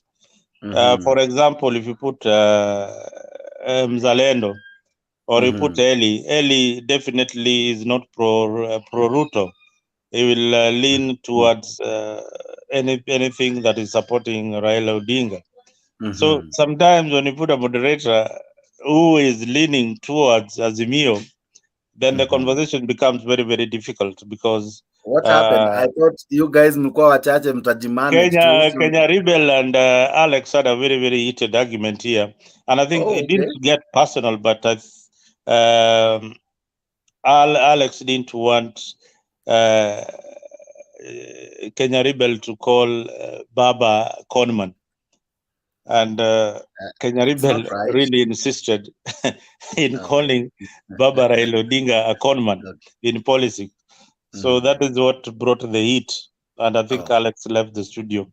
But and it's unfortunate that debates can generate to that. But again, we should not leave when we have these sort discussions. This is where we iron our differences. You tell somebody, hey, whatever you're saying is not right. You should have, said it better, or this is the best way we can move forward with the conversation, but you don't leave from the topic. The other thing I also would add kidogo to, I think it's also good to counter a lie, a statement with facts and with true. If I say you're black, tell me I'm white, like with facts, and because that's what a debate has. A debate has different kinds of people who see funny things, like Ellie would say, hey, Jakes, you look so dark. And then Mzalendo should come in and say, I'm not so dark. It makes the debate interesting. But anyway, if that happens, I'm sorry, I wasn't in. I had just taken a commercial break. But Poleni, to our viewers and to everyone else, it happens in Tembe. It gets nasty and wild. But I wish to apologize on behalf of the doers and those who have been done for. If hiyo ni kizungu mzuri mzalendo, wenye wamefanya na wenye wamefanyiwa. Translate it to English. Ellie, good to see you. I don't know if I left you in, but good to see you. You are looking sharp. I like the mustache. Oh, the tush. Yeah, I'm trying to look younger. I was just wondering, this debates that we have, maybe the next conversation that we should be looking at is who will be the new leaders that we can rely on to counter what we now call a government. For example, for the rest of us, we still don't see the legitimacy of this government, but we want to see who are the people now that we can say can do something different from what the Azimio lot are doing.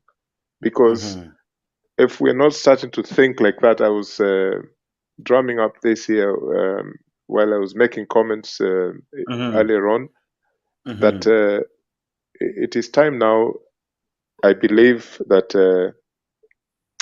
they should let Raila Odinga exit the stage, because he can still do things in the background, but he should really do a snap exit of the stage, because something is not working at the moment. And we know very well, even those people who oppose him in the Ruto side, they know that something is not working.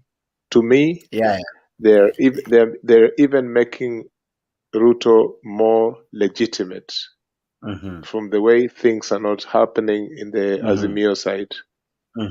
It's difficult to to identify who can step into the shoes of Raila Odinga. And it's sad that we can only talk about him, because if there was other people around we can also talk about, this would make things even more interesting. Now, let me ask you, Ellie, even as you continue, is it our fault that we failed to groom some of these guys early? Because I want to admit this, not that we lack enough brains and enough talent to groom, right? But it's like we have idolized or placed our politics to be centered on 2 guys or 3. So we never grow beyond that. And that's why right now it seems as though Kenya is yearning for a replacement, or someone, as you're calling it, a voice, an alternate. Like it's like kukona kakitu kana miss. It is not something difficult to do. It's just like what you have said there. It's something that we're used to, and we continue that way, But I don't think it's a difficult thing to do. Many countries will not have it this way, you know. In fact, in many countries where there is like, you know, tough wars within so-called opposition parties, it's like the mess can be ridiculous, you know. I think if you compare to Kenya, you can say Kenya is doing well. But what needs to happen is they need to identify some people, not one person, maybe 2 or 3 people, who can start changing things, if it's in Azimio or in an alternative, you know, group. If it's Azimio, they need to do something. They need to do something now, you know, because this man just needs to rest with his family and enjoy his retirement. You know, it's terrible to see him in that state, that he can just alight from an aeroplane and people are demanding that they must hear his voice. It's just not. It's something shameful that people are, you know, making the life of this particular gentleman very difficult. You know, I think Raila Odinga knows it himself, but someone said there that he won't leave the stage fairly soon. And to me, I think that will be a very, very big problem, because it will just serve Ruto's side even better. You know, they need to be brave now and look for a solution very, very quick. You know, and I think from what happened in Parliament last week amongst the Azimio MPs, I think there is something already happening in Azimio, where they're already having conversations about this. From what I know, I think there is something already taking place, and it won't be long before we know exactly the nature of that transition. It's not the likes But of then people again, this is the first time we are seeing that people outwardly defying Raila Odinga. Like, I don't know, I can't. It beats my mind. Sorry, not my remember guy. Kizungu na squeezy. It beats me when I want to remind myself the last time I saw people from ODM in ODM coming out and almost working against Raila Odinga. It's been long, and it's like people are no longer afraid. Akina Esther Passaris, they vote confidently, you know, with a lot of passion. Let me add, Jake, sir. And Eli has hinted that something is happening in within the party. The truth is that Raila might not be the presidential candidate in 2027. Now, with Raila's exit in politics, this is the reality, and take this to the bank. All those Luo MPs you're seeing, that people who are aligned to Azimio, they'll move to UDA. They are going to rush to UDA almost immediately. It is the only glue that is putting these people intact at the moment. At the moment he says that, you know, I will not be on the ballot, you will see the mass exodus in the particularly in ODM. There'll be a mass exodus. And they know so well that they depend on Baba so much, and they don't want him to leave the scene. But again, they're anticipating that in 2027, this Mzee might not be in the scene. Oh, no wonder the degree of exodus here and there. Yeah, they are anticipating nguvu ziko pande hii, ziko huku ndani ya ODM, Azimio, na ingine iko huku nje. And that is why you see Baba reprimanding them. And today he repeated that, I want to know my soldiers. I want to know those people who are with me. Because Eli, I don't know if you noted that even before Baba stepped on the podium, some began leaving. And Wajakoya raised that, and he was like, it is disrespectful that some MPs, it's Baba's function. They leave the stage. They kind of drive away. It was, okay, sad things don't hit the media, but it was wrong. Don't you agree? But Jack, those people are there in a voluntary capacity. So when they go to these meetings, and also Wajakoya, that man, I couldn't take him seriously. Really, it's like you read my mind. I almost said, like, Jakoya, this guy called Wajakoya and Baba Association. It's bringing mixed feelings. He's already up in the ranks in Azimio. Yeah. Why is Baba bringing him so close? Does he add value? Because that man is. There's something. Can I just finish? Joseph, can I just finish? Yeah. Not that I know, but that Wajakoya himself, he still has a lot to explain to the people of Kenya about his time as a police officer and working in the sound room and the issue of Dr. Robert Ouko. So I know that Wajakoya is spending his time, always sanitizing himself as the best advocate ever and stuff like that. But we also know the other part of his history and the issue of Dr. Robert Ouko's death. As a police officer that he claims he was, he knows what happened. He knows what was being, planned after the death of Ouko. He claimed that he sought asylum here in the UK on that basis. And the refugee status, back then. Is a man that personally I still have questions about. But saying that, going back to the issue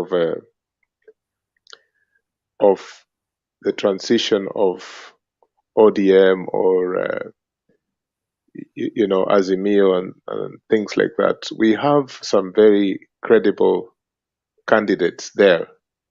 They may not have the same history or they're not the same outfit. They can't fit in the gloves of Raila because unfortunately there's a boy who was here earlier on saying about Raila is a con man and he has never fought for this country. These people, I always hear people saying, like, for example, Jomo Kenyatta was a con man. He was never in a prison and things like that. People talk sometimes without even measuring what they say. History is history. You can't change it. Kenyatta was in prison. Raila was in prison. My point is this. In that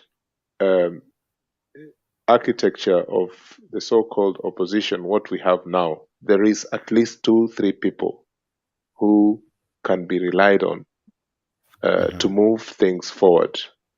To me, one of them, unfortunately, still comes from the Moi architecture is Kalonzo Musyoka. Some people say he's double-speak. This man is strong enough, I believe, because Kalonzo is always the person who, if he's not in the picture of either side, something can happen during the elections. So if he goes to another side will benefit, obviously, because he comes with a huge content of votes, And we know that it was also because of Kalonzo's people that Azimio did very well and won the elections. We know that, right? But you will dispute that, Jake, because you're on the other side. But I believe that Kalonzo Musyoka... I really try to be balanced, my brother. No, that's fine. That's fine. You have your rights. Yeah. But I believe that if we're looking at the status quo within Raila's side, that Kalonzo Musyoka is an ideal candidate. He just needs to work now very hard to challenge what is going on now throughout the country. Kenyans know him, okay? And he doesn't have a bad track record. you know, he doesn't really have a bad track record. You know, that's that's. I would prefer Kalonzo Musyoka to be from the older group to be the new candidate. From the then again, from the younger group, sorry, two seconds. The younger group, I can't see anyone. I can't. This is a problem. This is the big problem we have in Azimio. I can't see a person there from a younger group of leaders who can take over. Some people say Atiende Amolo, Sijui Wandai, Sijui what. If someone comes out of even some obscure province or district in Kenya, it doesn't matter what tribe, and that person shows themselves that they can lead this country, so be it. It doesn't have to be a big name anyway. But yeah, thank you. I think Eli is right. Eli is very, very right. Kalonzo. No, I wanted to ask something before you move to that any other point. When you speak about Kalonzo being good, but my question is, how comes Kalonzo seems not to, do I call it lack, with all due respect, let me use the word stamina. Stamina sounds good.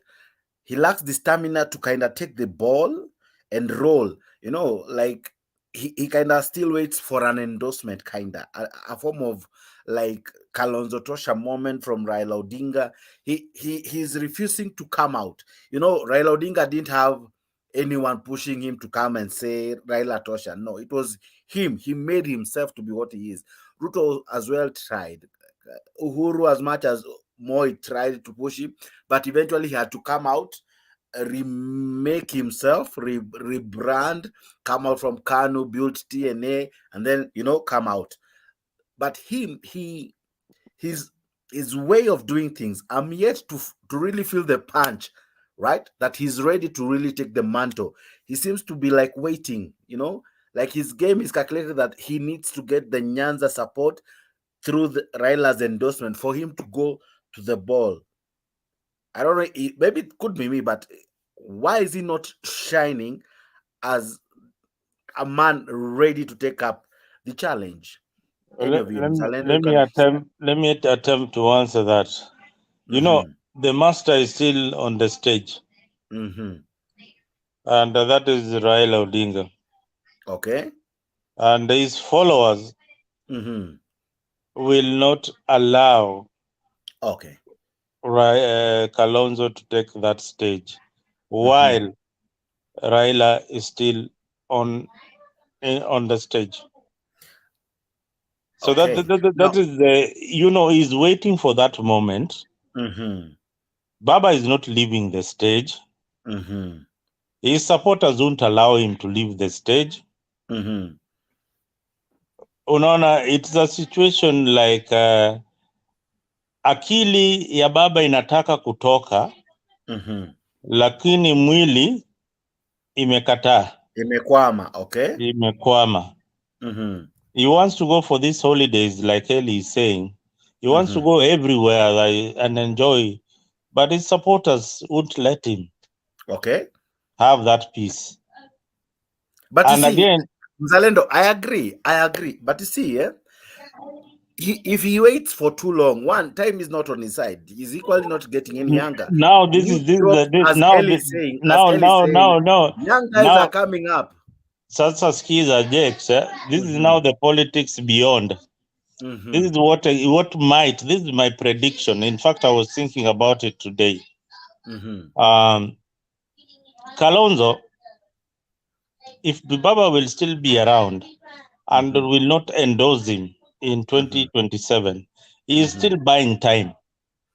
But in 2023, you will see the true Kalonzo now taking sides. Whichever side that he takes,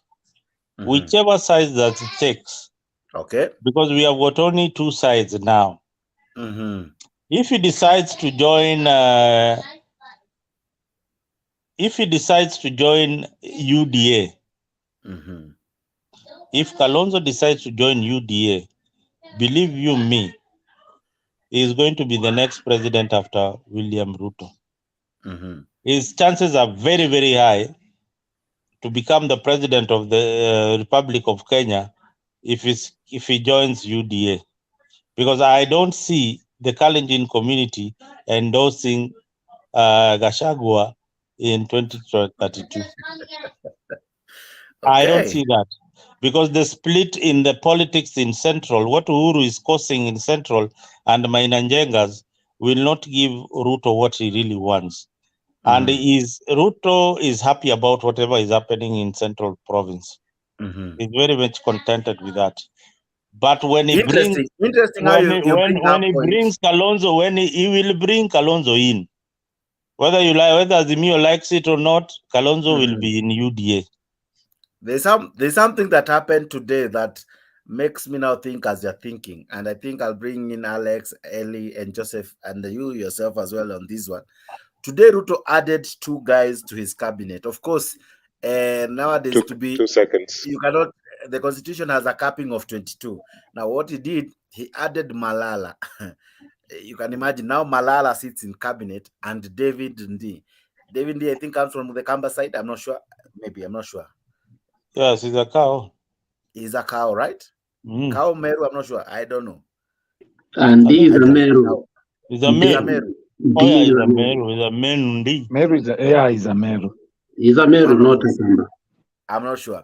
But now, that thing of Malala, you don't. The addition of Malala, have you seen it's bringing problems in UDA? Why would a sitting president bring such? Okay, I don't want to use him as a bad. The words that I'm looking for are not good, but let me try to get one. Why would you bring Malala, a first-term, a one-term MCA, a one-term senator? He is known to be very controversial at times, and at times, anaweza sway, inategemea. What could be the game plan, Apo?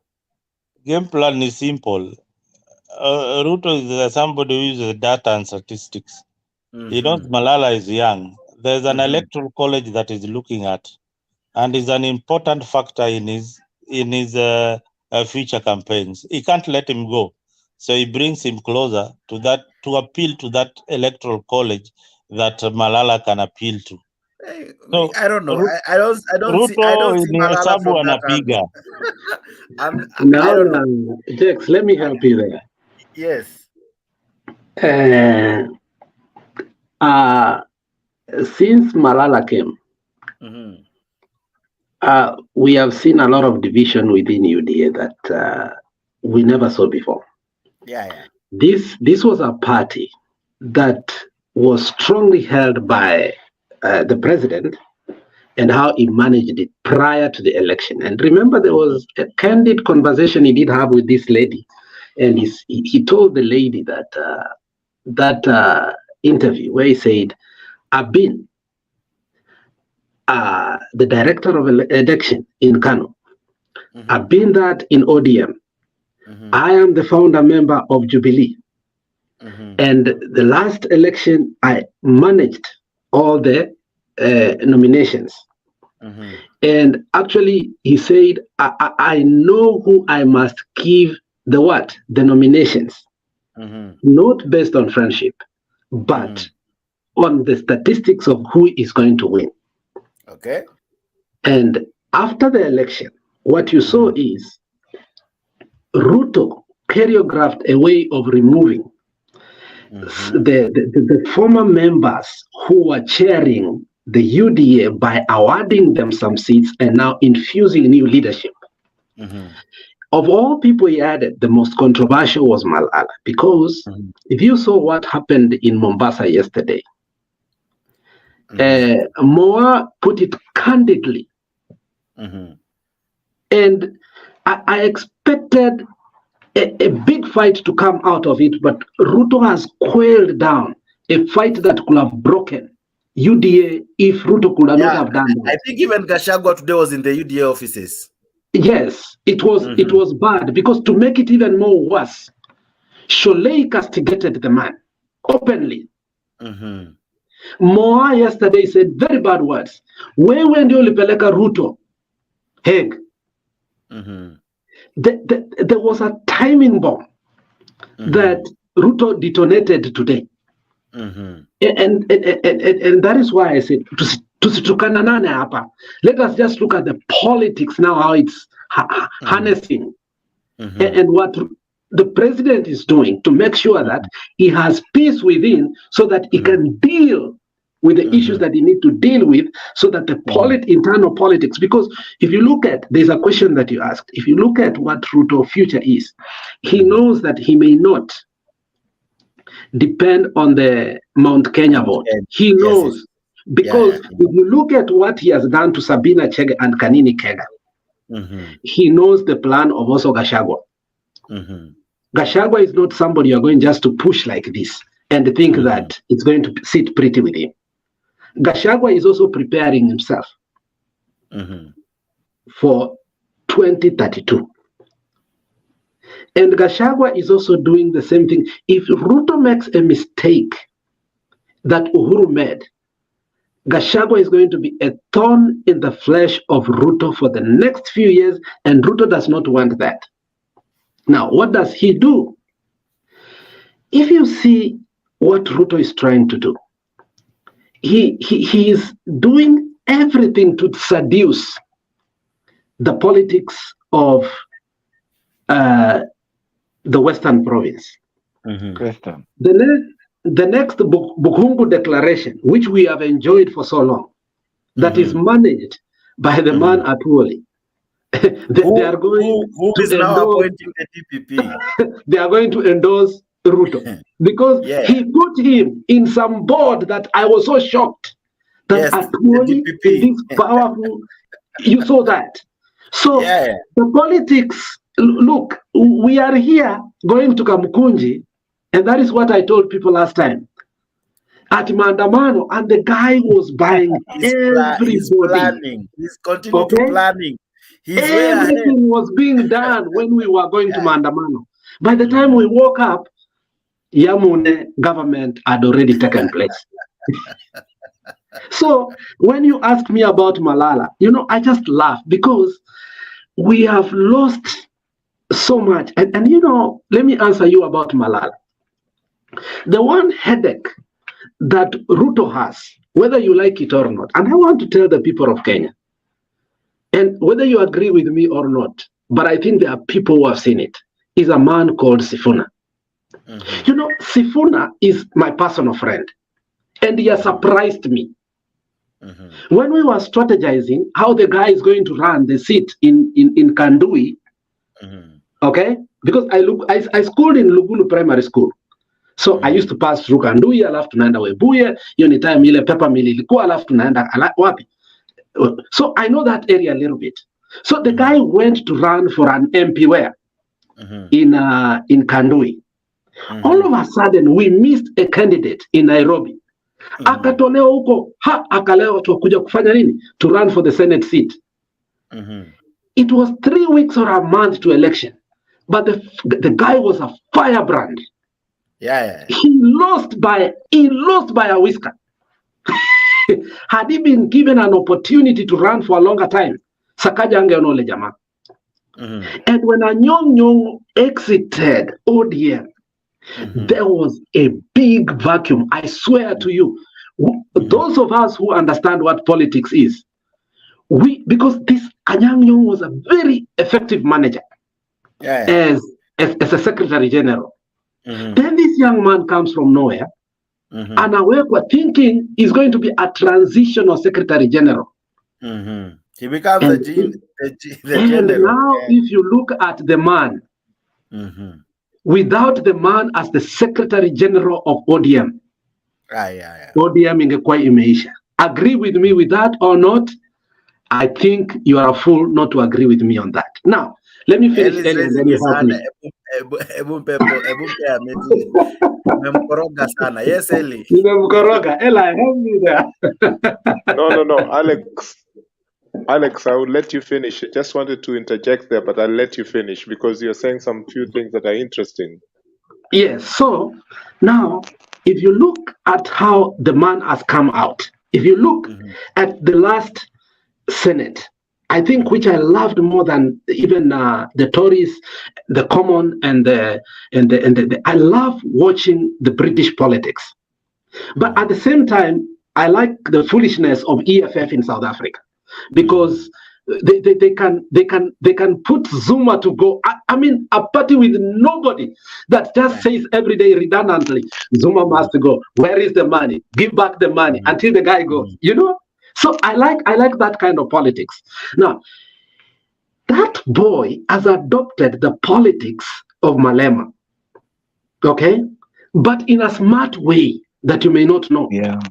If you look how many times he has been chased by Kingi from the Senate, huyo jamaa anapea Kingi shida, and the problem is that the guy is stellar, the guy is smart, the guy is eloquent, the guy is everything that Ruto can want. Okay, so to counter the man, they've tried to put Malala. Malala ameshindwa kazi. Now hawataki kufuta Malala kazi, wamemweka aingie cabinet as they prepare another person who is able to counter who? Sifuna. So Ruto, yeah, because he's there as an interim. Yes, it's an interim. So the problem is they thought they are going to kill ODM, but this young man is also from Western, and he's also becoming a star as he's taking over Western from, you know, Dismas Baraza, from Wetangula, from Nani Mudavadi. But there is one young man whose star is shining. And remember, his uncle, or he comes also from a political family. You have to remember that. Yeah. His father. At the same time, he's a lawyer. Yeah, his father. Yeah. And was very popular, by the way. And also he's a lawyer, a very shrewd lawyer. Also another thing they have a problem is a great debater. In the morning show, late show, the guy can debate anybody. Remember how he debated was Bodin Alwale the other day? He just ashamed him.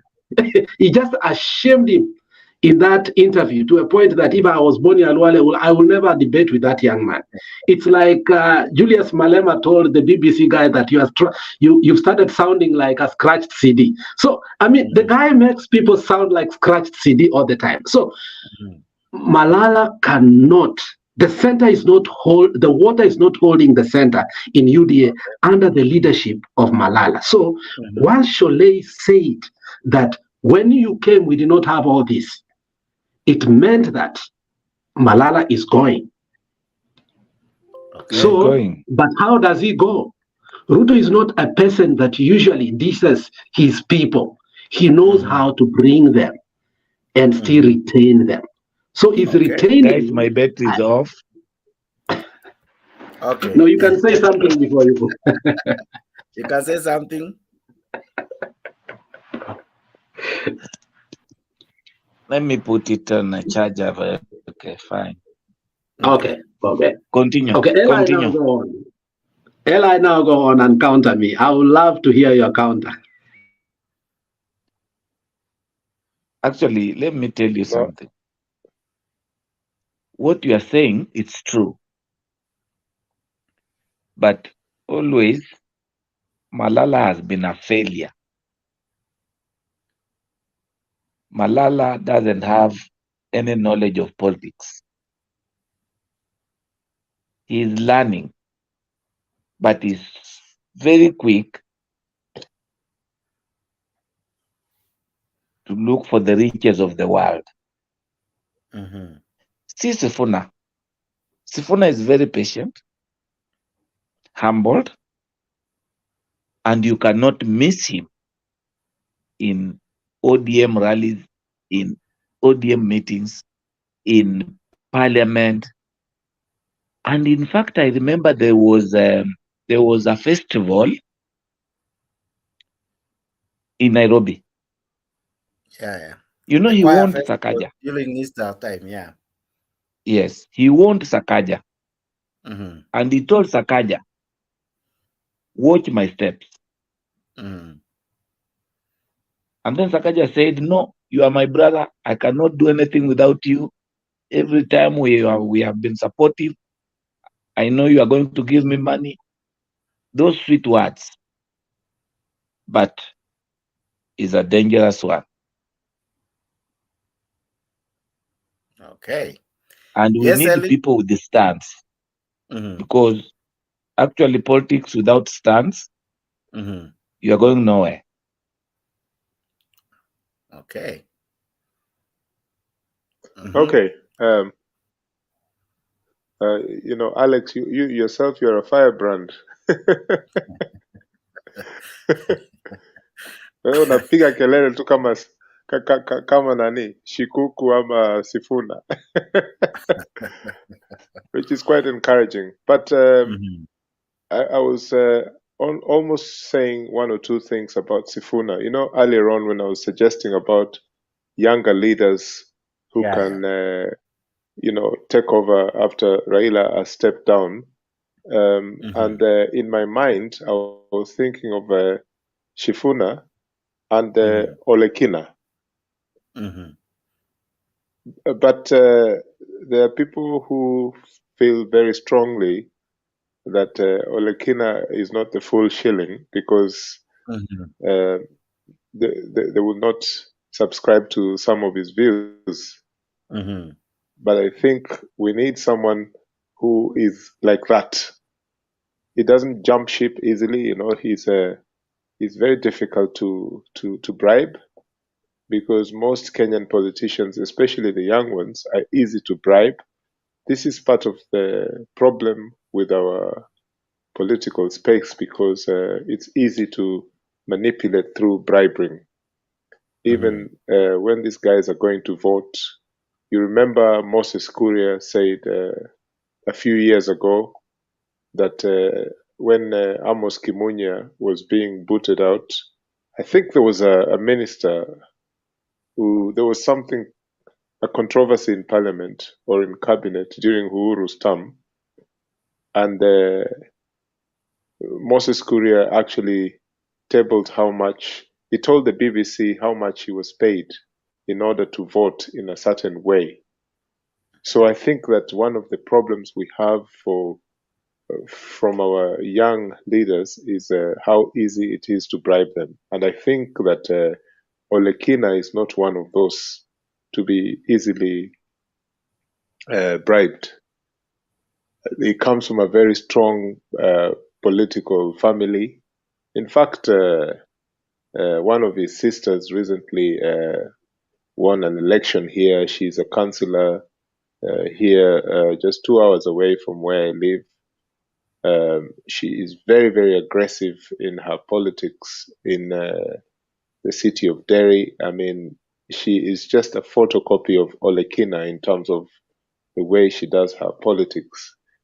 I think the ODM or Azimio politicians, they know the worth of Olekina in terms of how he can transform national politics.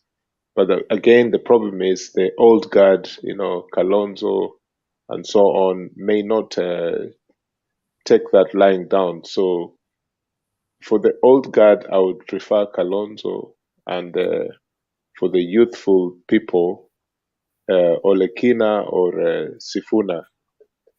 Another thing is,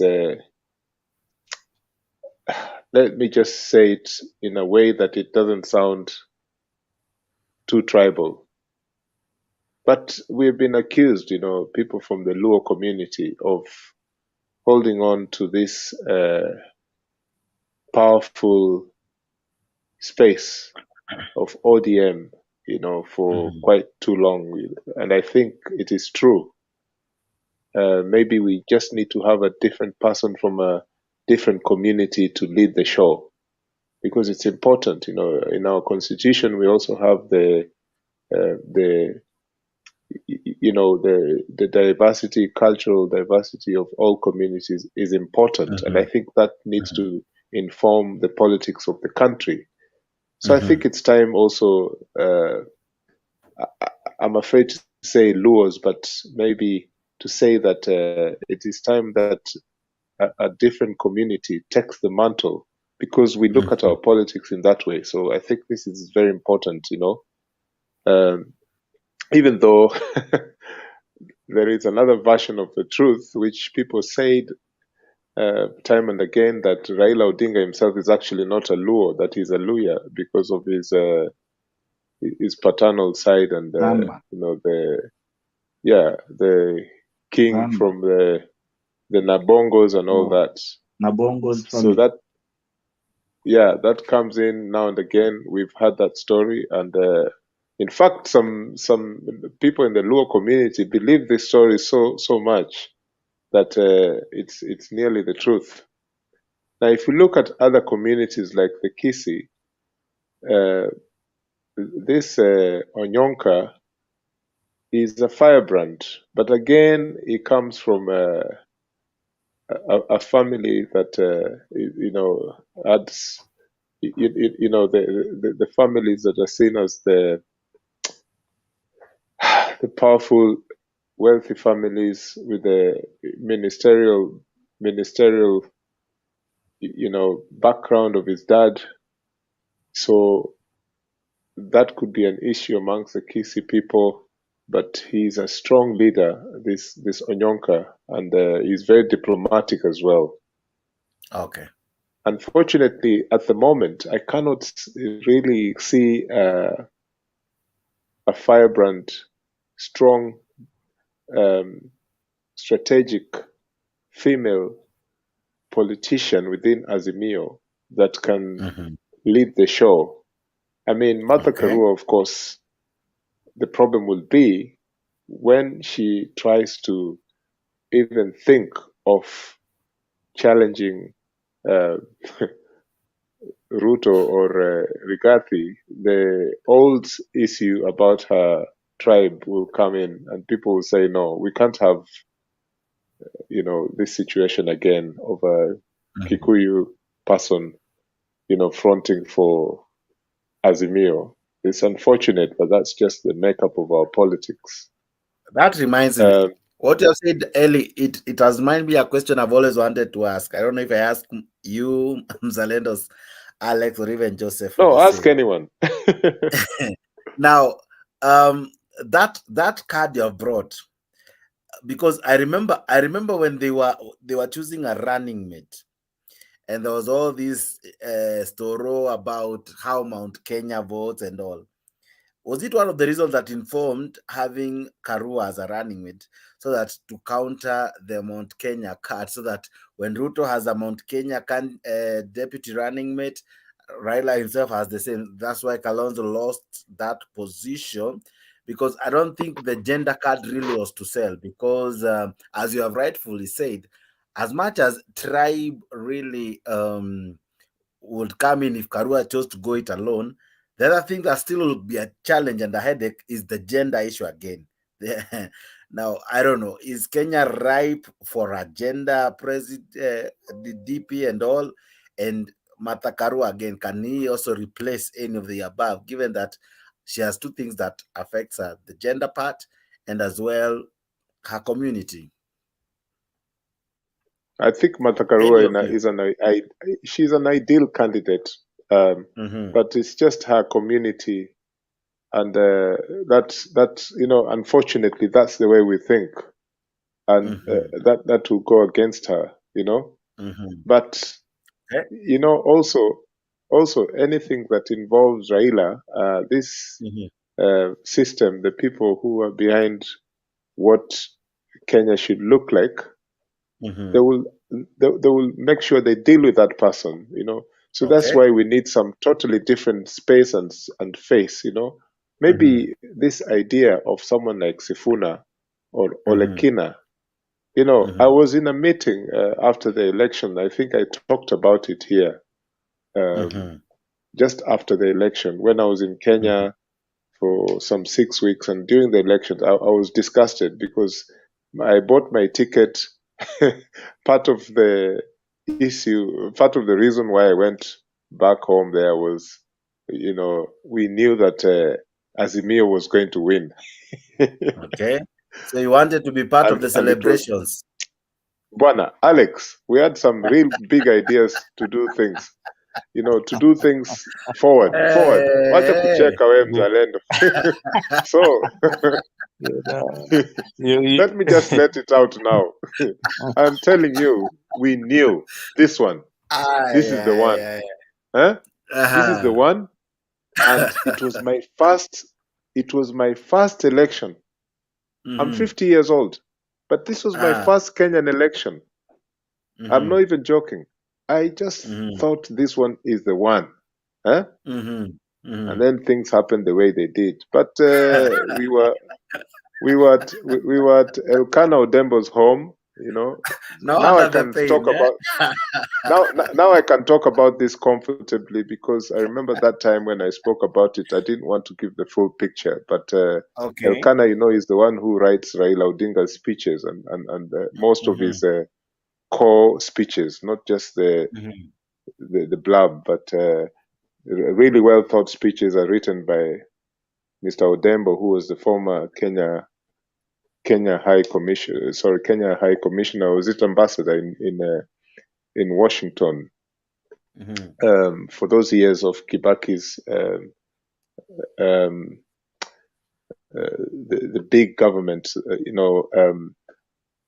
So Elkanah served in Serbia, Montenegro, and the Vatican, as well as the United States for Kenya. But when he came back, he continued with the Raila, the allies, the strong allies. You never see Elkanah in the news. You would never see him standing next to Raila anywhere in the media. There's no photographs. No, he does his stuff behind the loop. You don't know what is going on, but this is the person that actually works between Mr. Odinga and Uhuru before the handshake and all that. But this man said, after Ruto's so-called victory, when we were at his home, that he mentioned Olekina. And in fact, Olekina had a conversation with him on the phone. And so what I'm saying is Olekina could be a possible, you know, credible candidate for the transition going forward. But Eli, I don't know if you remember how he suffered immediately after. There was even a time him and Babu Owino were furious with the party, because the seats that I think Babu Owino wanted and Olekina before hata saizi afanye a whip. There was a time those are small things. Those are small things, you know. Those parliamentary things, they don't matter, you know. We just need someone. We just need a strong leader, a person who can challenge what is going on right now, and it has to be a firebrand. And I think that if, you know, Kalonzo is not a firebrand, but we would say for the old guard, Kalonzo must be in that loop. If it's a trio, or if it's a duet, then it's Kalonzo and someone. But Olekina definitely, or Sifuna. That's just my view. Sorry. Thank you. Mzalendo. But also, I'm seeing this. It's high time for Baba to come and group these small boys, because these small boys, they are more powerful than these Kalonzo and the so-called group. What do you mean powerful? Let me tell you. Look at Sifuna in Senate. We have this other guy is called Wambua in Senate. Okay. And then in Parliament, what I'm seeing is this. We know Babu Owino is still young and is still not knee, but when he gets matured knee, Babu Owino also is good. This guy is good. He's more than this Gachieta person that people are looking after. Now we have just said here we don't abuse these guys. What are you doing? we have just said let's not abuse He's anyone. not on the podium. He's not on the podium. Let's not abuse. You have just asked me not to allow us to abuse any but of these. But Gachieta is his name. No, he's called Rigati, not that one. Someone said that is a bad name. Let's not abuse him, honestly. Okay. We might not like him, but let's give him the respect. Yeah. That's what you have asked me to do, right? I withdraw. Okay. This guy, these small boys, Sifuna, Wambua, Babu Wino, and this guy from Kisii. Actually, this is the high time Baba should take. Which one? Which guy from Kisii? Arati, the senator. No. Who? Onyonka. This Onyonka. Onyonka is a friend of Alex. Lakini hawapendani juu achotei Alex. Isiyo kitu tumekataa. No, Alex will tell you huwa hawachoteani bwana. Alex amejam sana na yeye vibaya sana. Hata ali left kwa group yake. Sasa ile kitu mimi naweza ona. Because hawa watu wengine wenye wanafuata kwa baba wamekuwa wakina Mbadi, wamekuwa tu watu wenye hata sahi huwezi waelewa. Okay. So it's better baba ashika hawa vijana mkono. And this is the high time. Even if he's going to need to shika Kalonzo, but these guys should be within the circle. Okay. From there, he can decide.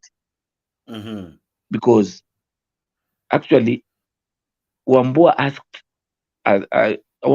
Luos that you Luos mumekuwa so strong kutushika mkono tukaona nyinyi ni mko sawa. But sasa mumekuwa cowards. Sasa Wakamba sisi ndio tumekuwa sawa kuwashinda. I think it's what Mzalendo had said, that some of them are feeling as though Raila sunset days are nigh, so they feel they need to find a place to run to. So that's why you see kuna a lot of lukewarmness from Nyanza leaders. Not that they're not brave. I believe they're still the brave guys you used to know. So I think kuna hiyo. I'm not sure, but I think they agreed with Mzalendo what he said. But let me tell you, Jex. Politics ile yetu ya kitambo iliisha. People are going for their stomach and for their families, bro. So they are few. Okay. Hiyo story ya kununuliwa. Jex, let me ask Alex one thing. Alex, what is the problem with Momoima? Who is Momoima? Or it's something you can inbox me. Yeah, I will inbox. Onyonka is a very eloquent person, and I think there's no need for me to. Momaima is Onyonka. Onyonka is called Momaima. Oh, yes. Okay. Yeah, that's how we call him. Onyonka is his father. Momaima is his name. Oh, okay. So for the record, is my friend, but and everybody knows. Even when they started having a beef with Simbarati, I mean, they had a very bitter beef, to a point that it became a clan issue where he organized all his clansmen. They met in his house, and they literally wanted to ban Simbarati. Literally. It was not about, fire politics whereby you just ignite something and leave it. I mean, it was going to be bad. Onyonka is eloquent. He's the longest serving member of parliament right now, or in terms of, but Onyonka comes from a school of thoughts of those politicians that have everything in their capacity, but are not able to manage themselves. Okay. Now, let me leave it there, because beyond there, I may not step in Kisii. Now, let me go back to what Jack's. Let me go back to Jack's question, and I want you to look at it in this term. And Jax, I want you to give me enough time. I want you to give me enough time so that people can understand. Raila made a mistake to seek a presidential seat in 1997. Coming out of it, the man was so broke to a point that even the remnant of Ajib gas stations that we used to see in Kenya, they were depleted. Ajib was no longer there. His gas company was going off. And he came to understand you can be popular, but the populist leadership does not go far. Leadership whereby you can put MP to run at that particular time, an MP in every constituency, and a councillor in every ward in Kenya was a tall order. So Raila crafted something that many people may not understand. He moved from the school of thought that is called political science politics, and he went into something called mechanical engineering politics. Mechanical engineering politics is whereby I take a land, naweka mabati kando, nakuja naweka structure hapa, na kuonyesha kuwa this is Alex construction, this is Alex architecture, this is Alex sijui nini nini, and then huko ninachora nyumba fulani hapo, in that structure nimeweka hapo. I mean, it's in an advert. Nyumba fulani hapo hivi, and then huku ndani hakuna mtu anaona mahali nimeweka mabati.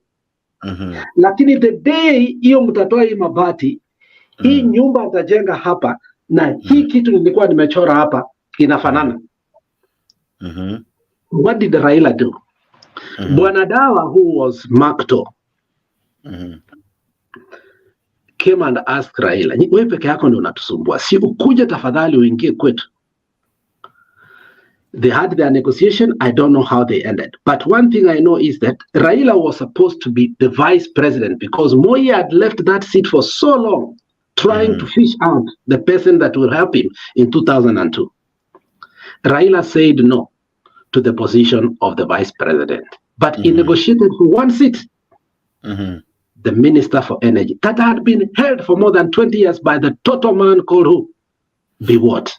It shook Kenya. Alex. Kenya. Go ahead. Mzalendo wadau. Mzalendo kwanza alikuwa kidogo. Whatever Alex is saying cannot be substantiated. Alex, where you get this story that Raila wanted to be the vice president of the Republic of Kenya? No, don't just. Yeah, I mean, in matters anyway, may not be. Continue. Yeah, in as much as you may say that we are talking about the politics of Kenya anyway. So, Eli, what were you saying? Right, Alex, I was just trying to spice up your story more by saying that, in fact, that energy portfolio was held by two ministers. You know, Moi basically, it's a bit like when Beth Mugo and Anyang' Nyong'o were education ministers during the Grand Coalition in two different ways. So Okemo and Raila were energy ministers. You remember that? Yeah, I remember. Which was one of the most weird things that has ever happened in Kenya, that you had two energy cabinet ministers. Yeah, that was to counter Raila. Yeah. So out of there, you saw that's when Ajib moved to Nigeria, and I mean, if you go to Nigeria today, there are so many Ajib gas stations, and Raila reinvented himself by gaining money that was able to bankroll the 2002 election when Kibaki had nothing. So Raila learned his lesson in 2002, in 1997. That politics is not about populism. The bankrolling of election is more important. And that has been the problem with the opposition leader in Zimbabwe, who is very popular, Chamisa. And Eli, you may testify to me that Chamisa, very popular to a point that in Harare, he wins all the seats. Okay? But when it comes to money, Chamisa has a problem. The same thing that happens to Bobby Wines, extremely popular in Kampala, But now when it comes to money to bankroll, he has no money. Now, why did I all say that? Tukianza kusema Sifuna, tuanze kusema sijui nani, I'm telling you, that's it can't happen. When Donald Corriel said a statement that Uyu Kijana is not going anywhere, is wasting his time about Chamisa, I was like, what is wrong with a young man castigating another young man? It took me a while to come to understand what politics is, the politics of money. Kalonzo was laying his foundation in last election. He made sure that his party has become a parliamentary party, whereby he's also getting money from where? From the government. From government. And if you look at the foundation that Kalonzo has put, don't joke. All their PG meetings, when they have them, if you look at their PGs and ODM nowadays, their PGs are even more powerful than ODM. Let's be honest. They have been held together. People like Wambua, people like Mutula Kilonzo, you may think that they are not even in Azimio because they are playing the politics of Wiper. So let me tell you one thing. Watch this man called Kalonzo. Kalonzo is not a fool to hold on to Baba up to this particular time. He has realized the organic support that Baba has. And he knows he can be a beneficiary to it. Sifuna, in as much as we may like him, he does not have a base whereby he can have a governor, he can have so and so. And Kalonzo tried to entrench his politics, actually even in Coast last time, by kuweka nani Sonko. He even rattled the politics of Kwale. He showed us his long trip from Machakos, Mulolongo, all the way to Mombasa was to show us the population of Kambas. So when we count, politics is about money and that's also about what? The people, the electorate. So in as much as we may like this firebrand politics like Olekina, Kalonzo has the numbers and that is why we begged him to stay with us. Had Kalonzo moved out of Azimio, I'm telling you, we would have been embarrassed proper. So when we talk about the politics now of national politics, we have to be aware it's about money, it's about people, and it's about the capability to a national grassroots whereby unaweza plant somebody here, plant somebody here, plant somebody here, plant somebody. And that is why if you look at Malala, aliambiwa, your one duty, I think maybe the amemaliza, is to fold all these parties so that they can become UDA. And he has finished it, so probably it's going to be a cabinet. For me, I think these young men should not be lied to that they can run for presidency. Iyo kitu ni Kalonzo maybe anaweza run, because I don't think they have that muscle and the capability to do national politics. Just that is my injection in terms of that. Mzalendo, what do you think? Do we need fresh blood or we pump Kalonzo? You know, and is he pumpable?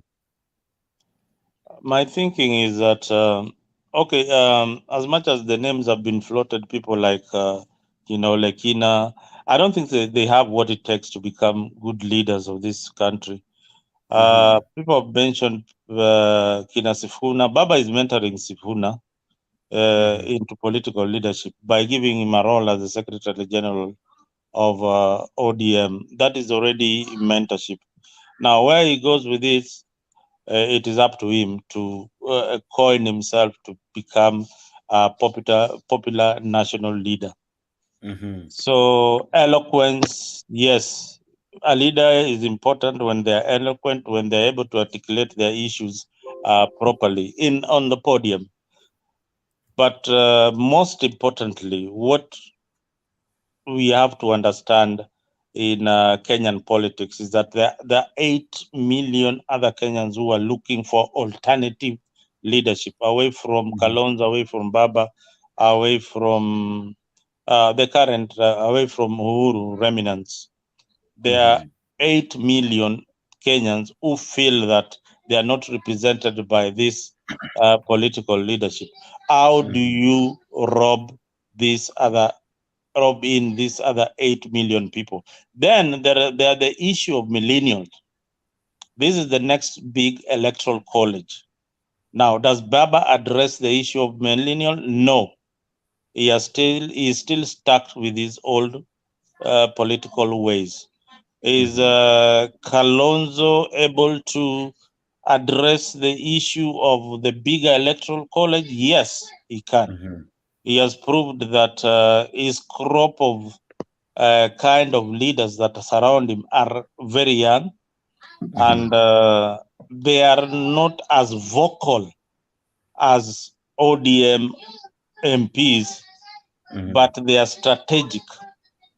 Okay. They are very, very strategic. Wiper MPs compared to ODM MPs, I'm telling you, it's a pale shadow. Wiper MPs appear to be more strategic towards what they want, and they are glued together.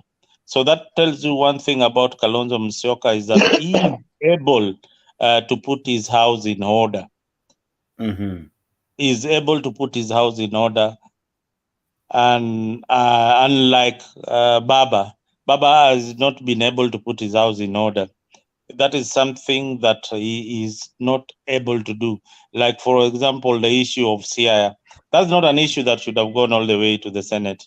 This is something that you should have just stopped to avoid embarrassment. You should have stopped it at grassroots. So he cannot tame his dogs. That is another weakness of Baba. Is somebody who seems to be so aloof. And you go back to Wiper counties, that is Makueni and Kibwezi and Machakos. They are doing so well. They are doing so well. The governors are actually delivering services to the people. Look at the ODM side. They are pathetic.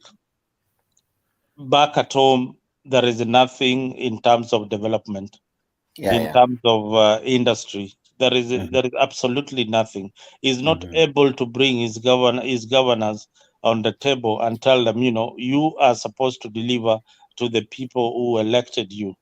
You are not doing service to my people. This is what I need you to do. And lack of consultative meetings among the leaders. These leaders only consult when they want power. They never consult when they want development for the people. That is the difference. That is the difference. That is what has led to underdevelopment in most of Azimio constituencies. They don't represent the will of the people. And again, meddling in the politics. There comes a time when a leader should let go. Let the kind of leaders that you want in your political party be popular on the ground and be elected by the people, not selected by you. All right? So that again demoralizes another electoral college. So in the event, he's creating a lot of enemies going upwards, and he's never going back. So Baba going upwards, he has created so many enemies downwards too. All right, so many enemies, and these enemies have got a constituency that they control. So it's not always about him. That is something that he lacks, and he ought to have worked on that before this other election ended. But I think it is too late. Maybe the people who are going to take over can look into that. The issue that have been raised by Ellie, the issue that has been raised by my good friend Alex, they are very, very important. That we look into the alternative.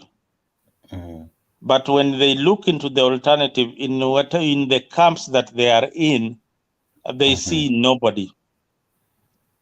You see, there is nothing. When you ask Eli, okay, what do you think that Olekina has done that is so spectacular? that we need to elect him or to be rally behind him. What they'll tell you is because he's tough, he has been standing by Baba, he has been, things like that. Those things don't hold any water. People want tangible things. If I tell you the leaders that I admire, you'll be shocked. Muhammad Ali. This is a young man that I admire. If I go to his constituency, I see progress, I see development, and he's eloquent, and he's articulate, and he has principled. And he doesn't just talk. He doesn't just open his mouth to say a bit of nonsense in order to support Ruto. You can see in his backyard it comes with development. But when you look at these other fellows, for example, Sifuna, he has not been able to win anything. In Senate the other day, he was not even able to whip the Azimio senators. But there's something he said that was very funny. He said that kazi yake ni kuongea good English. Yeah, so he talks good English, but your good English comes with nothing. I always tell these guys that good English comes with nothing. Good English should be accompanied by development, something that people can touch, something that people can see. Good English is just good English. And in fact, good English is not a sign of knowledge. Yeah, Chinese never speak any English, but they are more developed. The Japanese, the same. All the countries in the world that don't speak good English, they speak their own language and they are more developed than us. So speaking good English and not delivering to whatever services you're supposed to deliver is not there. So being that you are to watch like a Luale on the stage and you've got nothing to show, ISID. So this is the kind of politics that we should run away from. The kind of politics ya kupiga kifua and things like that. And we don't have institutions. We don't have the institutions. As much as Eli would want to see a transition, we don't have political parties that belong to the people. These political parties belong to individuals. If Raila today folds up all DM, let me tell you, you will be the first one, Mr. Eli, to follow him up to LPK or whatever party that is going to form. Yeah, you'll have forgotten ODM a long time because you are not following the ideologies of a party, but you are following an individual. Yeah, so you are stuck with this individual. You have been stuck with him from 1997 politics to date.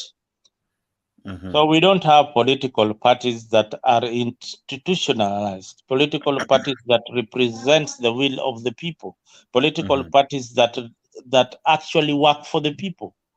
So these are a small kiosk for political leaders. Akifunga, that's why they can't exit the scene. Ruto reminds you all the time that ODM is Raila Odinga. UDA is William Ruto. Jubilee was Uhuru Kenyatta. Wiper, we've talked about Wiper. Wiper is Kalonzo Musyoka. Without Kalonzo Musyoka, there's no Wiper. Without Raila Odinga, there's no ODM.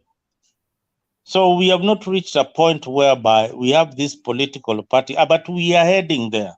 We are heading there. We want this level to be between UDA and a political party that is opposing UDA. Only two political parties, and the rest let them fold up their shop so that we have two strong political parties that we can, we can say that we belong to this particular party. Another your generation belongs to this particular party. Your grandchildren will know that Eli was a member of this political party, and we must follow this political party because this is our political party. We built this political party. Today, if you ask me, did you build ODM? I'll tell you, hey, yes, I'm part of it. I'm a life member, but I've got nothing to show. Nothing, zero. It's only that we see Baba, we support him. Yeah, everybody who sees Baba, they support him. But are they part of that movement? Yes, they're just part of that movement in quotes, but do they own any shares? Do they know how the accounts run in that political party? No. These are individual companies run by individuals. Okay. Yeah, so we want to a successor, but we need to start with trying to look for proper way of governing these institutions that these tribal political leaders control. Okay. Beautiful, Mzalendo. Before I come to Eli with a question, I see the old man Black is around. Hope you're now doing well. How is your health, my brother? I'm doing better. Okay. Yeah. Otherwise, I hope you're all doing fine. We are doing well. Mzalendo Black was sick. He's the oldest man here. Sasa pole sana Black, karibu. Karibu nipigie Eli nimwambie aende amchungulie, kwa sababu unajua wazee wakizeeka, it's always good to look at them Huyu Black anaongea ni kama mtu anajaribu kumnyonga. Black, pole bwana. Alikuwa mgonjwa bwana. Huyu kaka uzee namkimbisha mbio. Yeah. Pole Black. Asante. Yes, Black. Did you see the developments today? Yes, I watched. Okay, I didn't watch it live, but I followed it later. Yeah, I followed it later, and but first of all, let me say hello to the viewers. I hope they're all doing fine, and my fellow panelists, Eli, ndugu yangu mdogo Mzalendo. Eli ajua ananifuata nyuma kidogo, hatujaachana naye sana. Mzalendo ndo nimemwacha mbali sana. Alex was here some time back. I don't know why he disappeared. I hope you all doing fine. Nasema Eli ni mtoto kwangu, nimewasikia miaka yake hapa. Blake huko huyu nimemwacha, acha aendelee. Nyinyi naweza chukua mahari kutoka kwenyu. You might be talking to your future father-in-law, so nyamaza, ongea na heshima. Mzalendo no, Eli ni mzee bwana. Eli akisema kuna watoto university bwana. Mzalendo ni kushiba, ameshiba vizuri tu. Mzalendo ameshiba vizuri tu. Mzalendo ni kushiba, ameshiba vizuri. Ameshiba vizuri. Okay, miaka bado. Leo watu wameongea juu ya kichwa yangu, watu wameongea juu ya tumbo, watu wameongea juu ya shingo. Munisamei, ni kama mwili yangu leo ilikuwa ni exhibit. Alikushiba, umeshiba vizuri. Amekuhurumia ja kugonga njema. Eli anajua we come from the same route. In fact, yeye akijaribu anajua hawezi kanyaga huko. Hawezi. Anajua vizuri sana. Okay. Yeah. So nimefurahi sana kuona. Yeah, so nimefurahi sana kuona wadogo zangu, and I see you all doing fine. As to what happened today, yeah, I want to say there are things that they raised there that I agree with, and there are those that I disagree with. Like I always say, I'm someone who likes pointing out things as they are, as much as, yes, I've always supported KKA, and that's a fact that everybody knows. But I do debate from what do you call this? From a point of view that is practical and logical. I mean, in the sense of things that are real. Kama kitu iko sawa, nitasema yes, hii ni sawa hivi, na kama kitu iko combo, I'll point it out as it is combo. Not being a sycophant. Now, the one thing that they mentioned about the cost of living, which is true, has gone high. And the other thing that was so key to the rally today was the finance bill. And we've had this discussion over and over. As much as they say yes, that kuna watu wao wengi ambao wao wanasema eti kwamba wamelipwa. Sijui, we don't know that. Like, I had that discussion here, but we cannot prove that. But point is, they had the opportunity, these leaders, to defend us in the parliament in countering the whatever proposals that the government had brought to the table, but they did not do that, right? Because you see, when a bill is brought into the parliament, it's subject to debate and subject to amendments. Kuna vitu zitaongezwa na kuna vitu zitapunguzwa as per whatever people discuss there in parliament, right? Now, this is an opportunity that they should have used, but they did not use that opportunity. So when a leader comes out and says that from now onwards, public service vehicles watu wajazane huko ndani while observing safety measures. I mean, what safety measures can you observe when you've already overloaded in a public transport? It don't make sense. The outcome is obvious. You're definitely going to be having accidents. You're going to either lose life or incur a lot of injuries in between this, right? And they themselves, while they were entering that venue, did they carpool? Did we see Raila, Martha Karua, Sifuna, Kioni in one car? They were not in one car. As much as, yes, it is something that is good when you look at it in the long run economically, to carpool, not overload. Because when you carpool, there's a lot of advantages that comes along with that, right? Number one, the air pollution, carbon emission, inakuwa low because there are few cars out there on the roads, right? So if anything, if Raila was saying that to try and deny taxes to the government, I would say the reverse is the case. For instance, if, for example, all 5 of us here, instead of using a car, we decide to get on one car, ndio magari 4 zitakuwa zimelala kwa nyumba. Magari ile cost of fuel ambayo tutakuwa tumeinkaa tu ni gari ya mtu mmoja ambayo tulikuwa tumejaza petroli. Sawa, very good. But then at the end of the day, tumebaki tumesave pesa kwenye mfuko yenye tunaweza kutumia kununua vitu vingine, sio? So it means our purchasing power will all increase, isn't it?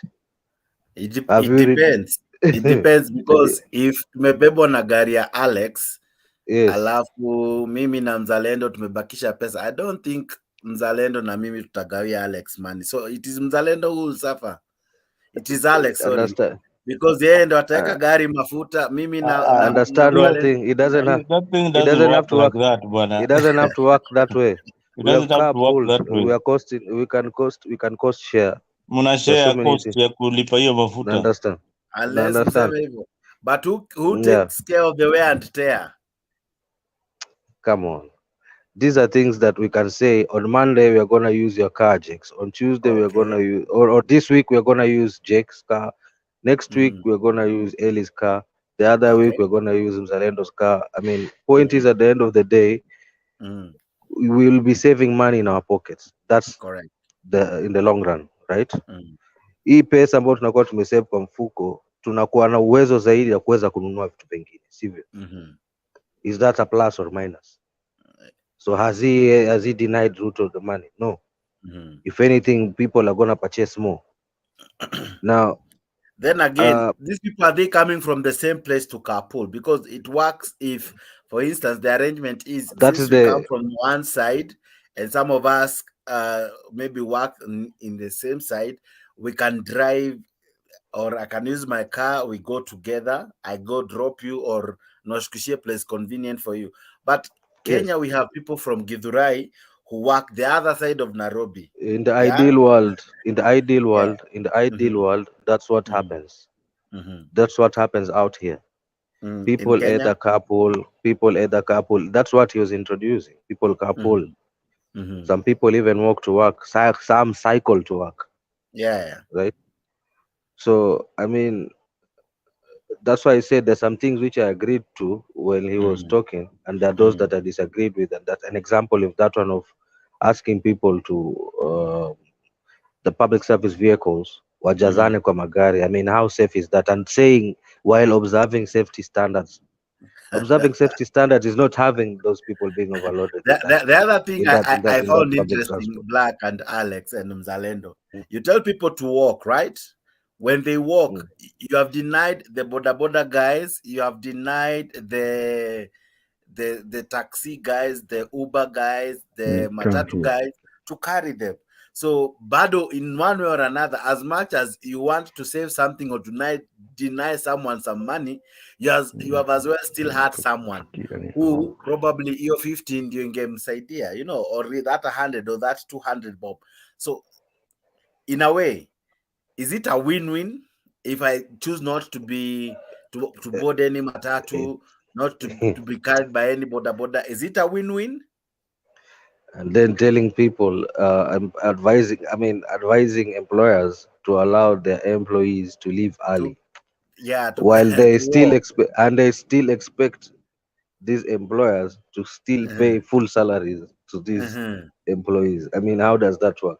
It's an impossible thing. I mean, there are some things that I had there, and I was just asking myself, man, who's this that's advising this good old man that has done all these great things for us? Someone is misadvising this old man. See, and then the other thing that I noted was, as much as they had some great points which they were talking about in matters cost of living, kama stima, the way the boda guys were promised some certain things, but up to this point they haven't received those promises, and the mama mbogas, those were great points. But again, they mess it up when they bring up issue of Zakayo must go, Baba ndo apishwe. I mean, you see now they are messing. You are bringing such a very good point, and then you are ruining it with another one. I mean, it don't make sense. You understand? So it just makes the whole thing look, I mean, I don't know. I'm trying to avoid to use some words, but I guess you understand what I'm trying to say. So I don't know. I'm happy to see Alex is back. He can explain further. But to be honest with you, there's something also that came up that, to be honest with you, has affected me directly, and that's the NHIF increments. Because I have people back home. When you say that for every unemployed person, because currently, before the new charges take effect, we were paying 500 shillings for them per month. But as of next month, it will gonna be double. They'll be paying 1,000 shillings every month. That's unemployed. No, Black. That one was reversed. The charges have been reversed. Yeah, they have been reversed. Can you please confirm that? Yeah, I can't confirm. These are the new charges. If you're earning anything below, I think 15K and forget the employed. I'm talking about the employed. Yeah, let's focus on the unemployed. The unemployed, if you're unemployed, totally unemployed, actually it has gone down to 300. It has gone down from 500 to 300, and then between 15K and below, inachezea between 300 and 490 something. Then from there ndio inaanza kupanda. It is what they have done. You remember the capping that was there in the housing levy? Ilikuwa inaishia mahali inakuwa. Now what they did in the NHIF, it's like 2.75%. In the NHIF, it's like there used to be a capping.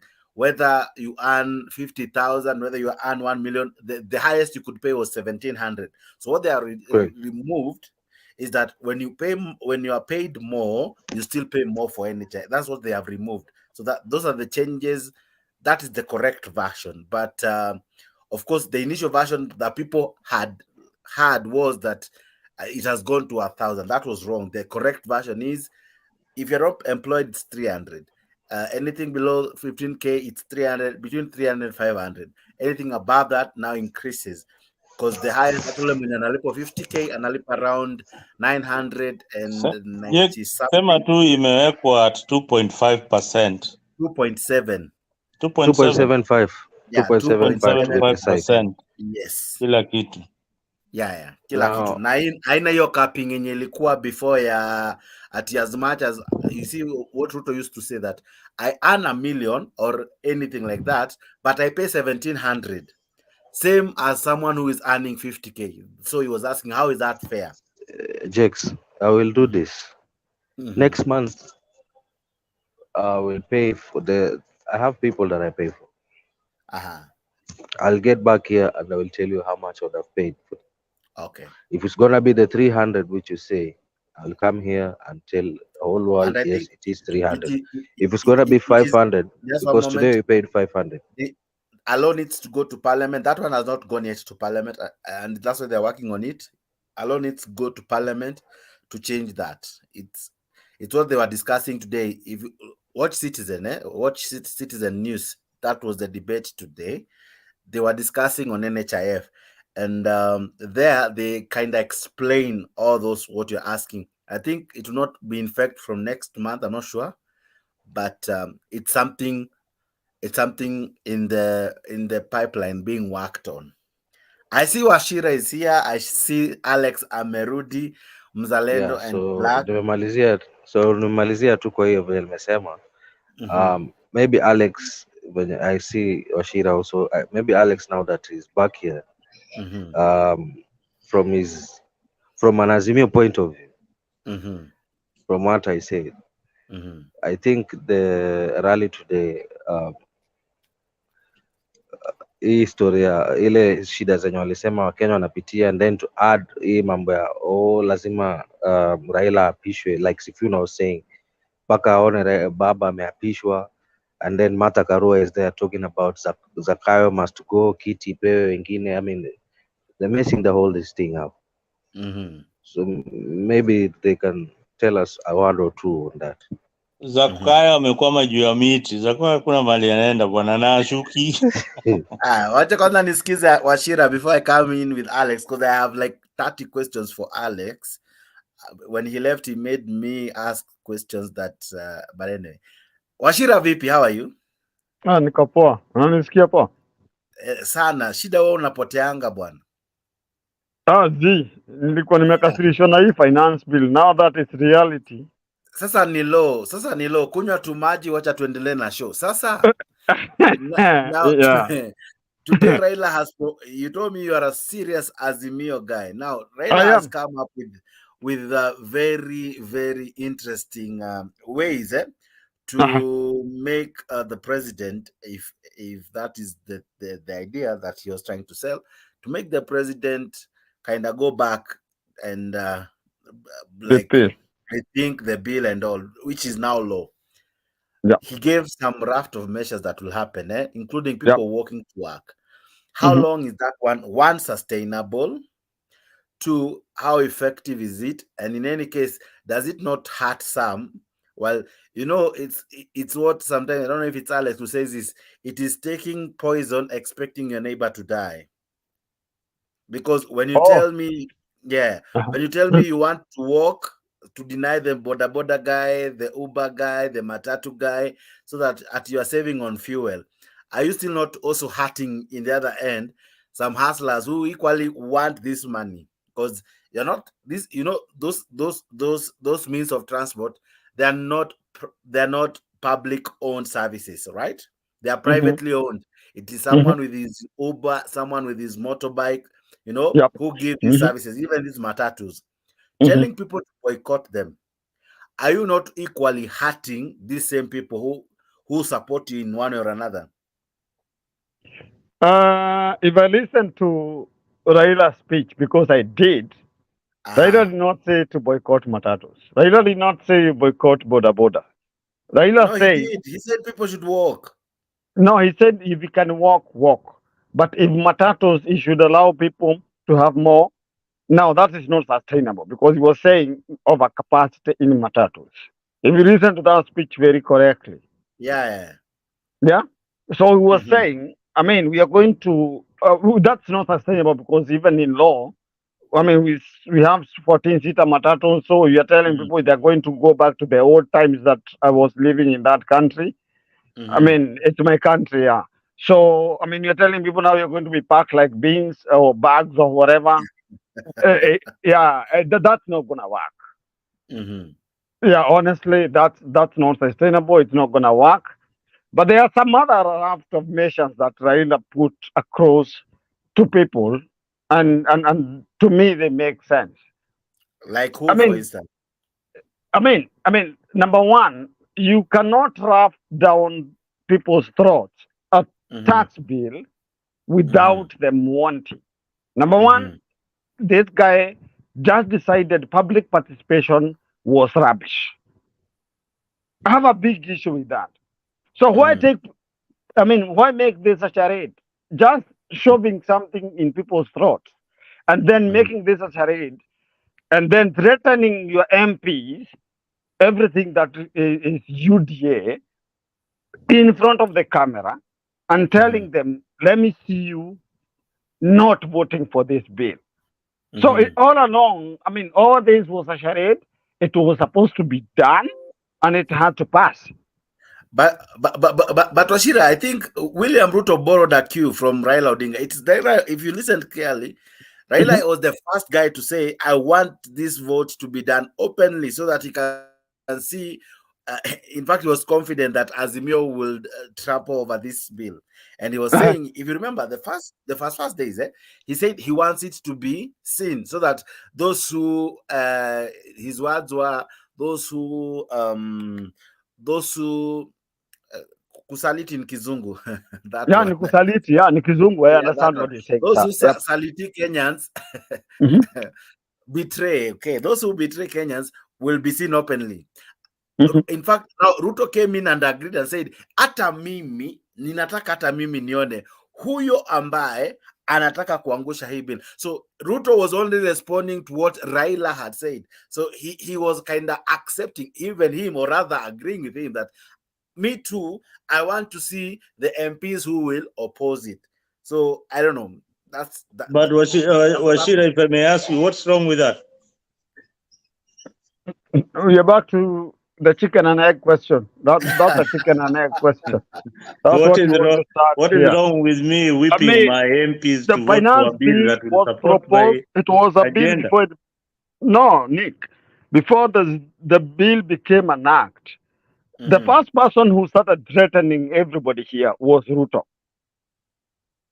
And then you can remember, if you have followed the story, everybody here, and I'm not taking credibility as in somebody who knows too much about what was going on, but I'm saying, if I follow and if the news that were aired, it was Ruto who started threatening human beings here and telling them, if I want to see who doesn't want to the housing fund, I want to see, and he started using some crazy words here before he even came down to telling us that it was Raila. If you remember, okay, to be fair, it was Raila because you remember he said, if Ruto, if anything, in fact, the words were lower the food prices or we go to the streets.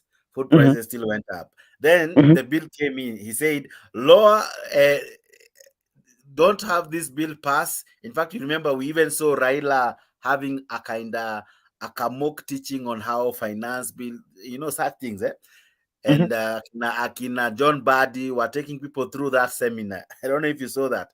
Also, there he was issuing statements after statements. You can go back, you can get those statements that Raila was issuing.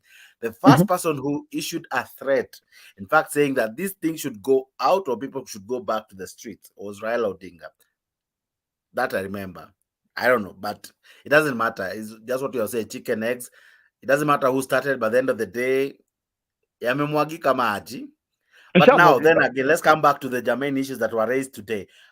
How possible are they to push this government? Because the idea is to push Ruto to submit and kind of recant this document and take it back. Now, how does he even take it back? It's already signed into law. You only take it back before you sign it. So what happens here? Because it's already a law. It's already in law. He has already signed it. Yeah, so shoving, the will of the people is what you need. I think for me, what works here is the will of the people. And what Raila is working with, and I'll be very honest, Raila is not working with the will of the people. Chapter 1 of our constitution. And if he's able to reinvigorate the will of the people and they gun against the government, that is the narrative here. And if that works, Ruto is in trouble. And I can see it working. The Sri Lanka way. The Sri Lanka way. If that works, and I know Raila can garner enough, I mean, watching the Kamukoji grounds rally and what people are swelling into, they believe in that man. Personally, I also believe in Baba.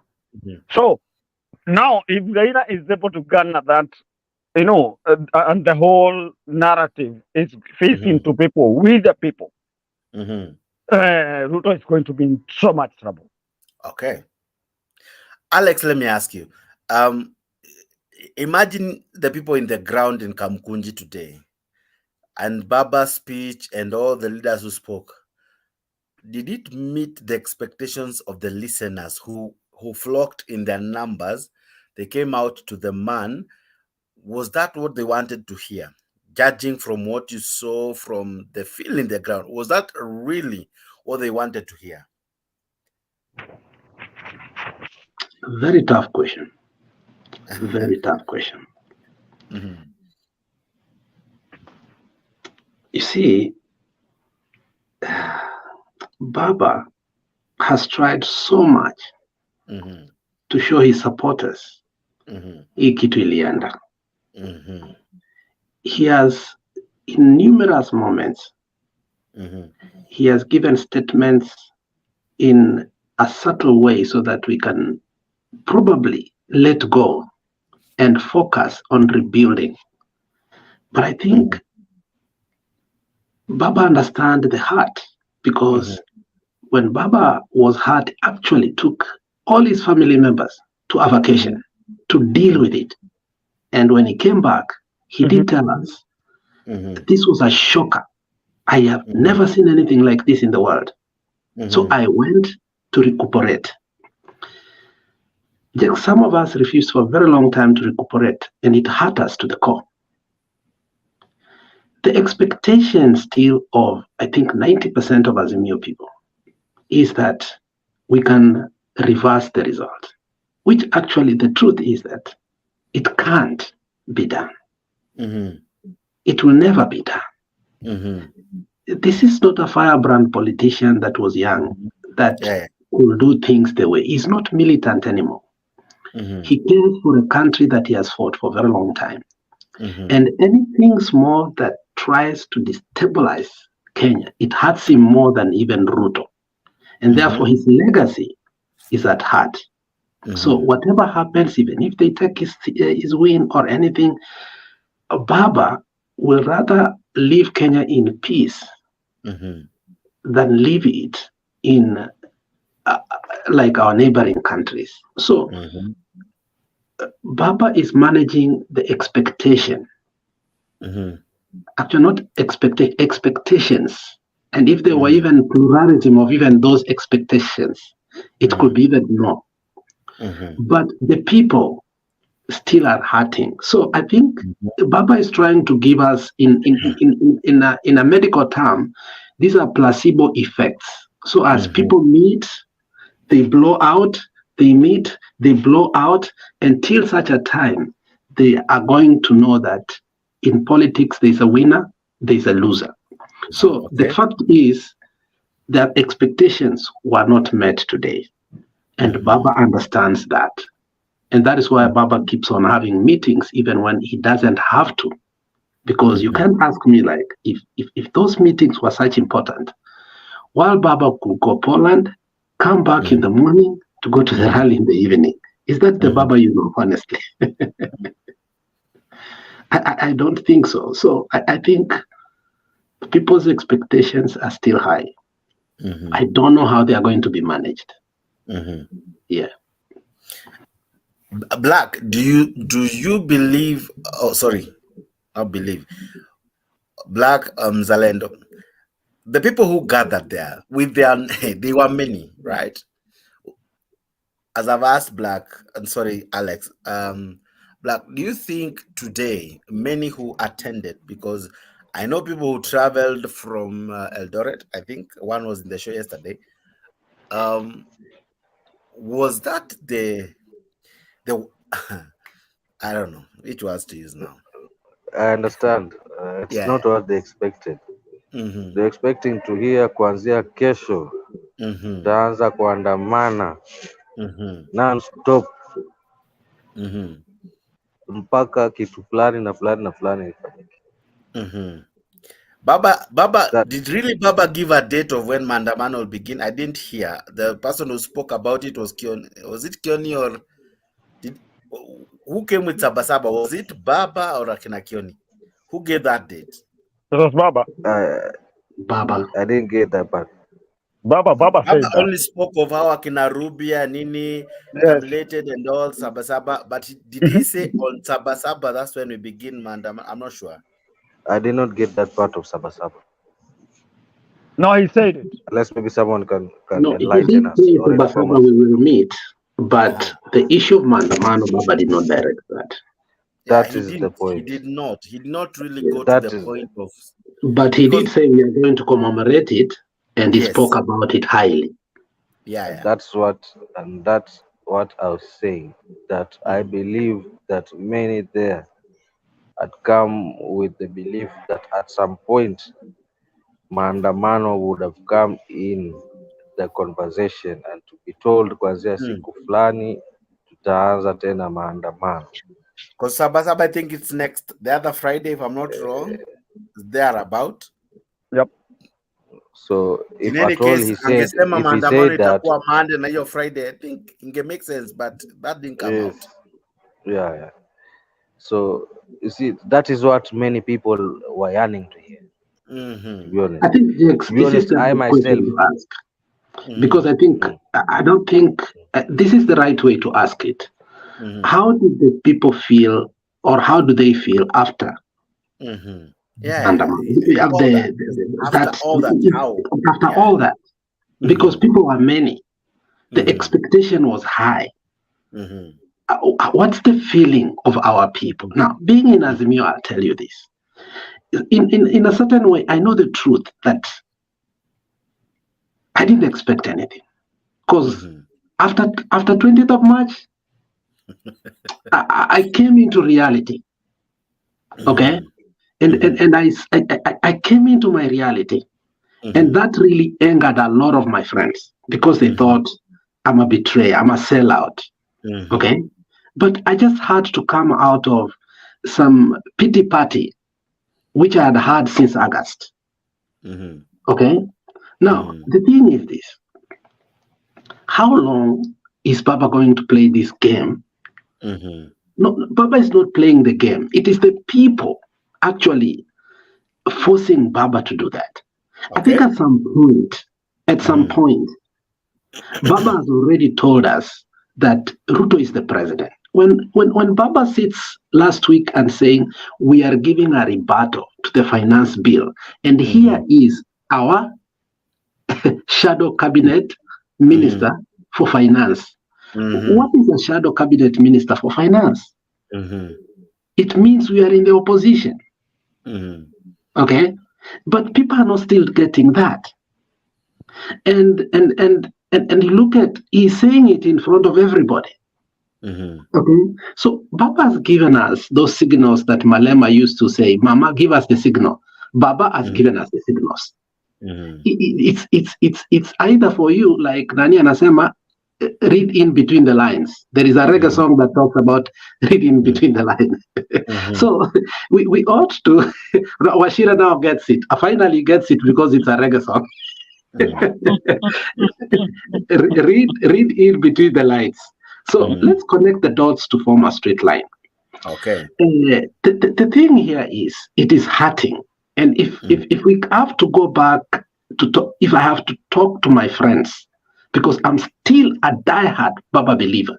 If I have to talk to my friends, Mandago may not have been wrong. But when Mandago was saying that he knew they were going to lose, he didn't know it was us. Let's swallow the hard pill, okay? The bitter pill. And now know that we have to move on. Why? I'll give you 2 examples, because the man who told us that mtu anaenda kukata miti Sugoi, he is enjoying the fruits of the other side. Now, look at it.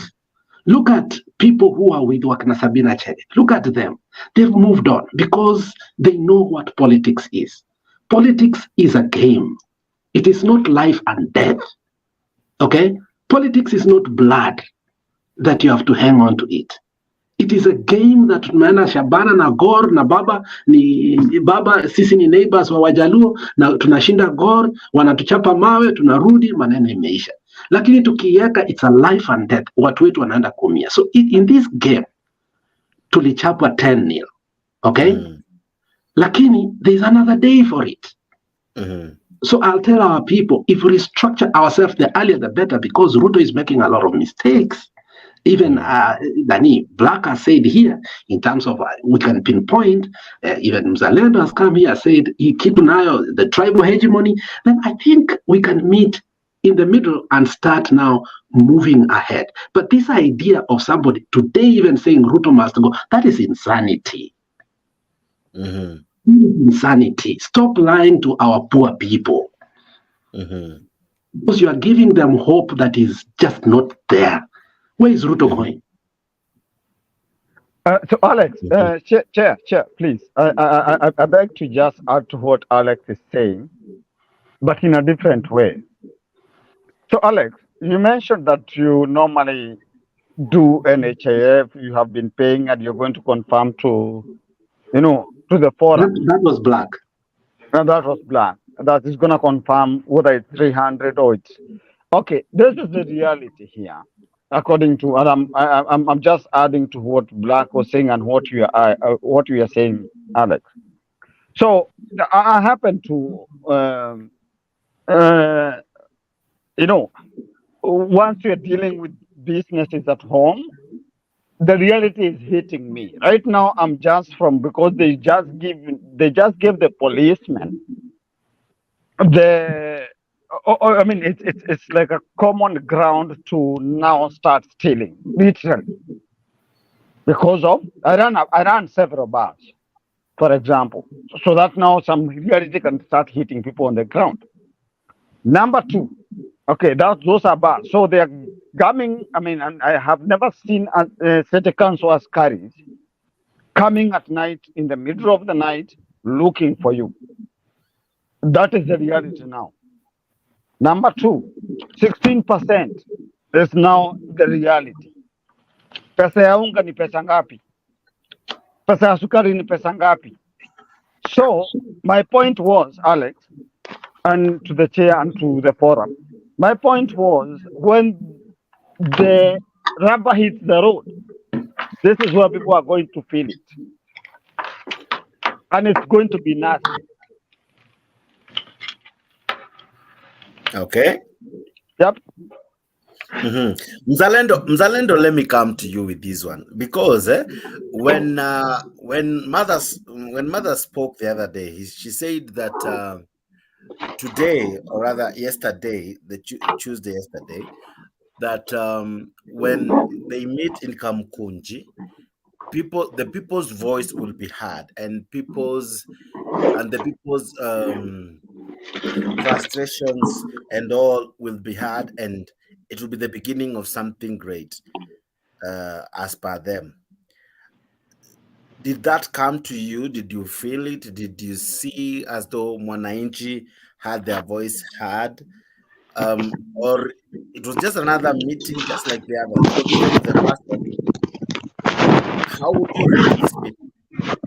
Dick, let me first say that these rallies have become monotonous. They have got no consequence. Okay. At all. The rally that happened yesterday is the same rally that Baba has promised in Jacaranda.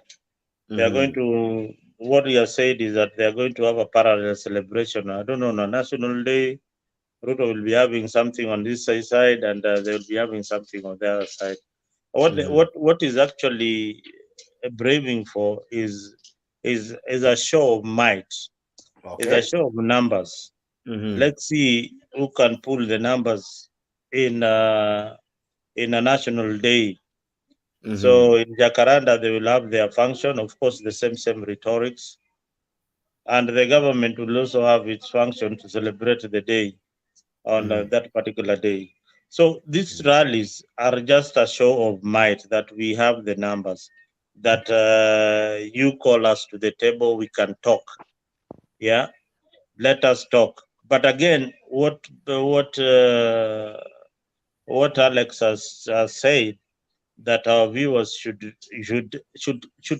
borrow the cue or the hint, is that Baba is telling you indirectly that he is going to occupy the office of the official opposition leader in Kenya. So stay pretty.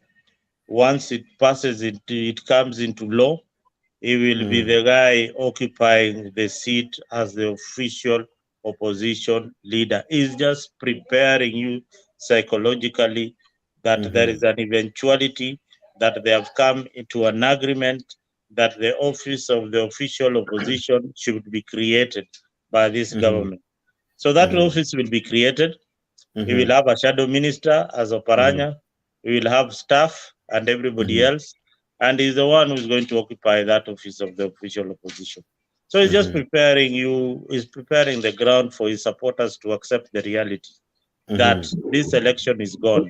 And on that, that's why the conspicuous missing of Kalonzo today, because he sent an enemy,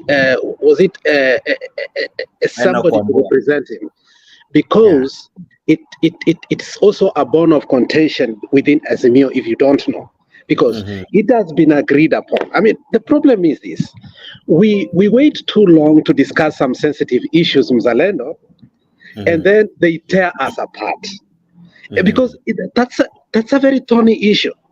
When you tell our people, because one person, and I'm Mzalendo, Pole, because you have said something that I didn't want to say, but let me say it for the sake of our viewers who really want to listen. By Baba telling us, here comes, because the most famous shadow minister for finance, Bilo Kero. You remember that? Bilo, until today, whenever Bilo Kero talks, we always refer him as a former cabinet, shadow cabinet for finance. Okay? Now, Oparanya has been given that duty, and he spoke rightly, and he criticized. And if you are careful to see the things Oparanya said, like the issue of 3% should go to 1.5, that was done. That was done. The things that Oparanya said, and that's the problem with us. We are so used to TikTok mentality. Even our clips, even our media, we consume it, we extract it, we percolate on the so-called TikTok. Tunapata vitu snipness, and then we consume them, and we think that was the news. But if you take the general media and you listen to the whole view, okay, then you start getting, Oparanya was already having an office that we don't know. My friend, the shadow ministers are already operating. They're already operating. And our people are so much in denial that to a point that our leaders cannot even tell us openly. If you saw what Mbadi was doing this week in the media to discuss the issue of the finance bill,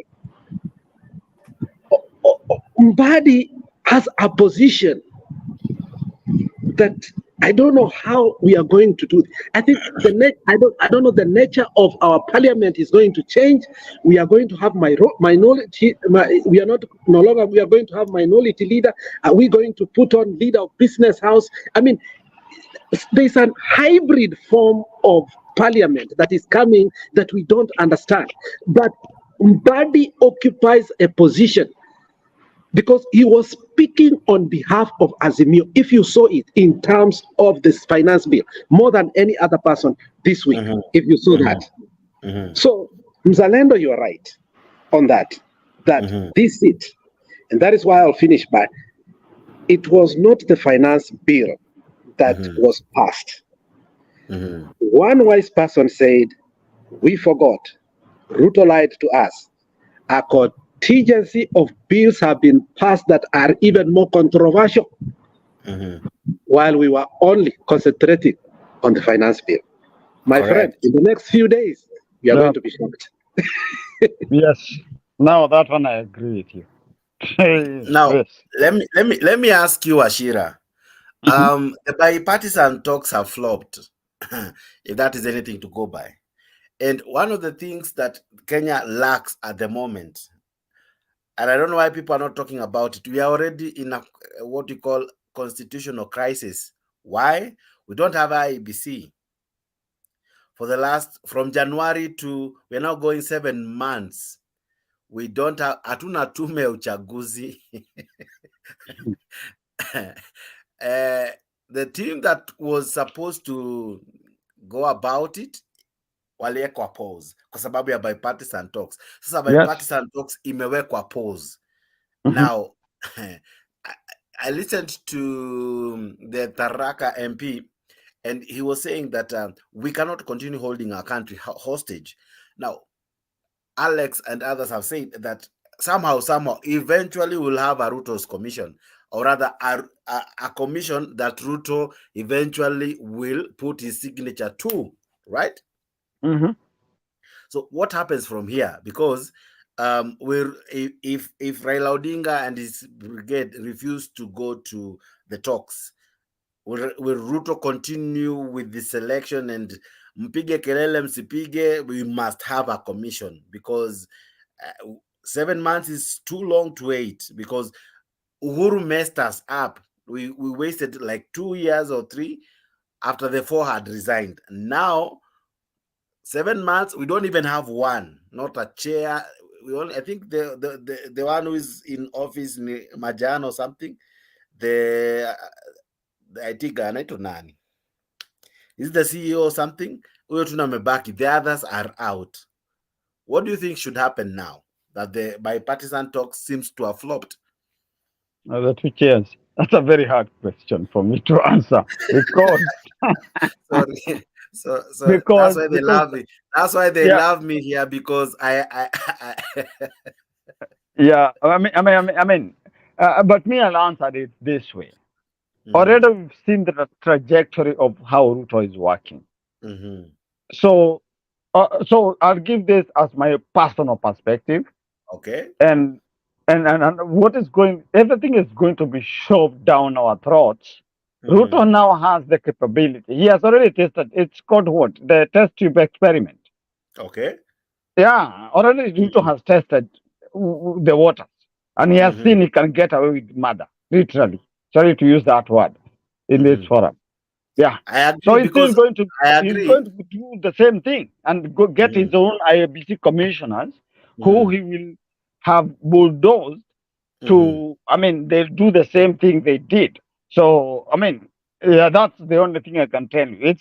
A test tube experiment has already been done as we speak, and now Ruto can get away with murder, literally.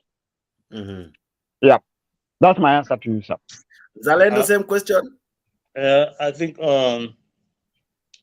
what has happened to the bipartisan talks is that first, the fallout is by design. The fallout is by design. It is not what you're seeing in the media. It is by design. It was meant to happen. Okay. Raila and Ruto had to find an exit point. Remember, these guys have already been in talks. Whatever you were seeing was just for the gallery. But they have been in talks. Okay. The bipartisan talks was necessitated by the crowd. The crowd is me and you. The people who keep on pushing Raila to the rallies and all that. But eventually, it had to stop. But how they were going to stop it, ilikuwa ni kizungumkuti. So when they found a formula of ending it, that we can say that we could not come into terms. Look at the issues that they didn't agree on, and the issues that both parties didn't agree on. Then you realize that this was just a mockery. So they had to collapse it so that we enter the next phase of the exit point. Now, the most difficult point is the exit of Maandamano, which Alex is laboring so hard to explain to supporters of Azimio that it is time to let go. We will not have any Maandamano in Kenya anytime soon. But they don't understand that, because we have this bunge la wananchi, which has become so powerful in quotes, and they seem to set the agenda for the political leaders in the absence of a parliament that is docile. So they have this bunge la wananchi, kina Gaucho, kina Nuru Okangas, and the group setting the agenda. But how do you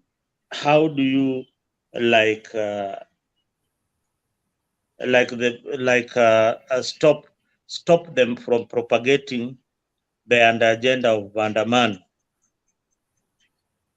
So that is the next phase for Baba.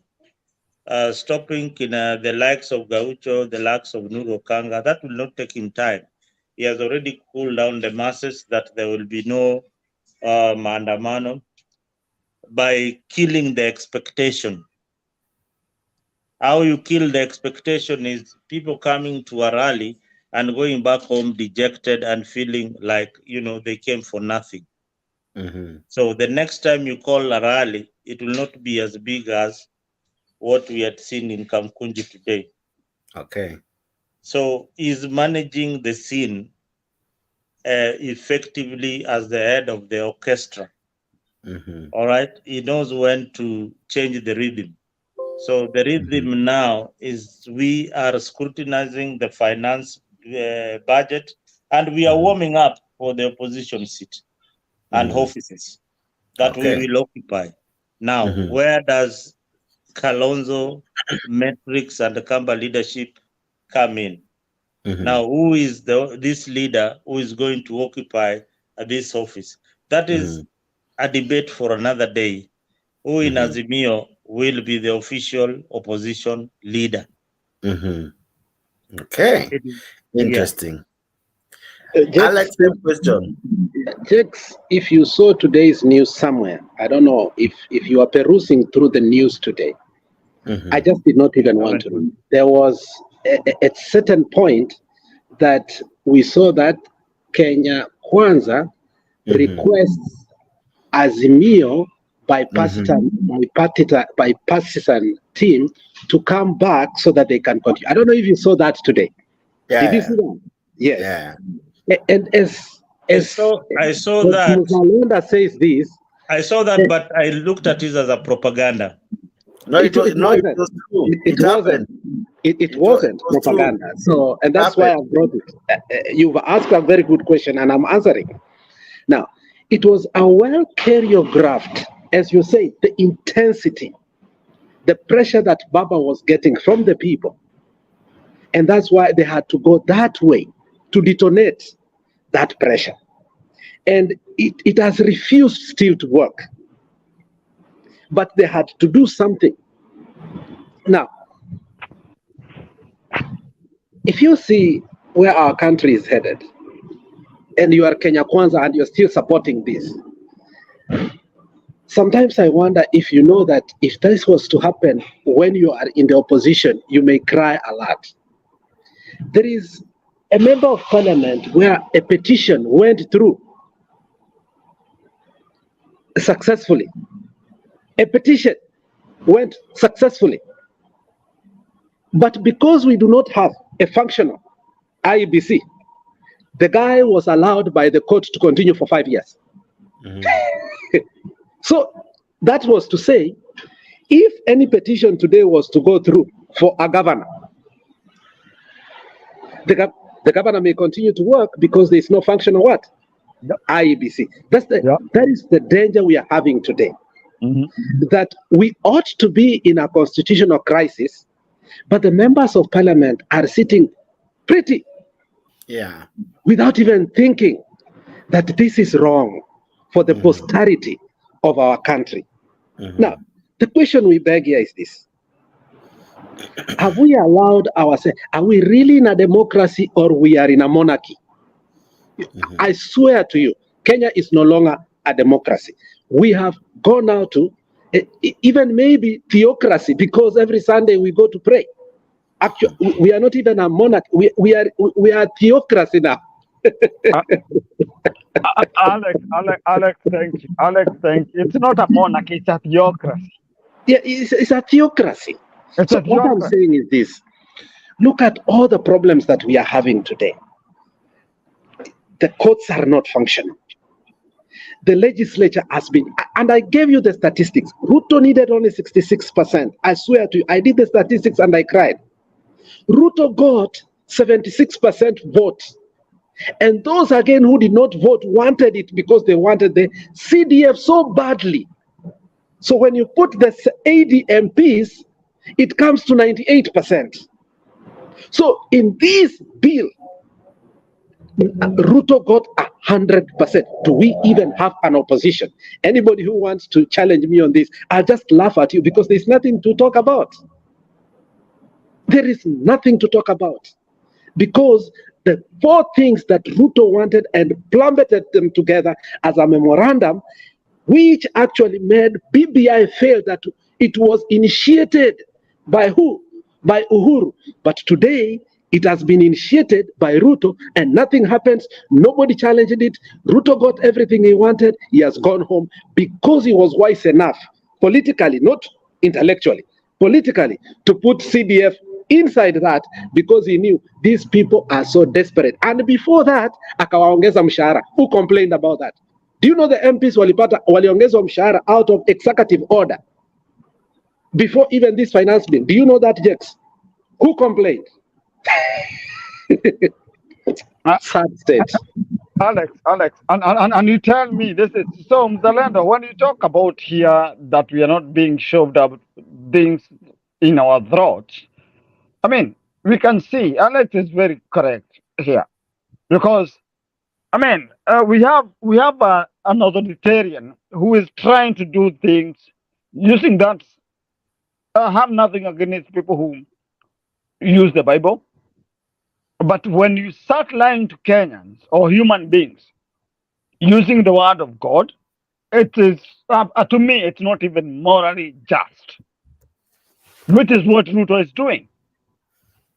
And he has gotten away with it. That's why I keep on saying this guy is getting away with murder left, right, and center. And we have not seen it yet. This is just 1 year. I'm done, Chair.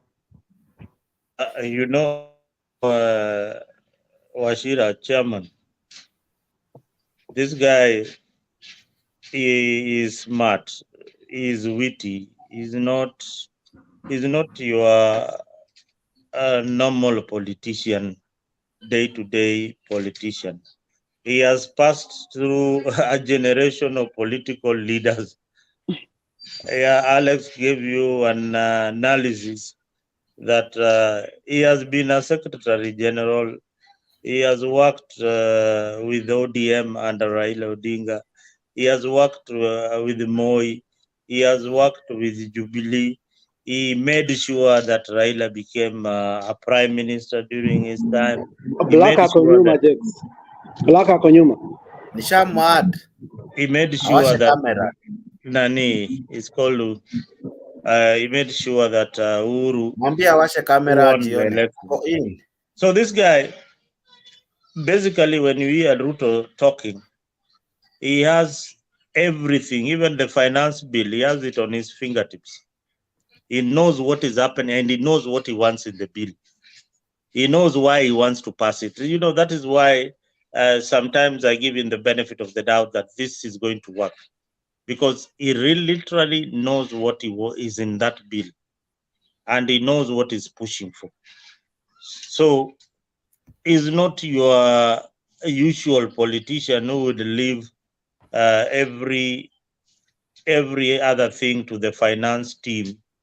He is hands-on in making of the bill, and he knows that our politics is dictated by our stomachs. So he can satisfy a few individuals by giving them whatever they need. Just like Alex said, mshahara iliongezewa hapo by executive order, but we don't see Azimio complaining or Kenya Kwanza Alliance complaining or any other person complaining. Until today, Alex mentioned it. Maybe somebody out there did not know that mshahara za MP zimeongezwa. Hata mimi sikujua. Nimejua tu Yes. sahi. So these shows are very, very important and informative. I saw the other day Malala saying, you know what? Hata mshahara ya MCAs tutaongeza. And that is exactly what he's doing. But now the thing is, and this is for Alex, Ruto wants to get hold of one of the Azimio controlled counties. Before the elections, to show his might and show his popularity. One of the counties that is shaky in terms of leadership is going to fall, because if matters are taken to the Senate, he has the numbers. So that is something that is working on. So his political grip on the county is very, very crucial. And I think he's working on counties in Western and Nyanza. If you can get grip on those counties, one at least, then he'll have tested his muscle with Azimio at the county level. So that is something that you people in Kenya in Azimio need to look out and watch out for. So in short, you are dealing with somebody who is hands-on. He knows what he wanted in the finance bill, and he knows what he projects for the country. Wow. Zalando. Wow. Wow. I cannot speak anything else. I mean, if that is your own projection about your president, because it's not mine, then I'm waiting to see how much money you'll be sending home every single time to support some few people. You see, Washira. So you see, Washira. We had a conversation here. Was it 2 weeks ago or 3 weeks ago? I don't remember. Yeah. And the whole conversation we had is Orengo political blunder. Mm-hmm. And I support ODM to the core, and you people know that. Before election, I mean, I will literally tear you like a rolling lion if you try to monkey around with me, because that's the time that you fight for your party. But what do you do after election?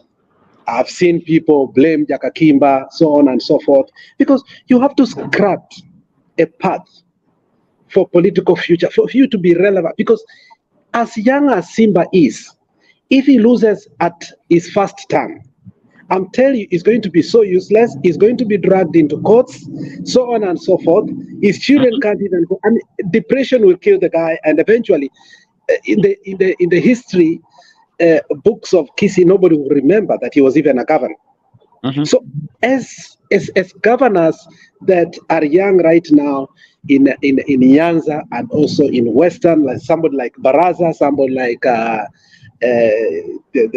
Trans Nzoia ones, as Mzalenda said, they are being preyed on, and you could see even statement of Baraza today. Anybody who saw what Baraza was saying today in regard to, I was just laughing. But the thing is this, that's the hardcore politics. Now, that is what we call politics. Play politics with positions. but don't play politics with healthcare. Don't play politics with education. So when they are playing the politics, if they remove Orengo or not, I don't care, because that is politics. What do you want them to play politics with? But we don't want them to play with the healthcare, because that's a universal thing. It's something that unites as a country. And Orengo made a mistake that I don't think he foresaw the ramification of it. Because already, I don't know if he knew that even the distribution of food in Nyanza by Owalo was not that there was famine in Luo Nyanza. It was a way to greet. You know, in Luo, if you want to speak, nyakited kuon, ikete mesa, which means lazima muweke ugali mzuri hivi, muweke kwa meza na muongee. So they were preparing food to talk.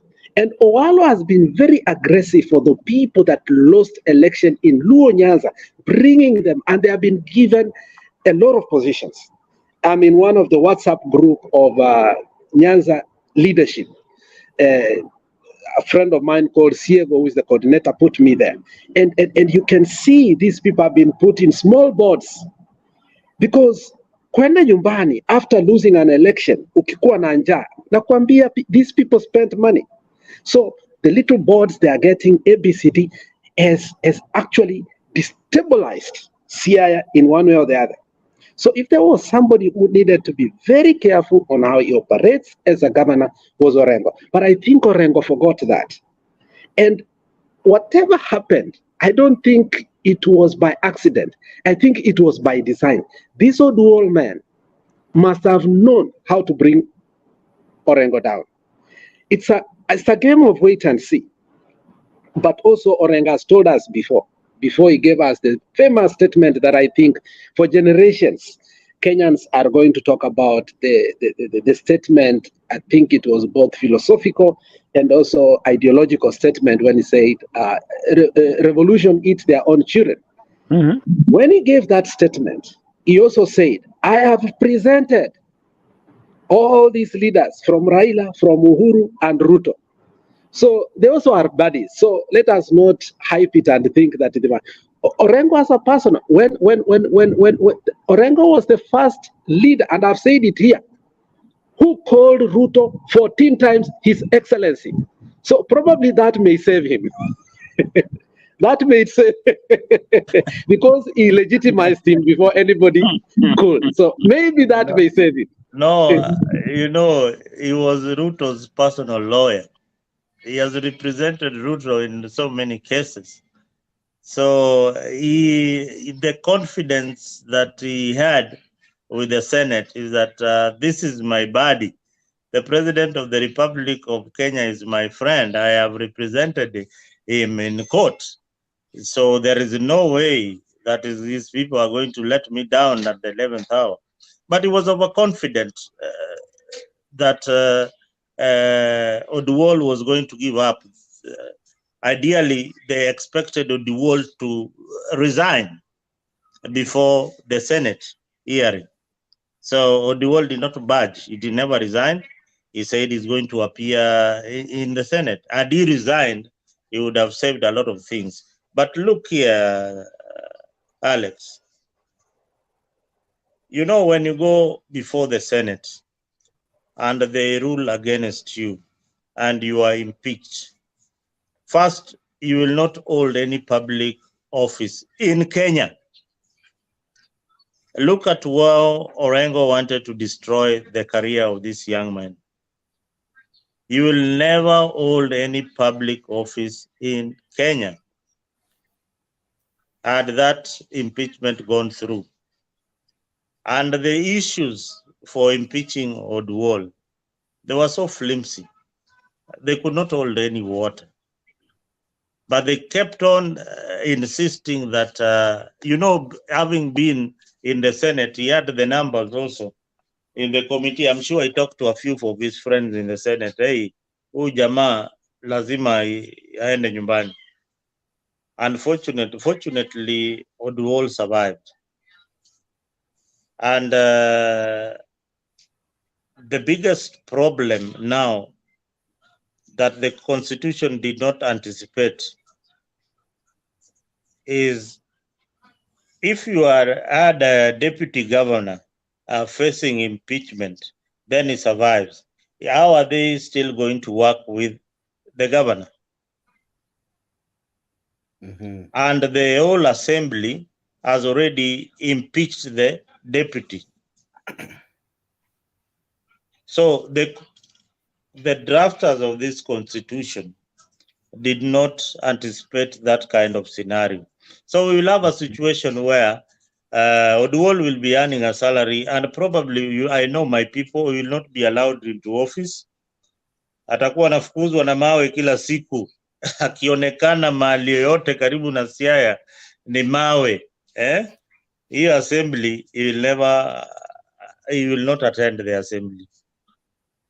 The best that Orengo can do right now to save face, because Oduor has stopped the stealing that was going on. The only thing, he should chew humble pie and accept the reality that yes, I wronged you, or we need to provide services for our people. Let us bury the hatchets and come together and work for the people of Siaya. Wacha nikupigie inapio. I think that will work very well for the people of Siaya. But as it stands right now, Orengo might be a one-term governor, because I'm sure Oduol will go against him in 2027, and chances are he might lose. Zalendo. Yes, are you talking of Orengo losing to Oduol? Yes, the one who has Baba's unwavered support. Orengo never in the region where we know well. You know why? Mzalendo lost an ODM nomination. Wachana naye. In a region where you know, what Baba says. When a region, let's be frank for just a minute. In a region where you know what Baba's word means, what Baba's word is, it's bond. That's it. The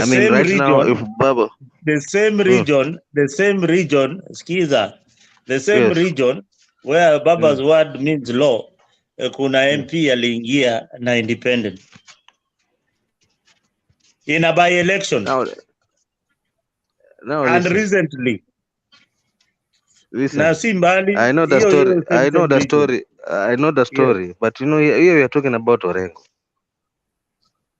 I don't know if I'm talking about Orengo because Orengo never won any election. It's like you're talking about. It's like you're saying the people of what's it called, Kapsaret, taking out as much as Sudi has his own shortcomings.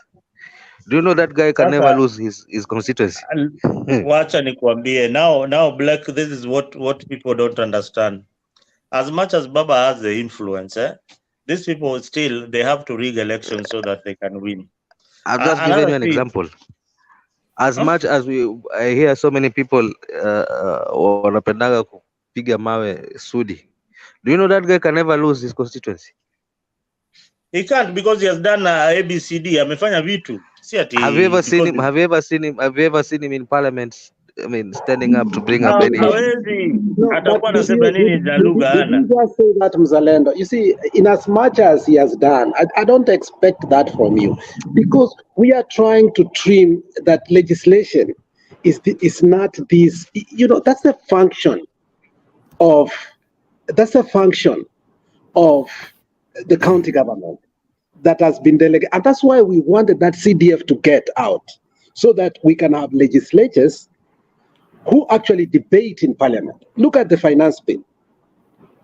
Okay, do you know that it was devoid? Very few challenging legislators actually stood up to debate about it.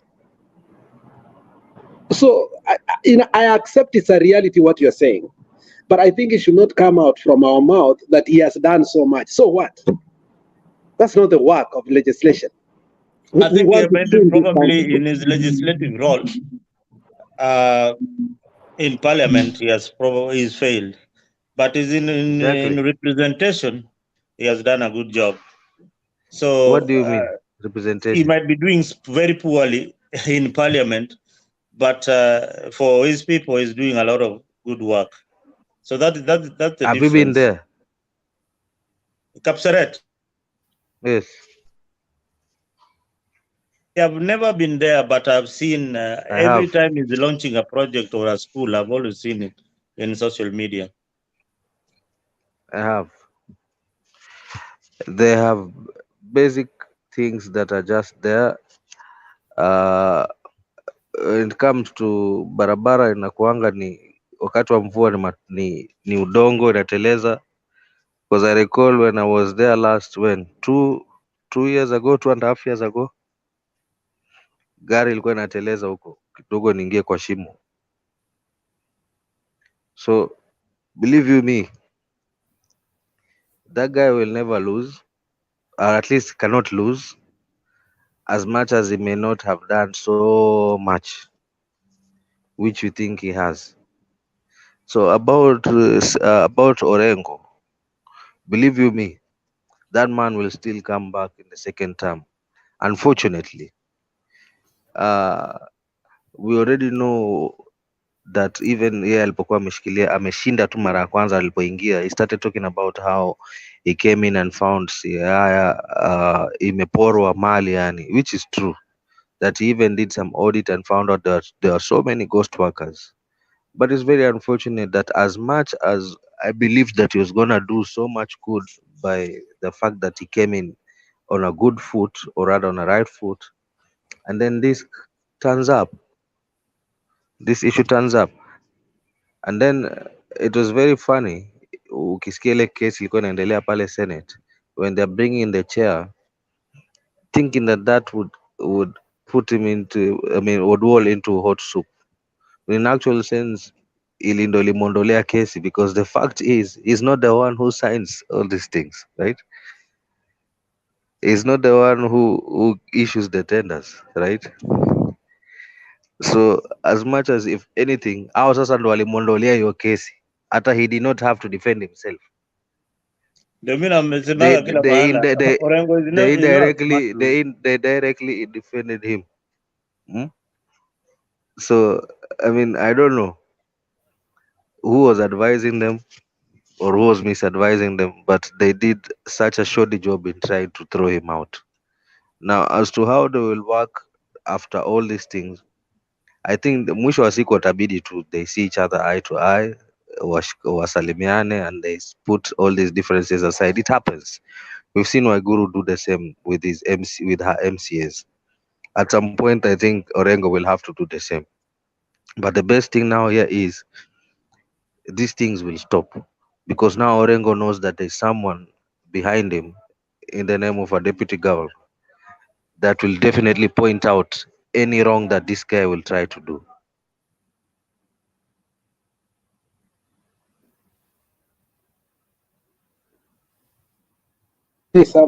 Let me say something about that.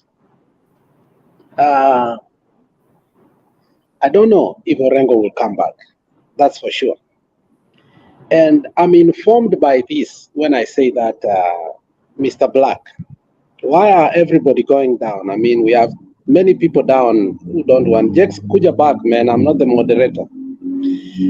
I'm informed by this. Mzalendo, ulikuwa unachapa nini hiyo? Utaki tuone. Unakunywa tu tukiona. Black coffee. Bado nakunywa tu mala yangu ile. Bado nakunywa mala yangu. Haina shida. So, Black, you have to remember, one county that has never chosen its own person in nomination, it is negotiated democracy, has always been Siaya. How Rasanga became the governor, I mean, it was like, really, Baba, why did you even allow Oburu Odinga to run for this seat? Because Oburu is running here. His son is doing a running what? Sister yake ana run huku. Baba is running for the presidency. You know, it brought a lot of hullaboos for no reason, to a point that now when ilikuwa ni Oduo won, but nani Oburu is being given, nasikia black, and Baba could not stand Oduo being given. And that's, I mean, it was, in fact, it was the most contagious nomination ever, if I can tell you, in the back room, because I remember we were back then in the office, and a friend of mine had taken me, and tulifukuzwa sisi wote, and Baba came in particularly for that issue only, because Oburu stood firm and told the guy, you have, and Oburu had already his own certificate, signed, not even given by the officer. So you have won, but we are not going to give you. Can you imagine? So painful. Yeah, and that's what happened to you. I know it was painful. So, so then come again.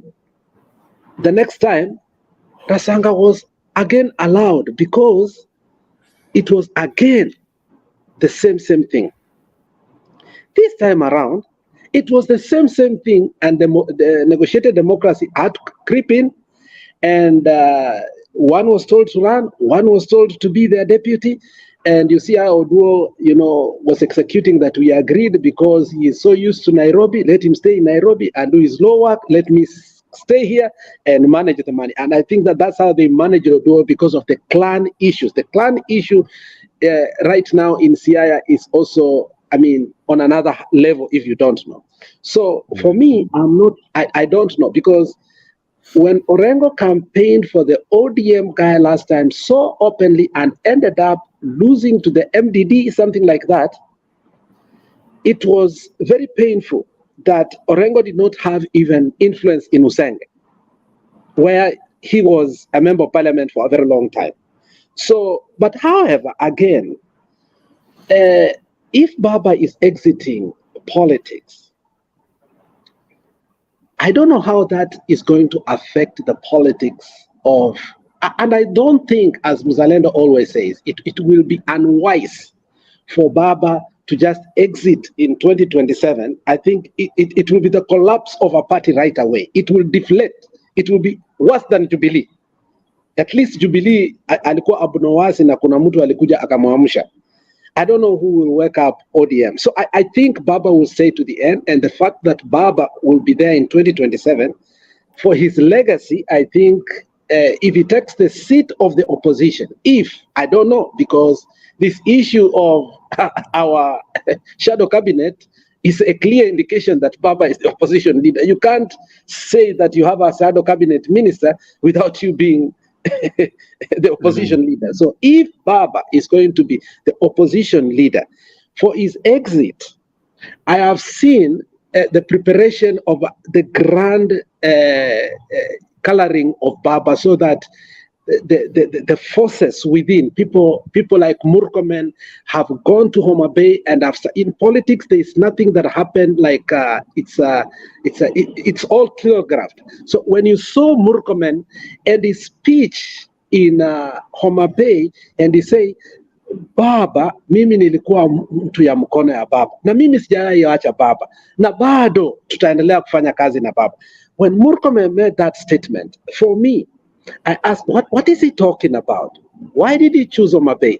What is going on here? So the whole issue is the seat of the opposition is going to be there. Baba grand exit from politics, or even if he stays in politics, is going to be taken care of.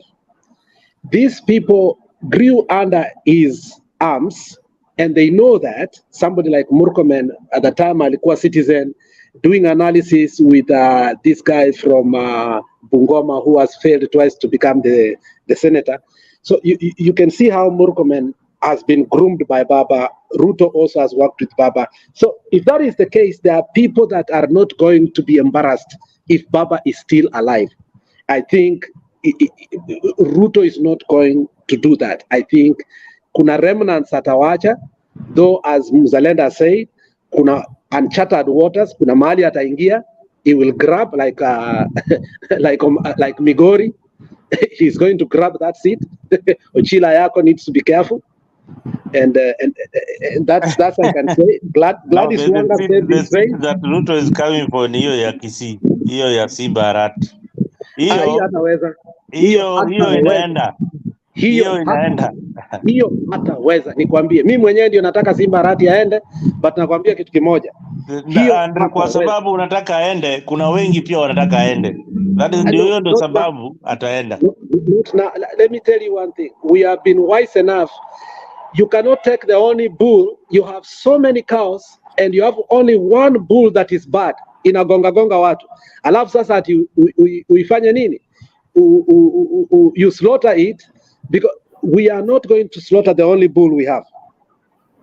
Are we going to do artificial insemination? Hiyo bull tayari mnaitaka kuichinja nyinyi wenyewe. Hakuna.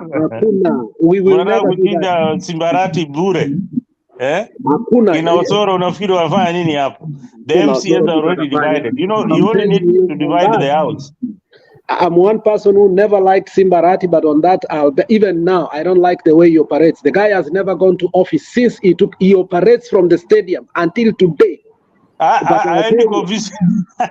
No, hajawahi enda kwa ofisi. He operates from the stadium. Ama kwa hiyo ofisi mmetuma ile kitu. Unajua Kisii pia ni wabaya bwana. Anasema kuwa ati mweka ile kitu.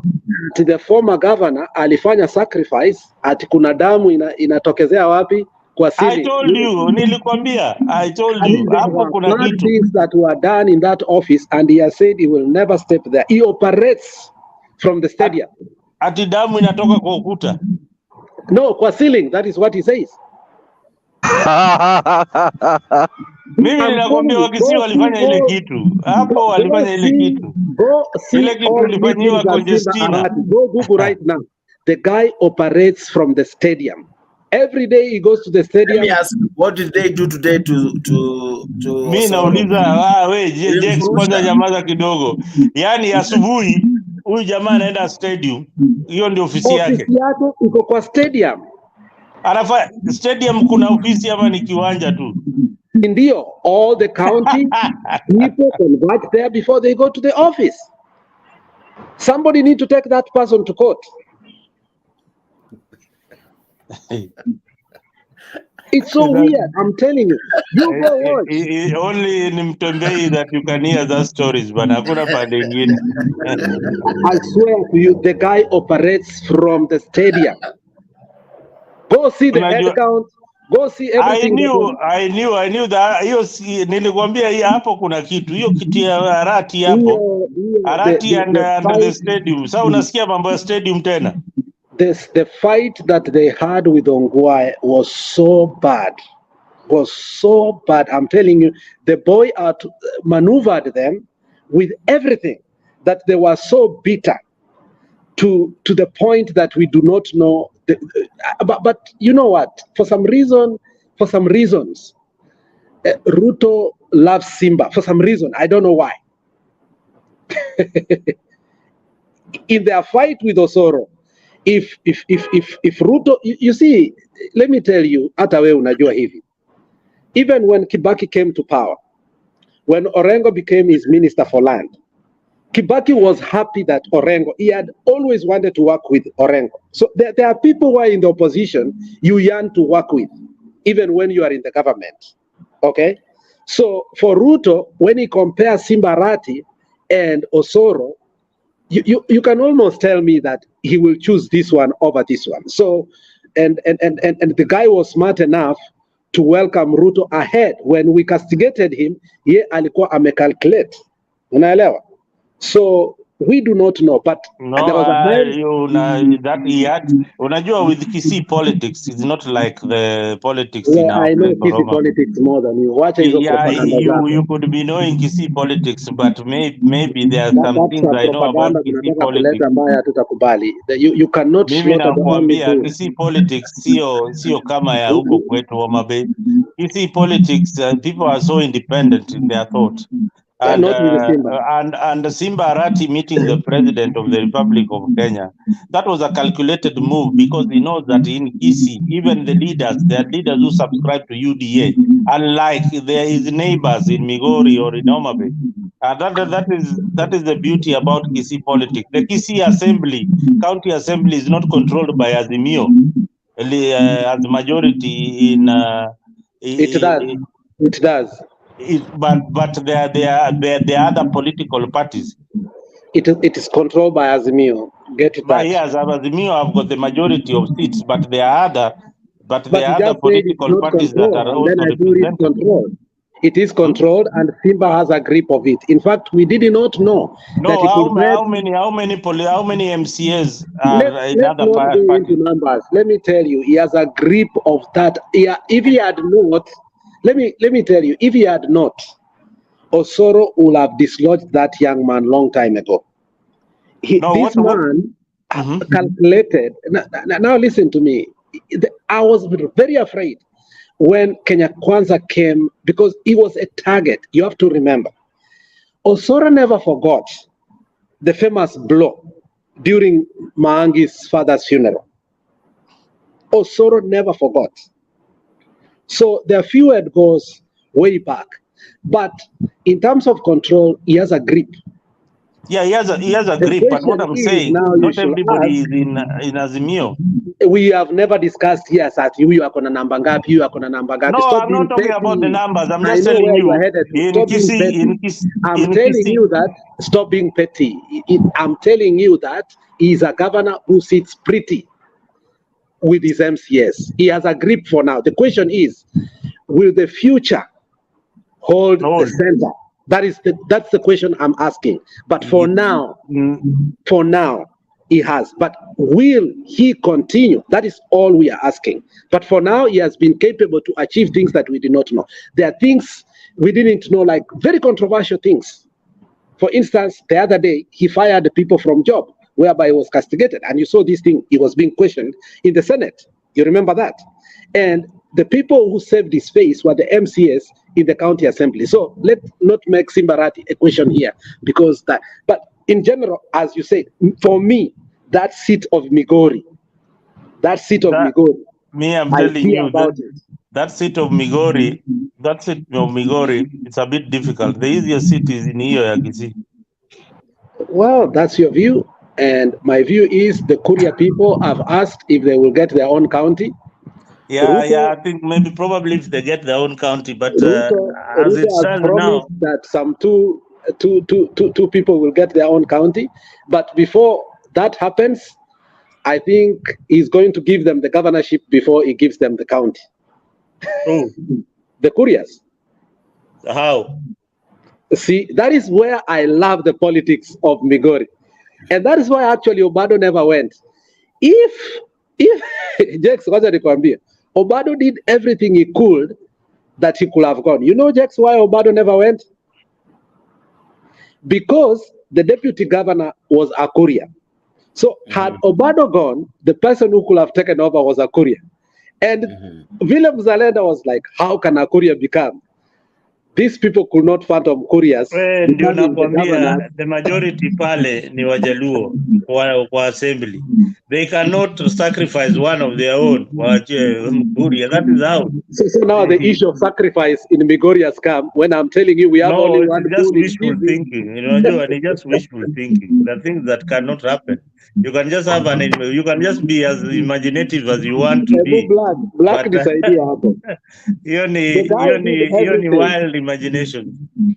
I know, you can even say like me, say those are wet dreams. You know, ni kama zile ndoto za ya mogoka ama ni zinaitwaje? But black this idea. Zile stories za could you phantom that Obado could survive? Let's be honest. And you see, you have to know who Obado is, and you have to know what Obado has done in. But how comes he won? In Migori County, Obado is not your usual leader. Obado gels well with the people. Obado. Remember, Obado came in PDP, his own political party. He came in PDP when ODM was there under Baba, and he beat Baba in Migori. Yeah, so that tells you that this was not just a governor, but this is somebody But loved it's by the not people. only that. It's, you remember, Obado was an headmaster of a school that performed in Luo Nyanza very well for a very long time. That is Rapogi High School. He was an headmaster for how long? Maybe over 15 years. Yes, so And then he's somebody who is well known. Yeah, then Otieno Kanindo took him to be one of the board members of Sony Sugar Company. Oluoch Kanindo. Yeah, Oluoch Kanindo. He took him to Sony Sugar Company. When he took him to Sony Sugar Company, the guy is shrewd. He bought a lot of land. And what did he do? He planted a lot of sugarcane. So in the board, he used kutetea wanyonge ambao tulikuwa tunaita Obanda. Obanda are inaitwaje? Cane cutters. Yeah, cane cutters. And those cane cutters, he fed them very well for years. In fact, he used to be mtu ya mkono ya Dalmas Otieno. Whenever Dalmas Otieno needed people to campaign for him, it is this Obado you saw that used to give him. And when the opportunity came ripe for who is going to become the governor, so he had the advantage of Obada. He had schooled so many people through Rapogi, and he took advantage and akachagua Akuria to be his running mate. So those were the matrices that really helped him. Had it not been that, I don't think he would have been. I think that has always been the tradition in Migori. You have to choose Kuria as a deputy because you want Thank to you vote very for much. that. I have to go. I think I've been here longer than anybody. Jex is sleeping. We equally have to wrap up. But I wanted to ask we one are wrapping question. up. I think I'm also One question tired. to everybody. Let me ask this, and I start with you, Alex, even as you leave. Should ODM revamp and strategize and even have rebranding, recoloring, rechanging, restructuring, redoing everything, rebomoring, all that, reshaping it? Because as it is, I think ODM is fading.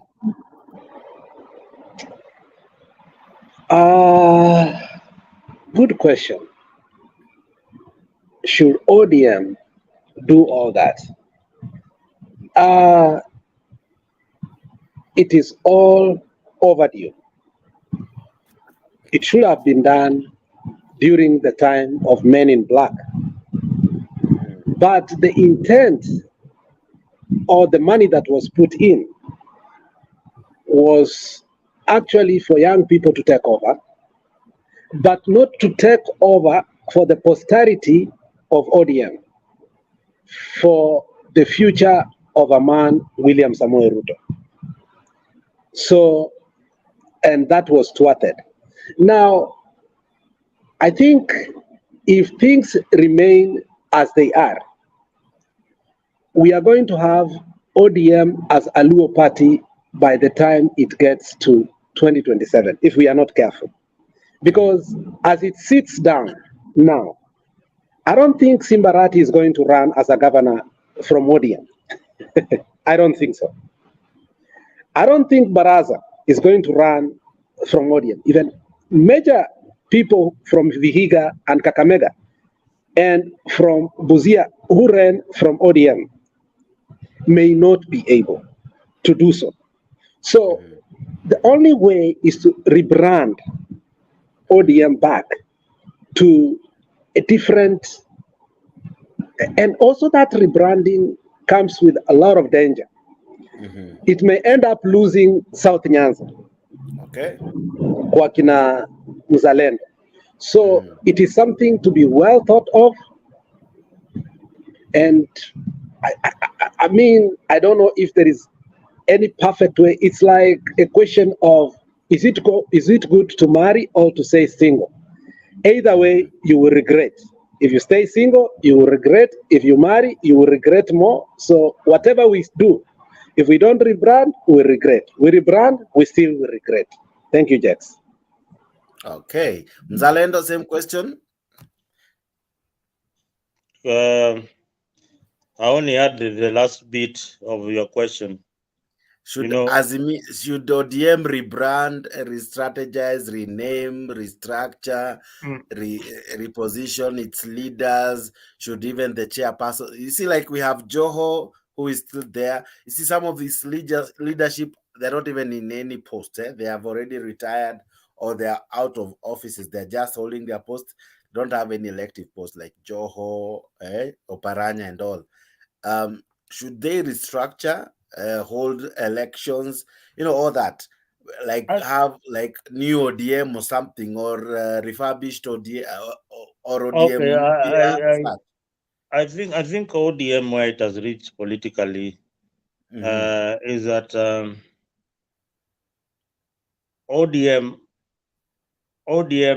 has been Baba, and Baba has been ODM. Okay. For you to think that Raila Odinga is going to do things in a different way, it must be informed by something. All right. This is a party that still believes that they're the most popular political party in Kenya and in East Africa. So they are in a comfort zone. That is why they still do the same thing, the same way, year in, year out. They don't mind a bit of fallout here and there, but their ideology, their principles are all tied around Raila Odinga. About the rebranding, recruiting, I don't think they have been that aggressive. They rely more on the love and the crowd that Baba comes along with. But probably with the exit of Raila Odinga, then the new leadership can rethink on how they are going to do business of looking for votes and appealing to the younger generation. So they're still tied in between, do we leave our old ways and try something new? But again, they don't see the reason of trying anything new.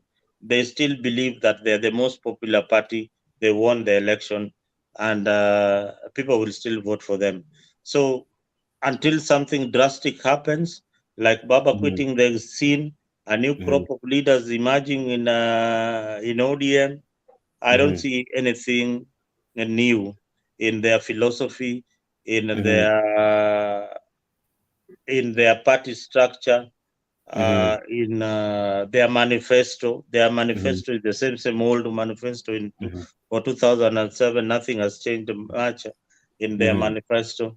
So they need to adapt to new things, new way, adapt to technology, look for strategy. They can't be doing things the same way they used to do. And that's my take. Okay. Sawa.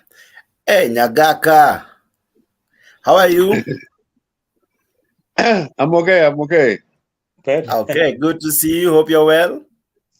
Yeah, I'm okay. I'm well. Kusikiza huyu mzalendo yakaombiwaja mabera ija.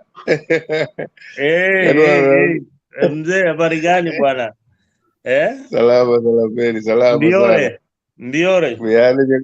Buyane Colombia. Yaani kusikiza Jakes, mheshimiwa kama huyu akizungumza, you have the love, the history, and that's where I grew up in Migori. Okay. You will understand it very differently. Mzalendo Wajaluo ndio wengi, lakini they are the cool Luos. Hapo ndio nilipotea when I was young. Nilikuja kuchukuliwa na gari ya polisi. So I know this place. Hiyo ile walikuwa wanafanya baya ni kusema macha mua nyinge Majamua, Jamua, you know, Majamua. Yeah, this is exactly. And, Yo tabia ni mbaya sana. No, but they explained to me. They explained to me that your name is strange to begin with. And then when we continue introducing you without saying who you are, then we are lying about you. So I came to understand. You know, I was talking to them like I'm talking to you guys, Jakes. You know, these are my friends, and this is You know, Pen. You know, Pen, why I don't agree with that kind of language. Just hear me out. Let's hear me out. Why I don't agree with that kind of language is that it gives you an identity of who you are not, and it gives you an exclusion, not an inclusion.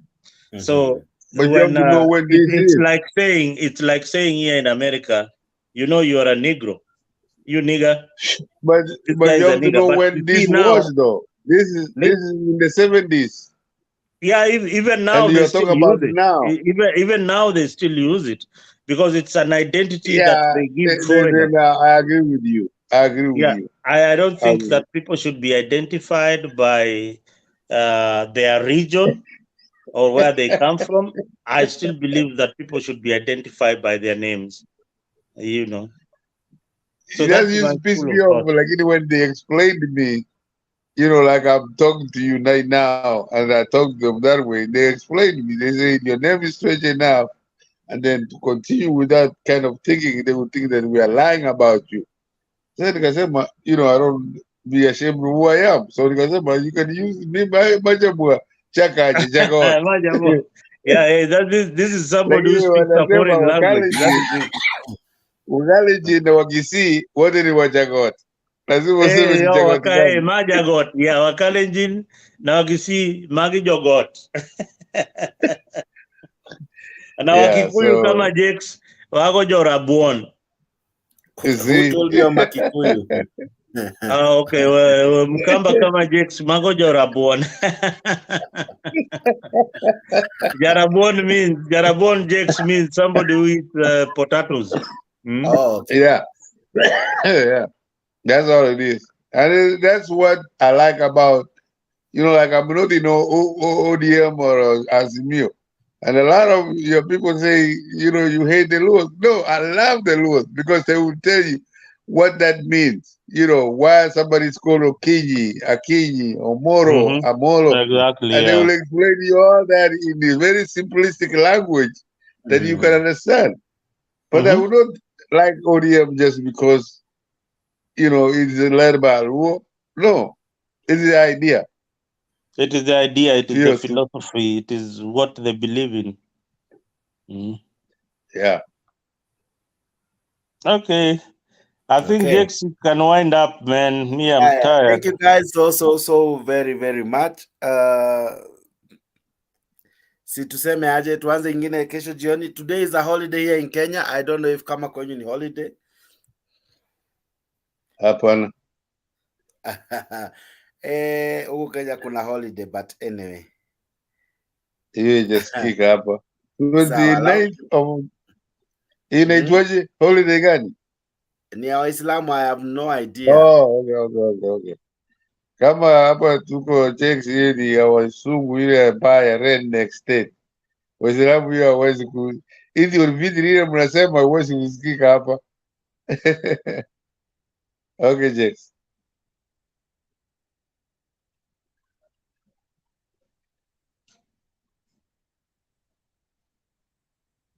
Hey, Jakes is I want to say Jakes, wacha nisalimia hawa watu wanasema kina Mary Wekesa, kina Black tumekuwa naye. Kina Gitash there, kina Yegon Chamuge, huo ni Chamuge Mise. Mary Wekesa, Gitash. Hey, we Jakes uko na mafans bana. Huku tuambia unaenda Mayolo, inaitwa Mayolo. Wait, naona nimetajwa sana. Let me read what they are saying. Kidogo. Tumesikia unaenda Europe. Karibu Jakes. Who said? Where? Aya, uoni comments. Let me read. Unajua I was concentrating with you guys. Naona nani hapa? Naona Gitash na kuona Raymos ametuma emoji. Wana discuss nini hawa wadau? Ndio hiyo, acha niko Jex. No comments zinakuanga mingi mpaka sometimes I am unable to keep up.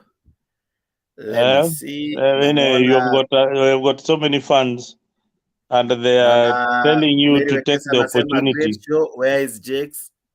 Ndio mimi. Okay. Anasema, where is Jakes? I love how he moderates and asks questions. Jakes is a very interesting. Okay, sawa. Asante sana Wekesa. Then Gitasha kamjibu, Jakes, you have an admirer. Cheni hizo bwana. And then akaendelea akasema, there he is. Okay, sawa. Interesting, and I love you guys. Asanteni sana kwa kuwa part of this show. Kama kawa, we do it for you and you guys are just but amazing. We have to wrap up this show. Ndasoma comments nikimalizia nakwambia okay. Wa mwisho kabisa ninamuona ni Remosi Egona, anasema peace, blessing mzalendo. Gitasha anasema Mary Wekesa, naona umempata, naona hiyo smile. Who? Me? What are they talking about, these guys? Wanasema nakwambia kuko na crash huko mbaya sana. Kuna mtu okay, thanks. I don't know what to say. Amesema anakuchukua anakupeleka ng'ambo direct. Huyo ni mgani? Nani huyo ana roho safi hivyo? Ni mgani huyo? Who is that? Let me soma comment hapo. Mary Wekesa ni host mpoa, also good catch. Wish we could say the same about Raymesu Yegon, hehehe. Mary Wekesa, I am in UK and I can tell you Jakes angekuwa hapa. Okay. Hata nisiendelee. I get that sometimes. Let me not go there. Thank you guys. Thank you very much. Thank you Mzalendo, the panelists. You guys kwa comment section. Thank you very much. Asanteni sana. Thank you very, very much. This show has been made successful because of you. 7 hours and counting. And asante tu sana. We were discussing the issues that happened today in Kamkunji, and you guys made it fantastic. Asante sana. Allow me to end the show and allow me to thank you very much. Thank you, Gitash. Thank you, Mary Wekesa. Thank you, everyone. Thank you, Black. I see you. Thank you, Remus Yegon. I see you. Paul Irongo. I see you. Unasema uko ndani kabisa. Asante sana. Nani mwingine alikuwa ndani? Okay. Asanteni sana. George Bonico. I see you. Who else was in the show? Geoffrey Ruto, I see you. Nani mwingine yako hapa? Black, okay. Na wengine wengi. Cornerstone, I see you. Mason Sanders, I see you. Asanteni sana. Thank you guys. You guys are just fantastic. This has been Tembei Live. This has been Tembei Show. Okay, see ni waache sasa. We begin another show in the evening. Mzalendo, you have any other words to say? Last words? No. I mean, it has been a lovely show, and thank the guys in the comment section. I mean, they keep us going. So okay. It has been a nice evening talking to you. I hope you guys have a good night or a good morning, wherever you are. Okay. Come back again tomorrow. We discuss the same issue. And I wish you good luck in whatever you are doing. Asanteni sana. God bless you guys. See you tomorrow. We do this again. See you in a nice time. I will see you in the evening. Asanteni sana. Si kama kawa ni watching a national anthem or something like that. But thank you so much. Catch all our videos on Mtembei TV. We have so many clips from Bunge la Mwananchi to the Parliament to such shows like today. Name them, utazikuta kule ndani. Uko ndani kuna vitu kibao. Mtembei TV is a great station that you catch all the news happening, even those that didn't make it to the mainstream media. God bless you. We do this today again at 10 p.m. Kenyan time. See, niwache na hii hadi jioni. Bye bye.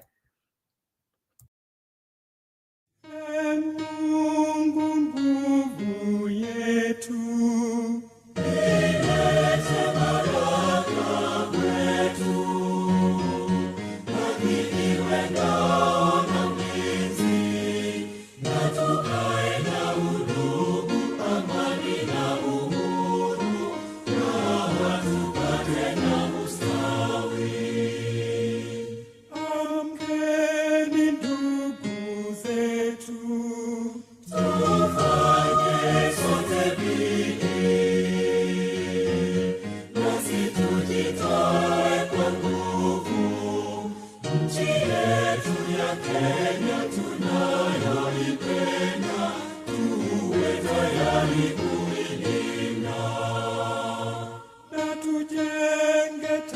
taifa letu. Ndio wajibu wetu, Kenya istahili heshima. Tuungane mikono pamoja kazini, kila siku tuwe na shukrani.